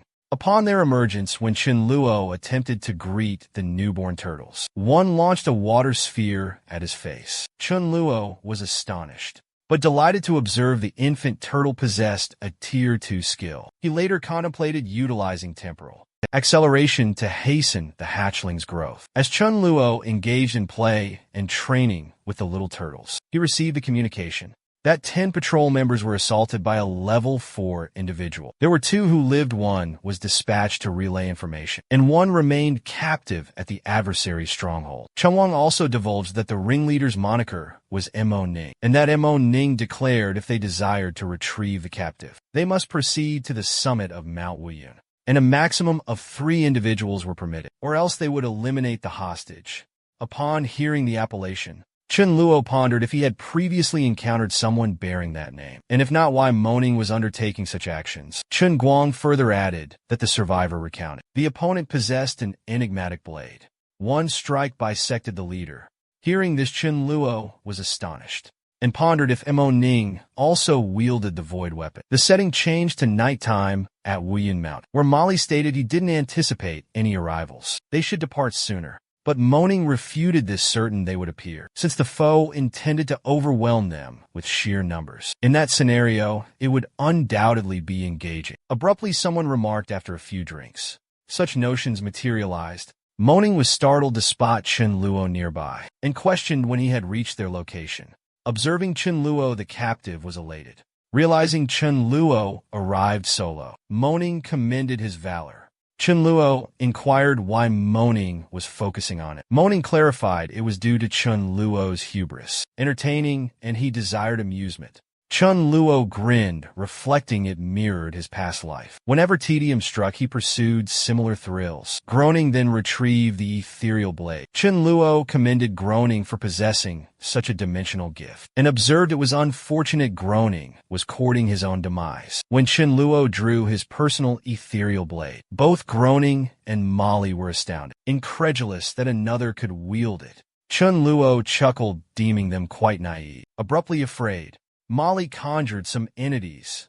Witnessing this, Chen Luo was pleased. Believing Molly could be a valuable instrument later, he obliterated the conjured entities with a single strike. Molly was stunned, but Groaning's subordinates and allies chose to remain calm and assault jointly. Nevertheless, Chun Luo effortlessly and swiftly dispatched all the adversaries. Groaning with stress because despite being tier 6, he couldn't perceive Chun Luo's motions. Chun Luo informed Moaning that just as Moaning eliminated his comrades, he would annihilate Moaning's associates in the same manner. Suddenly, Chun Luo was thrown against a barrier. When he looked, it was Mo Li utilizing his shadowy powers, urging Mo Ning to flee. Chun Luo then stated that he would allow Mo Ning to escape briefly, as his 400-meter blade awaited him.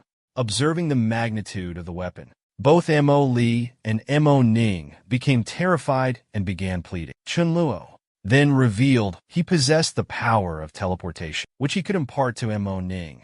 Mo Ning replied that he understood it was a valuable aptitude. In answer, Chun Luo commenced striking Mo Ning, inquiring if he was deserving of instruction. Chun Luo reconsidered eliminating Mo Ning. Instead, he resolved to cripple him and bring him back as a lesson upon returning to headquarters.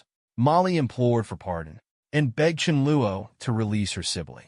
Mo Ning volunteered herself for any penalty. Chun Luo went to her, stroked her hair, and said to act right and obey. He guaranteed her that if everything succeeded, he'd allow her to rejoin her sibling after 2 months. Molly consented, and Chin Luo directed the ladies to watch over Molly and ensure her survival. Chin Luo did this aiming to acquire level 7 crystals. Afterward, Chin Luo observed Johei anticipating him, so he advised Johei to be more vigilant henceforth. Yao Hai then revealed that the previous night, they assimilated a tiny group of dozens that newly entered the city. His brother's moniker was Yao Zichin Luo, and his sister's moniker was Yao Zi. He stated his brother was a wind manipulator, and his sister possessed the skill of mind control. Upon hearing this, Chin Luo was content.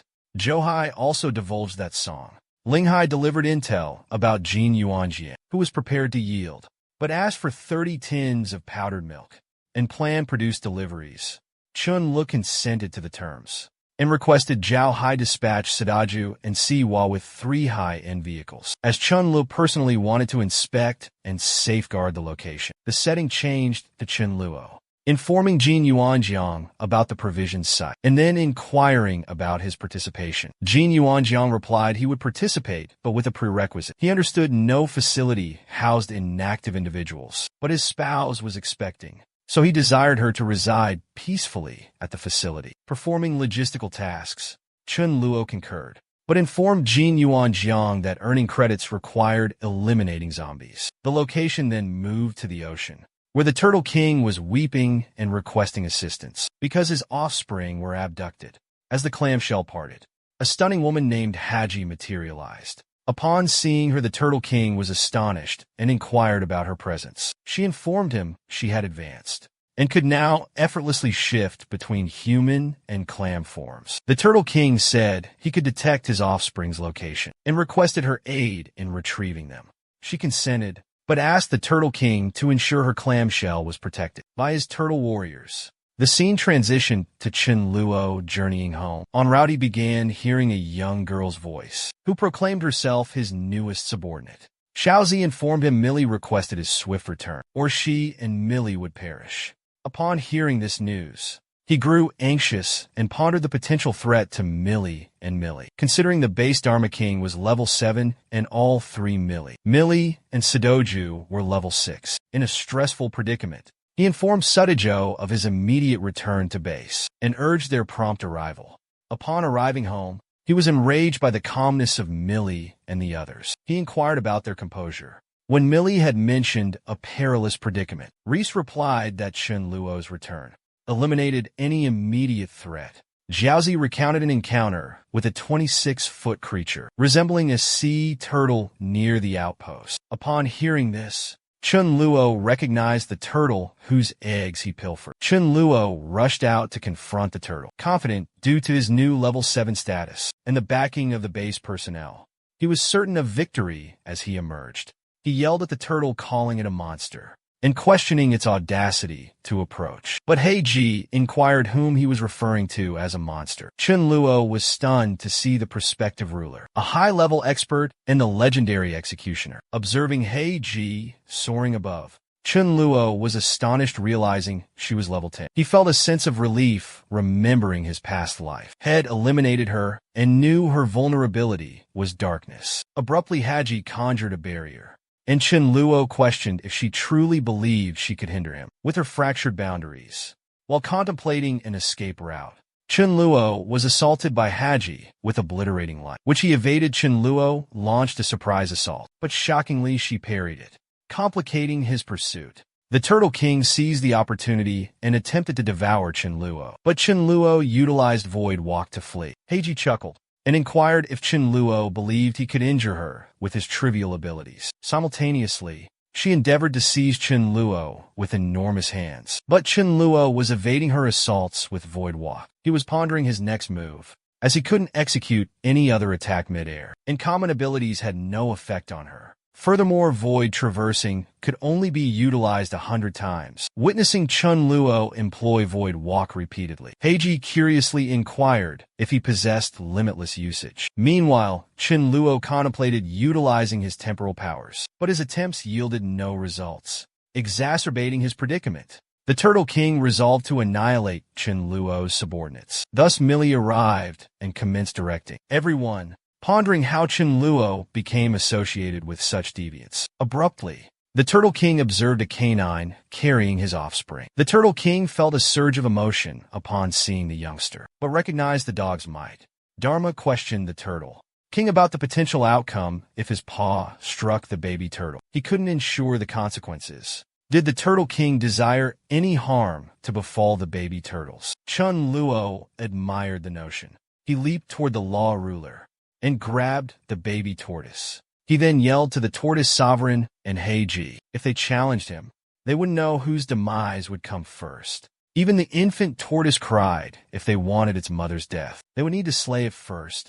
The Tortoise King, upon hearing this, felt sorrow. His offspring recognized Chunluo as their parent. Heiji informed the Tortoise King his child was now worthless and attempted an assault on the law ruler. Witnessing this, Chunluo grew anxious, seeing no solution. It appeared to be the law ruler's end. But as Heiji neared the law ruler to strike, Chunluo intervened and demanded she vanish to the earth's furthest reaches. Heiji glared at him with fury. Abruptly, a spatial rift materialized and Heiji was gone, suggesting Chunluo utilized another mysterious power. Dharma felt relief knowing death had been imminent, were it not for his teacher's rescue. Qin Liao was also stunned, questioning if he had successfully performed a dimensional exile to dispatch Haji. Yet he was intense. As the tale began, a man stood amidst a crowd of laborers. The man was no other than our hero, Chunluo. The laborers informed him about their shipment, having brought the requested goods promptly. The first laborer arrived with 100 buckets of fried chicken. Likewise, others carried 100 servings of Peking duck, tangy spare ribs, and simmered carp. Upon hearing this, Chunluo replied with an all right and dismissed them. All consented to depart with the task fulfilled. Departing, the laborers whispered and debated Chunluo, uttering mocking remarks and gossiping. One laborer inquired if Chunluo purchased such a feast due to an insatiable appetite. Another retorted that the wealthy have limitless options. Yet the first laborer disagreed and scoffed Ratch and Jian, calling Chunluo a spoiled fool. As they all departed, Chunluo remained quiet after their departure. He gradually unlatched the truck's rear entrance, noticing the food containers. He was awestruck. It was a truly delightful sensation to be encompassed by such provisions and treats. Chunluo then pondered who would have imagined he was famished and struggling during the cataclysm. Mere days ago, now the primary inquiry emerges. What Chunluo was discussing, and why he was hoarding so much sustenance as if we were present. We couldn't restrain ourselves from consuming it. Slowly, Chunluo mystically stashed all his food in some kind of emptiness. He erased the genuine narrative, as Chunluo revealed that in 27 days' time, the planet would face an apocalypse. At that moment, 80% of humanity would transform into the undead, and a minimum of 90% of the surviving people would perish by zombies. A tiny fraction of the remaining individuals would acquire extraordinary abilities. He further disclosed that there were various kinds of abilities. Some acquired bodily strength, while others developed elemental or mental gifts. Yet he alone possessed a unique spatial attribute, ability, and became renowned as the Void Ruler, since Shenlua commanded the skill of Void Warping, a talent unmatched in both attack and endurance in combat. He flourished in the apocalypse. Despite his vast power, he always behaved pathetically, continuously concealing himself until every other survivor perished. The earth was teeming with increasingly bizarre creatures, and Shenlua couldn't locate a single person. Ultimately, he became isolated and lost his will to live. But fate intervened. Shenlua was fortunate enough to be reborn, or maybe sent through time. Shockingly, after slumbering, he awoke in his childhood residence. When he roused and investigated, he realized he had been relocated 27 days before the cataclysm struck. He was truly lucky at first. He gained a unique ability that ensured his survival, and now he had been reborn. But it wasn't the conclusion despite all his abilities vanishing. One lingered. The pocket dimension he had generated in his past life remained. In the apocalypse, provisions and sustenance were paramount, as humankind required nourishment to live. No individual could ever exist without it joyfully. Shenlua possessed his pocket dimension, which could halt time and preserve the food. Recognizing this, Shenlua became overjoyed and resolved to utilize his pocket dimension with complete effectiveness. How could he squander such a chance bestowed by fate? Lose this opportunity when he successfully safeguarded his provisions. Shenlua unexpectedly received a ring. Upon answering, a voice on the other line yelled at Shenlua, demanding he report to the workplace promptly for a discussion. Unexpectedly, Shenlua grinned and stated he wouldn't be so gullible this time with his uncle. It was indeed a ring from his uncle, and Shenlua was resolute not to repeat past errors. The scene transitioned to Shenlua's office, implying he was from an affluent family, which clarified his lack of money troubles. Unlike other narratives in the office, Shenlua's uncle, named Jianan, yelled at him, demanded answers for selling shares over 3 billion for 1 billion. Jianan continued questioning why Shenlua hadn't told him, and if Shenlua disregarded him as family. But Shenlua stayed composed, simply absorbing Jianan's words passively. Jianan then informed Shenlua if someone was menacing him, or if any issues arose, Shenlua should confide in him, or simply flutter his eyelids and his uncle would handle everything. Upon hearing this, Shenlua pondered if his uncle was truly performing, as he had directly learned from his cousin, Chunfei, amidst the cataclysm, that his uncle orchestrated his parents' demise. It was disclosed that Jianan had plotted the auto collision that eliminated Shenlua's parents, and had also misappropriated the initial portions of the company that his parents had bequeathed. To him, exasperated, Shenlua discerned that he could have stayed unaware for his entire life, assuming Jianan was a virtuous individual. So Shenlua replied to his uncle, stating nobody had intimidated him. He merely had a premonition that the cost of pork would skyrocket, once again hitting 50 KD per pork, which wasn't surreal. Thus, the 1 million worth of pork he had acquired would appreciate to 5 million. He became instantly enthusiastic and suggested it could fetch 100 KD per pork, which he deemed an achievable feat down the line. Absorbing all this from Shenlua, Jianan grew enraged and exasperated. He pondered if Shenlua truly embraced such a ludicrous fantasy, and if it wasn't essentially lunacy. But Jian opted to dismiss his annoyance and inquired of Shenlua why he hadn't offered him those shares for 15 billion. Shenlua nervously refuted, expressing remorse and clarifying he had already disposed of them, and the agreement was finalized, rendering it unattainable to retrieve them from that young gentleman. Upon hearing this, Jianan became speechless and at a loss for words. Abruptly, Shenlua's telephone buzzed. So he conveyed apologies to his uncle and stated he must answer the call. Annoyed, Jianan, despite his compassionate nature before Shenlua, was powerless. He instructed Shenlua to answer his phone, claiming it was no trouble for him. As Shenlua exited the compartment, Jianan pondered how Shenlua could commit such an act. He resolved to discipline Shenlua. Conversely, Shenlua answered his phone and inquired about the caller. The speaker announced they located the canine Shenlua commissioned them to seek. It was a dark-haired dog lacking an ear, and they transmitted a picture to him. The individual requested Chen Luo to verify if it was the missing dog. Thrilled, Chen Luo questioned if it could truly be that canine. He affirmed and stated he would examine it immediately. Chen Luo then recounted that right after the cataclysm, some meddlesome individuals with idle time graded the superpowered users, so naturally Void ranked highest, which was him, and the first flame wielder was known as Scarlet Rose. As for Lightning, the originator was a canine named Lightning King. Chen Luo concurred with the assessment, recognizing that any being that didn't become undead possessed the potential to gain an aptitude. However, he hadn't anticipated it to be a pooch. When sustenance was scarce in the apocalypse, that canine was a novel discovery for them.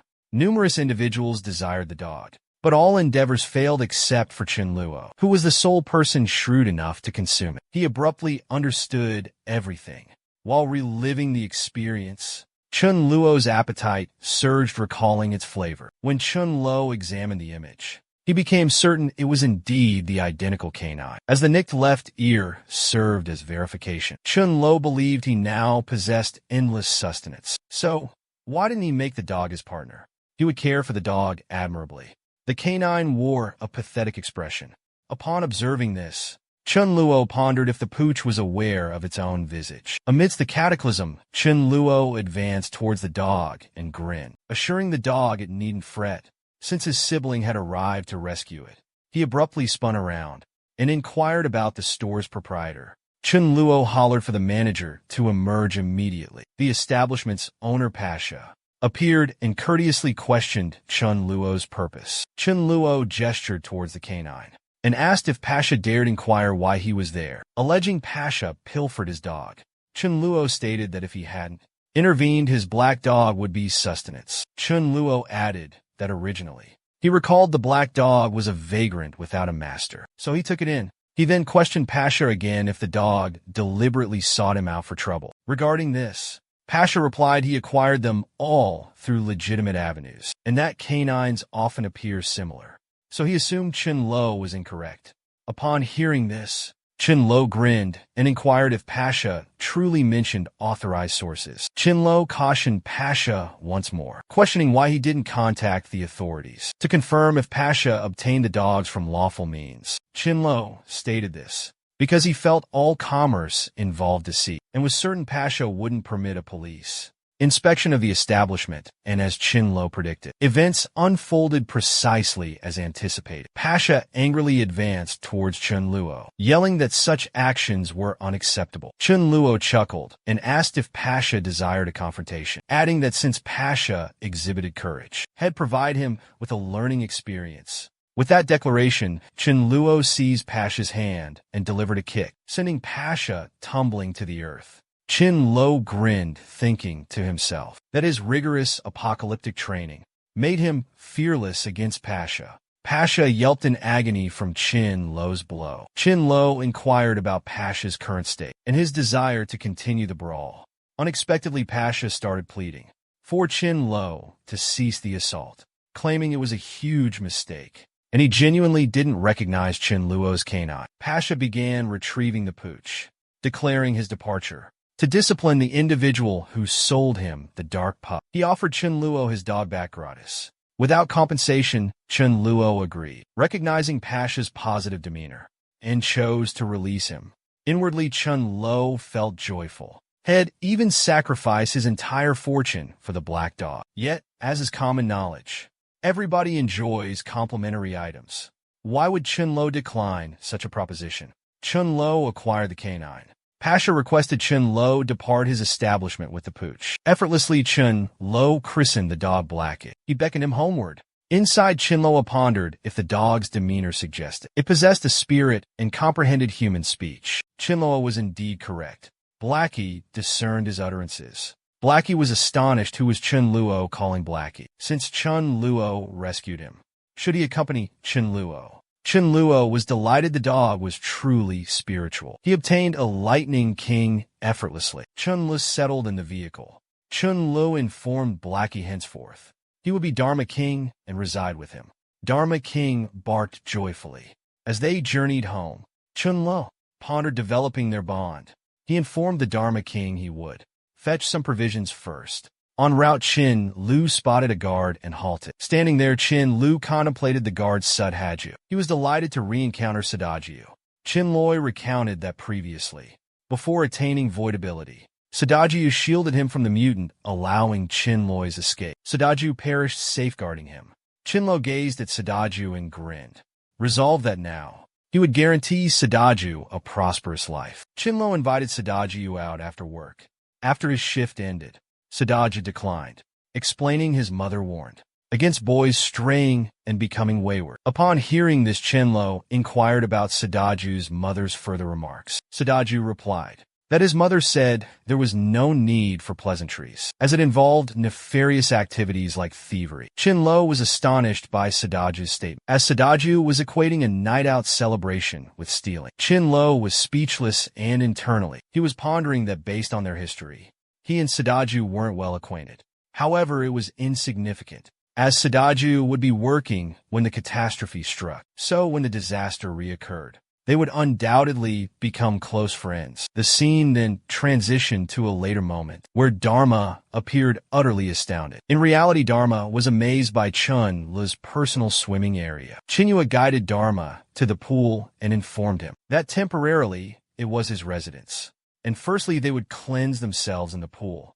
Chinua was washing Dharma's body with a sponge and cleanser. In cleansing himself, he pondered his new existence. He desired a different path than his previous life. He also yearned for companionship, not solitude. Chinua formulated a rudimentary plan.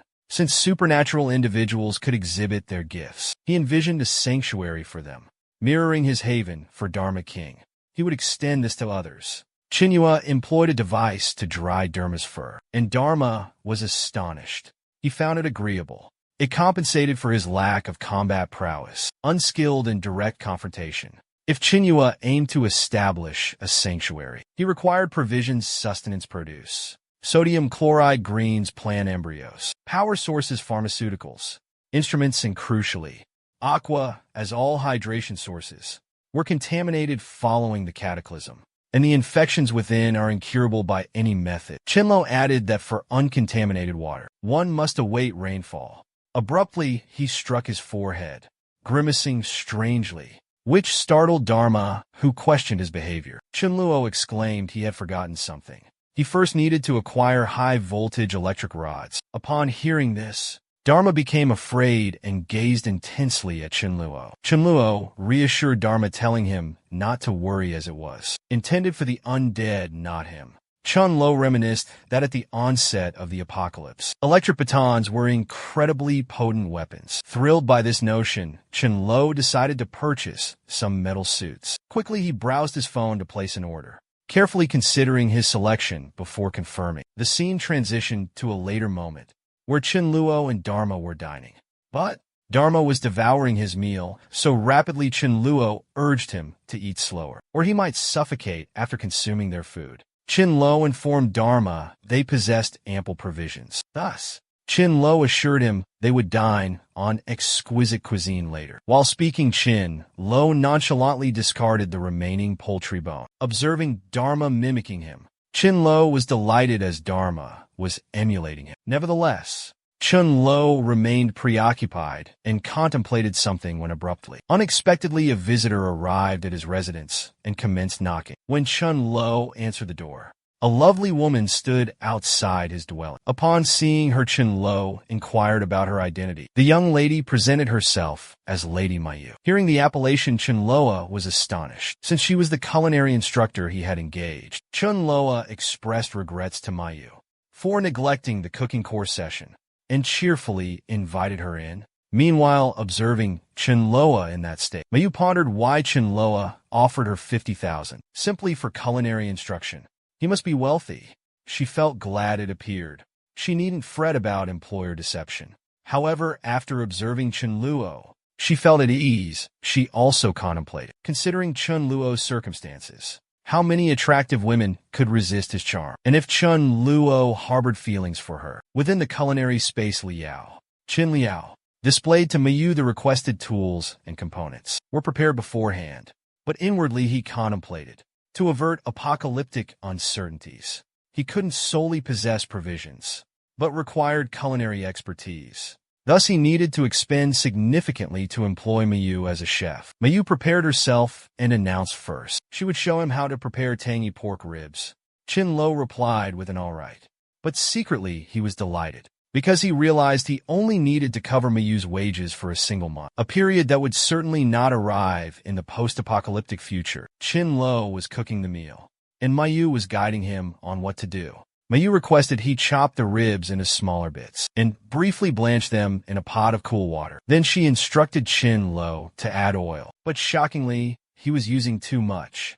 Noticing this, Mayu inquired if his oil was free and why he used so much. Later, when it was time for salt, he accidentally used sugar, leading Mayu to yell at it, questioning why he couldn't distinguish between sugar and salt. Ultimately, the dish ended up so dreadful that Mayu fed it to the dog, but even the canine wouldn't consume it. Mayu informed Chin-lo he finally showed some progress. Chin-lo was stressed and upset his cooking was untouched even by the canine, so there was no need to console him. Dharma was fiercely barking at Mayu. He held no resentment toward the master and questioned her poisoning attempts. Mayu explained her reasoning by stating, "At least the kitchen survived Chun Lao's cooking." Chin-lu speechless and stunned. Instead, he simply concluded he was unfit for culinary arts and required a royal cook.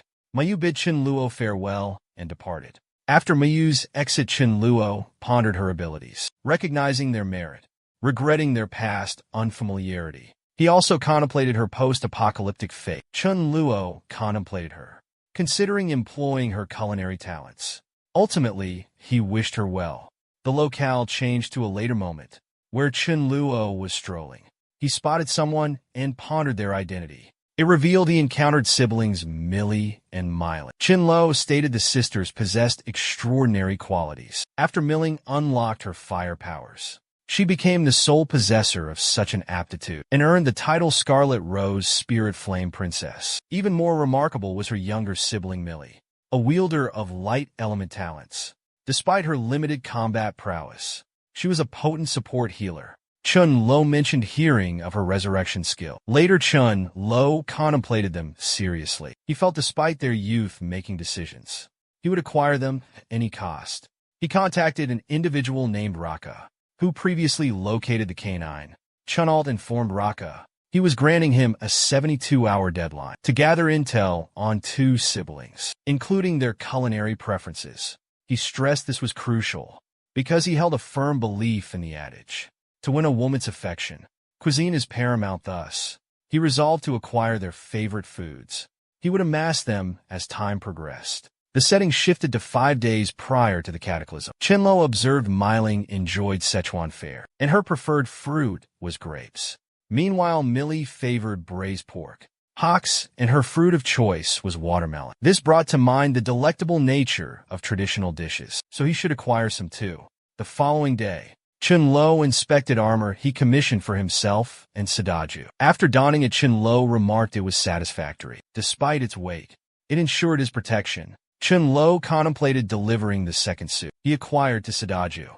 With 72 hours until the cataclysm, he gripped a stun gun. The vendor informed Chin-lo the intense electrical charge emitted from the device could instantly incapacitate someone and could even disable a person in mere moments.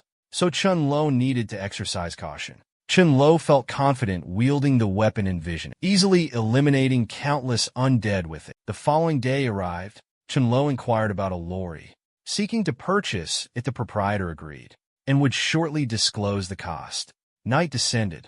Just prior to the impending doom, Chinhua attempted sleep, but anxiety and countless possibilities plagued him, preventing any restful slumber.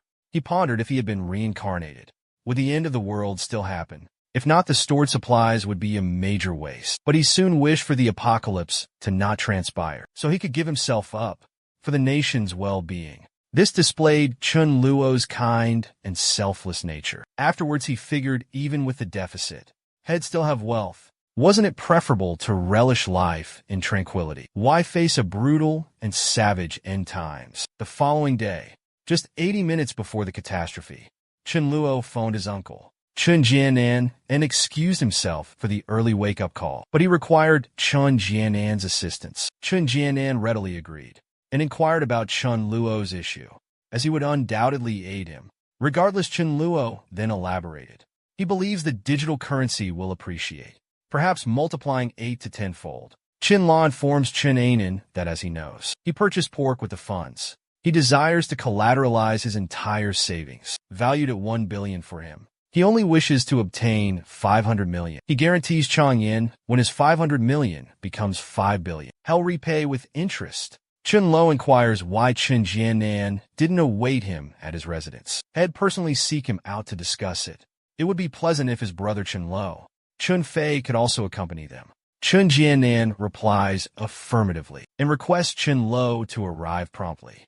Departing for Chun Jianan's home, Chun Lo grins and exclaims he said that when the apocalypse hit, their demise was inevitable. As Chen Lo neared Chen Jihan's residence, he instructed Dharma to remain in the vehicle. He had a personal matter to attend to, and for safety he urged Dharma to stay put. Dharma barked and shook his head in response. As Chun Luo began walking, he spotted Sadaji. He pondered that despite Sadaji's good fortune in his past life, his survival was a matter of chance without assistance. He chose to offer some aid. He approached Sadaji, who noticing Chun Luo in the car. Sadaji inquired if Chun Luo was departing. Chun Luo replied that he came to deliver a message. Upon waking that morning, he had a premonition of a catastrophic event. At 9 a.m. sharp, Sadaji needed to exercise caution. He requested Sadaji's word.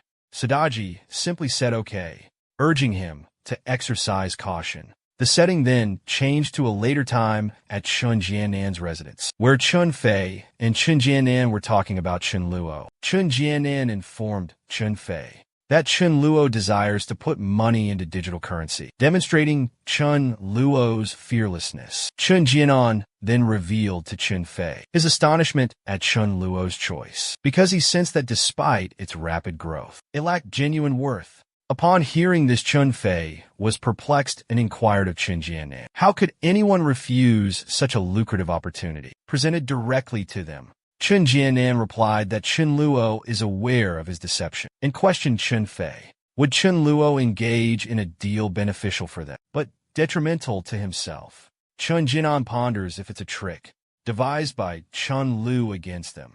Chun Fei expresses he grasps the mentality of virtual currency speculation. He even provides an illustration by contrasting virtual currency with Chun Jianan's wagering tendencies, as Chun Jianan always hastily uses money in betting. Chun Fei also notes that likewise, Chun Lu would be hurried, and no one resembled Chun Jianan, who could instantly provide 500 million. That's why Chun Lo approached them. A knock echoes, and upon registering, they became solemn and resolved to remain cautious. When Chun Lo walked in, it was after 9 a.m., and they remained unaware due to being inside a sealed, climate-controlled room. Chun Fei, without acknowledging Chun Luo, stated he would have joined him if he possessed Chun Luo's courage.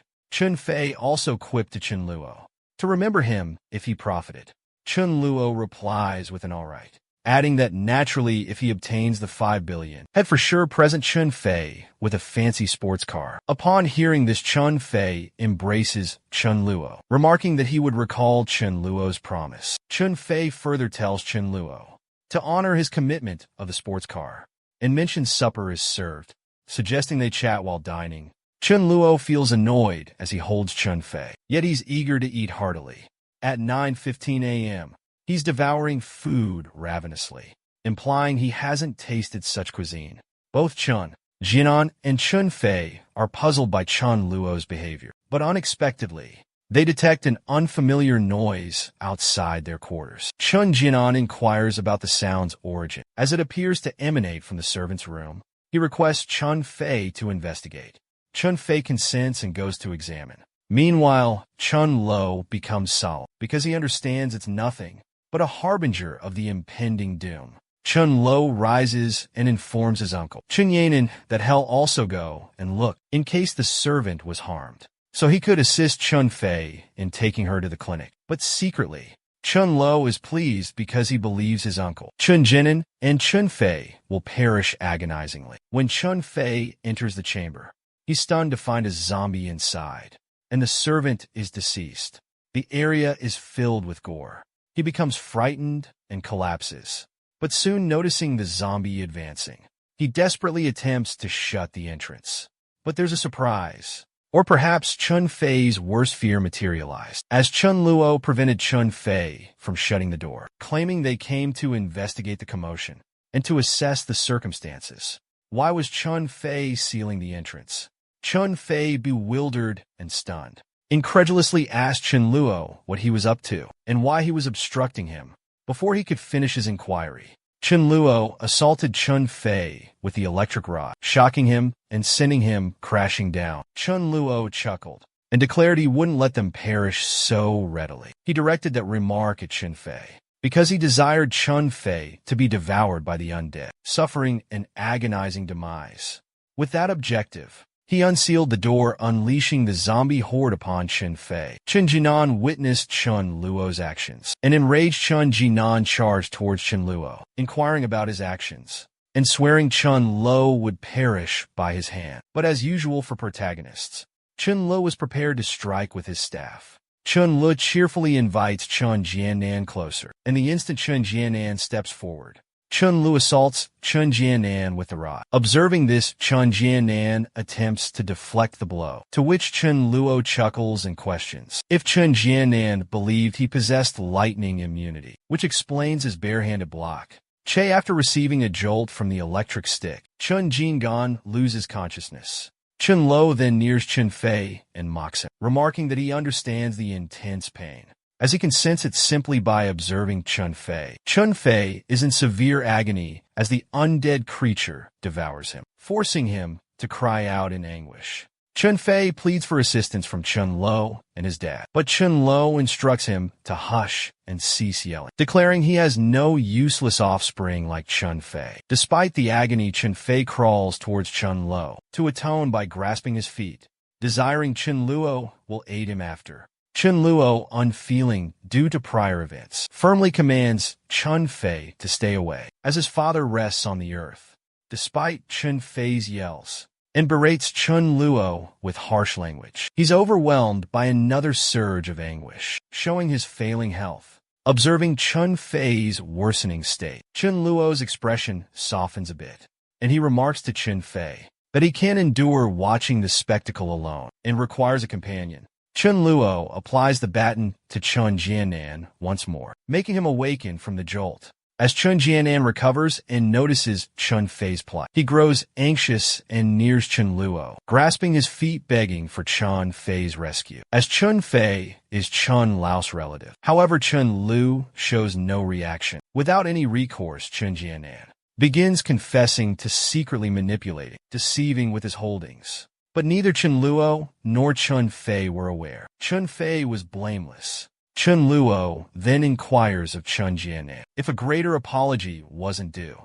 Upon hearing this, Chun Jianan is astonished, questioning Chun Luo's words. He ponders if Chun Luo is also knowledgeable. Nevertheless, Chun Jianan still declines atonement for his parents' demise. Chun Luo asks Chun Jianan about his decision, since Chun Fei was nearing his end and couldn't persevere. Chun Jian reacts and angrily insists on Chun Fei's immediate rescue and vows to not alert the authorities if Chun Luo does the same. So Chun Jianan cautioned Chun Luo that contacting the police would jeopardize Chun Luo's future and could ruin it. As a response, Chun Luo stated he had already offered Chun Jianan an opportunity, but he wouldn't provide another. Upon hearing this, Chun Jianan became enraged and yelled, labeling Chun Luo an ungrateful wretch who intended to double-cross his own relative and kin, declaring Chun Luo was inferior to a canine, by which Chun Luo feels exasperated and retorts that Chun Jianan is the one lacking gratitude. Chun Luo strikes Chun Jianan and informs him his father witnessed Chun Jianan's shortcomings and constant failures, yet still recommended Chun Jianan to the Chun Luo syndicate. But what actions did Chun Jianan take in exchange? Chun Jianan conspired against his folks. Chun Luo couldn't fathom how Chun Jinan could speak such audacious words. Before Chun Fei's passing, Chun Jinan became devastated and enraged. He retorted to Chun Luo that he was Chun Luo's dad's sibling, and he even aided the firm. Yet what did he receive in return? Chun Jianan angrily inquires. if Chun Luo's dad viewed him as a pauper for solely granting him 10% ownership of the business. He wonders if that's why he warranted death. Chun Jianan even berates Chun Luo, claiming that he can avoid capture with the current law enforcement tech. Chin Lo, hearing this, becomes infuriated and highlights that back then, stocks held significant worth as 10% equaled 15 billion. He questions if an employee could accumulate 15 billion in stock. Chin Lo, recognizing Chun Jinan's wicked nature, tosses him to the undead. Inwardly, he experiences contentment, understanding his dad was overly compassionate for assisting someone like Chun Jinan, his only possible action for them. Chun Lo weeps, remembering his folks. Later, a walker assaults Chun Lo. He acknowledges his suspicions were correct. Post-transformation, feeling anything besides hunger was impossible, only craving human flesh. As the creature nears, he electrocutes it with a rod. Chillo explains that while undead don't fear, they register agony and immobility. Immobilization tactics are effective.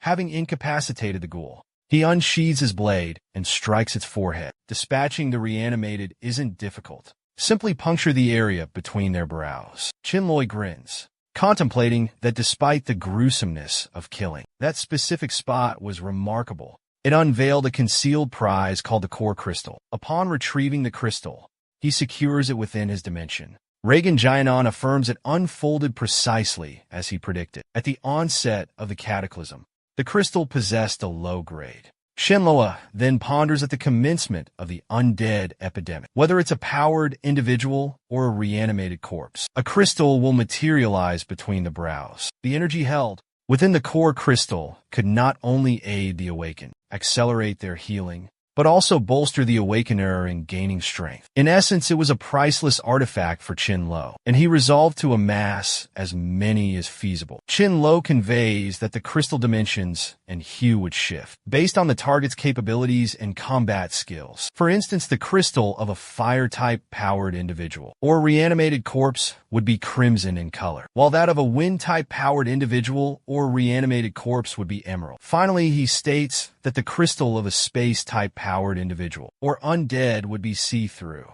Chun Luo then remembers acquiring the lightning core gem from the lightning monarch's skull, noting it was a deep violet gem egg size. After exiting the residence, Chun Luo meets a revenant. Seeing it, he chuckles, remarking the undead was quite animated. This suggests the revenant was definitely someone who greatly assisted his uncle. The revenant assaults Chun Luo, who then draws his staff and uses it on the revenant, making a snide remark to come get him, as his uncle would reward him well. The revenant gets stunned by the staff, and then while retrieving the gem, Chun Luo again mockingly inquires if accepting compensation for aiding the revenant, as his uncle did, was excessive. Chun Luo was treating everything casually and playfully. The Dharma King was astonished to see Chun Luo obliterating the undead so brutally and questioned Chun Luo's ruthlessness. Chun Luo went to the vehicle and informed Dharma he sensed their imminent awakening. Remaining outdoors was unsafe. He told Dharma to accompany him to his residence briefly, and post-awakening, he could depart from within. Numerous zombie corpses lay slain by Chun Lo. Witnessing this, Dharma freaked out and yelped. Chun Lo urged him to stay calm, assuring him he'd gradually adjust. Afterward, Chun Lo quietly peeled and consumed an apple, while Dharma felt a peculiar bodily sensation. Abruptly, Chun Lo observed lightning-like beams radiating from Dharma. Seeing this, Chun Lo felt a surge of anxiety, uncertain of the potential consequences of Dharma's awakening power. As Dharma was unlocking his electric power, Chun Lo became frightened and ducked behind a couch, puzzled about what was happening, and if he'd be the initial victim of Dharma's electric jolt. But surprisingly, Dharma didn't strike Chun Lo, and instead chilled out from his electric awakening stance. Chun Lo then rose and mentioned that a gift's strength primarily relied on two things. The first was the sooner the emergence period, and the second was the swifter development of the power. Chun Luo then became a bit gloomy, understanding that the lightning sovereign, Dharma, was likely at the apex of his electric gifts. He envied Dharma, bemoaning that he was inferior to a canine. He was feeling somewhat dejected, because the canine was mightier than him. Abruptly, unexpectedly, apples dropped to the earth. Initially, he seemed a bit frightened, but shortly he grinned strangely, remarking that apparently he was rather gifted like the rest. Chinloy rose once more, and now he appeared quite serious. He lifted a sphere-like object in his hand, and unexpectedly, he struck the barrier with it. The barrier developed an opening, and observing this, Dharma was astonished and couldn't accept it, but Chin wasn't pleased. As he pondered, it was terrible that his void sphere assault consumed 25% of his capability. Strength furthermore. His assault couldn't even immediately obliterate the weakest zombie. He determined his initial move would be to assimilate a core crystal and rapidly advance in his previous existence. Lightning King Dharma and Ling Yongji were both of royal status. He further revealed that in his former life, his physique was also of royal status. But after he integrated Lightning King's core crystal, his level advanced. Meanwhile, he was unaware of its purpose without sustenance. No liquids and no companionship. Existence was futile, death was preferable. He contemplated this deeply. The scene transitioned to 5 minutes afterwards. Chun Luo remained in thought. He considered the current rate of progression. Absorbing approximately 20 core crystals would elevate him to rank 2 ability user status. Chun Luo then exhaled wearily and informed Dharma he needed to utilize his power. Chun Luo instructed him to concentrate his internal force towards his throat and gather it, then discharge it in his line of sight.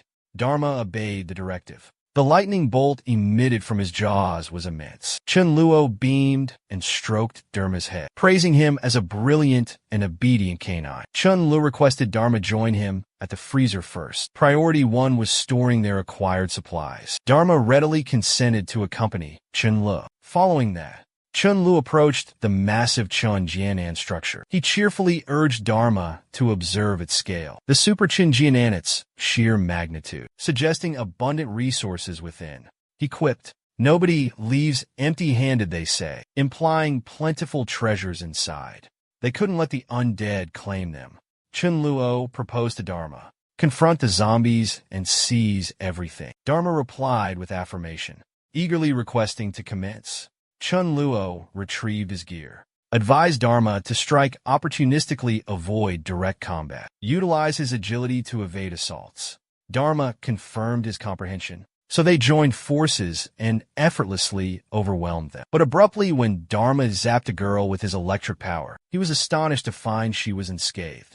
Dharma pondered what was amiss with her, but Chun Luo soothed him, saying not to worry, simply to divert them. Dharma grasped this and commenced battling them, to draw them from the superior Chun Jianan. Witnessing Dharma readily besting them, Chun Luo cautions Dharma to be careful as he ventured into the grand Chun Jianan and would shortly return within the magnificent Chun Jianan, observing the premium items and supplies. Chun Luo was pleased he was correct, that the Super Chun Jianan before the residence would contain such exceptional goods.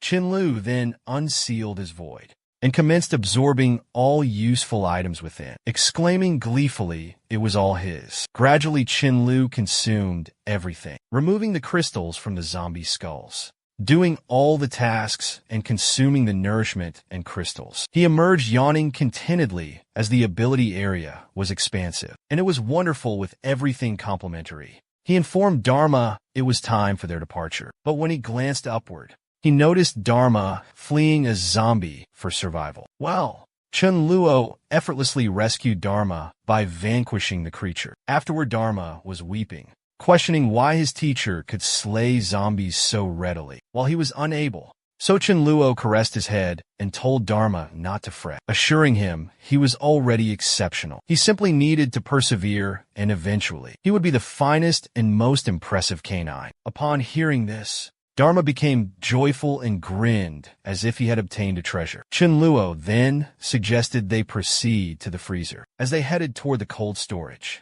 a voice from behind called out for them to halt. A bystander had spotted Chun Luo living. He requested a brief conversation with Chun Luo. The youth inquired if Chun Luo grasped the situation, had contacted the authorities, but received no response. Chun Luo calmly replied, stating the obvious: it was an apocalypse, a zombie infestation. The boy was startled.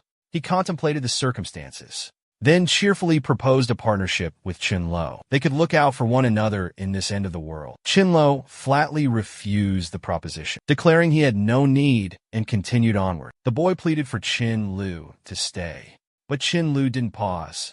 Departing the scene, Chin Lu contemplated recruiting subordinates. Only exceptional individuals, he didn't fault the boy's ruthlessness, despite possessing ample supplies. His provisions weren't limitless. Caution was necessary. He abruptly noticed something and halted the vehicle. A horde of undead creatures obstructed the path. Chinluo recalled a detail. That particular route was the sole access to the freezer, but the undead blocked it. Eliminating them seemed unavoidable. Chinluo exited the vehicle and instructed Dharma to wander. They cautiously engaged the undead in combat. Chinluo utilized electric batons to eliminate them individually. Some undead attempted a surprise assault, but Chinluo's cleverness prevailed. One undead severed his bicep. Unexpectedly, Chinluo flung the undead aside and revealed. His armor was forged from alloy. It was impervious to feeble undead. He quipped sarcastically. The city lacked dental professionals. Should they lose their teeth, their only recourse was to lick. But abruptly he chuckled, instructing them to hold on. There's no tomorrow for them. Unexpectedly, to Chun Lo's astonishment, his stun gun, de-energized, ceased producing current. At that instant, Chun Lo was dumbfounded and stressed. Uncertain of his next move, the undead arrived and commenced seizing the baton from Chun Lo. So Chun Lo nervously handed them the baton, implying they could have it if desired. Amazingly, he was merely stalling. The cause for his delay was his need to retrieve a fresh baton from his storage. So after procuring a new baton, he began eradicating zombies. Having vanquished them all, he gathered all the crystals within. The scene transitioned to a later time, where Dharma appeared and positioned herself next to Chinlo, observing him with perplexity, puzzled about skipping the freezer, their location, and the reason for the delay. Chinlo beckoned Dharma over to reveal a lorry, claiming the hefty vehicle surpassed metal alloys, protective gear, and a stun stick. He had secured the truck for Doomsday. The day of the cataclysm. Upon hearing this, Dharma was awestruck and beamed at Chinluo. Chinluo invited Dharma to climb aboard. He would steer. He advanced towards an obstructing barrier. Chinluo urged Dharma to observe his upcoming action. With such a powerful machine, exiting and manually opening was unnecessary. He effortlessly shattered the obstruction. Dharma was astonished, while Chinluo felt triumphant.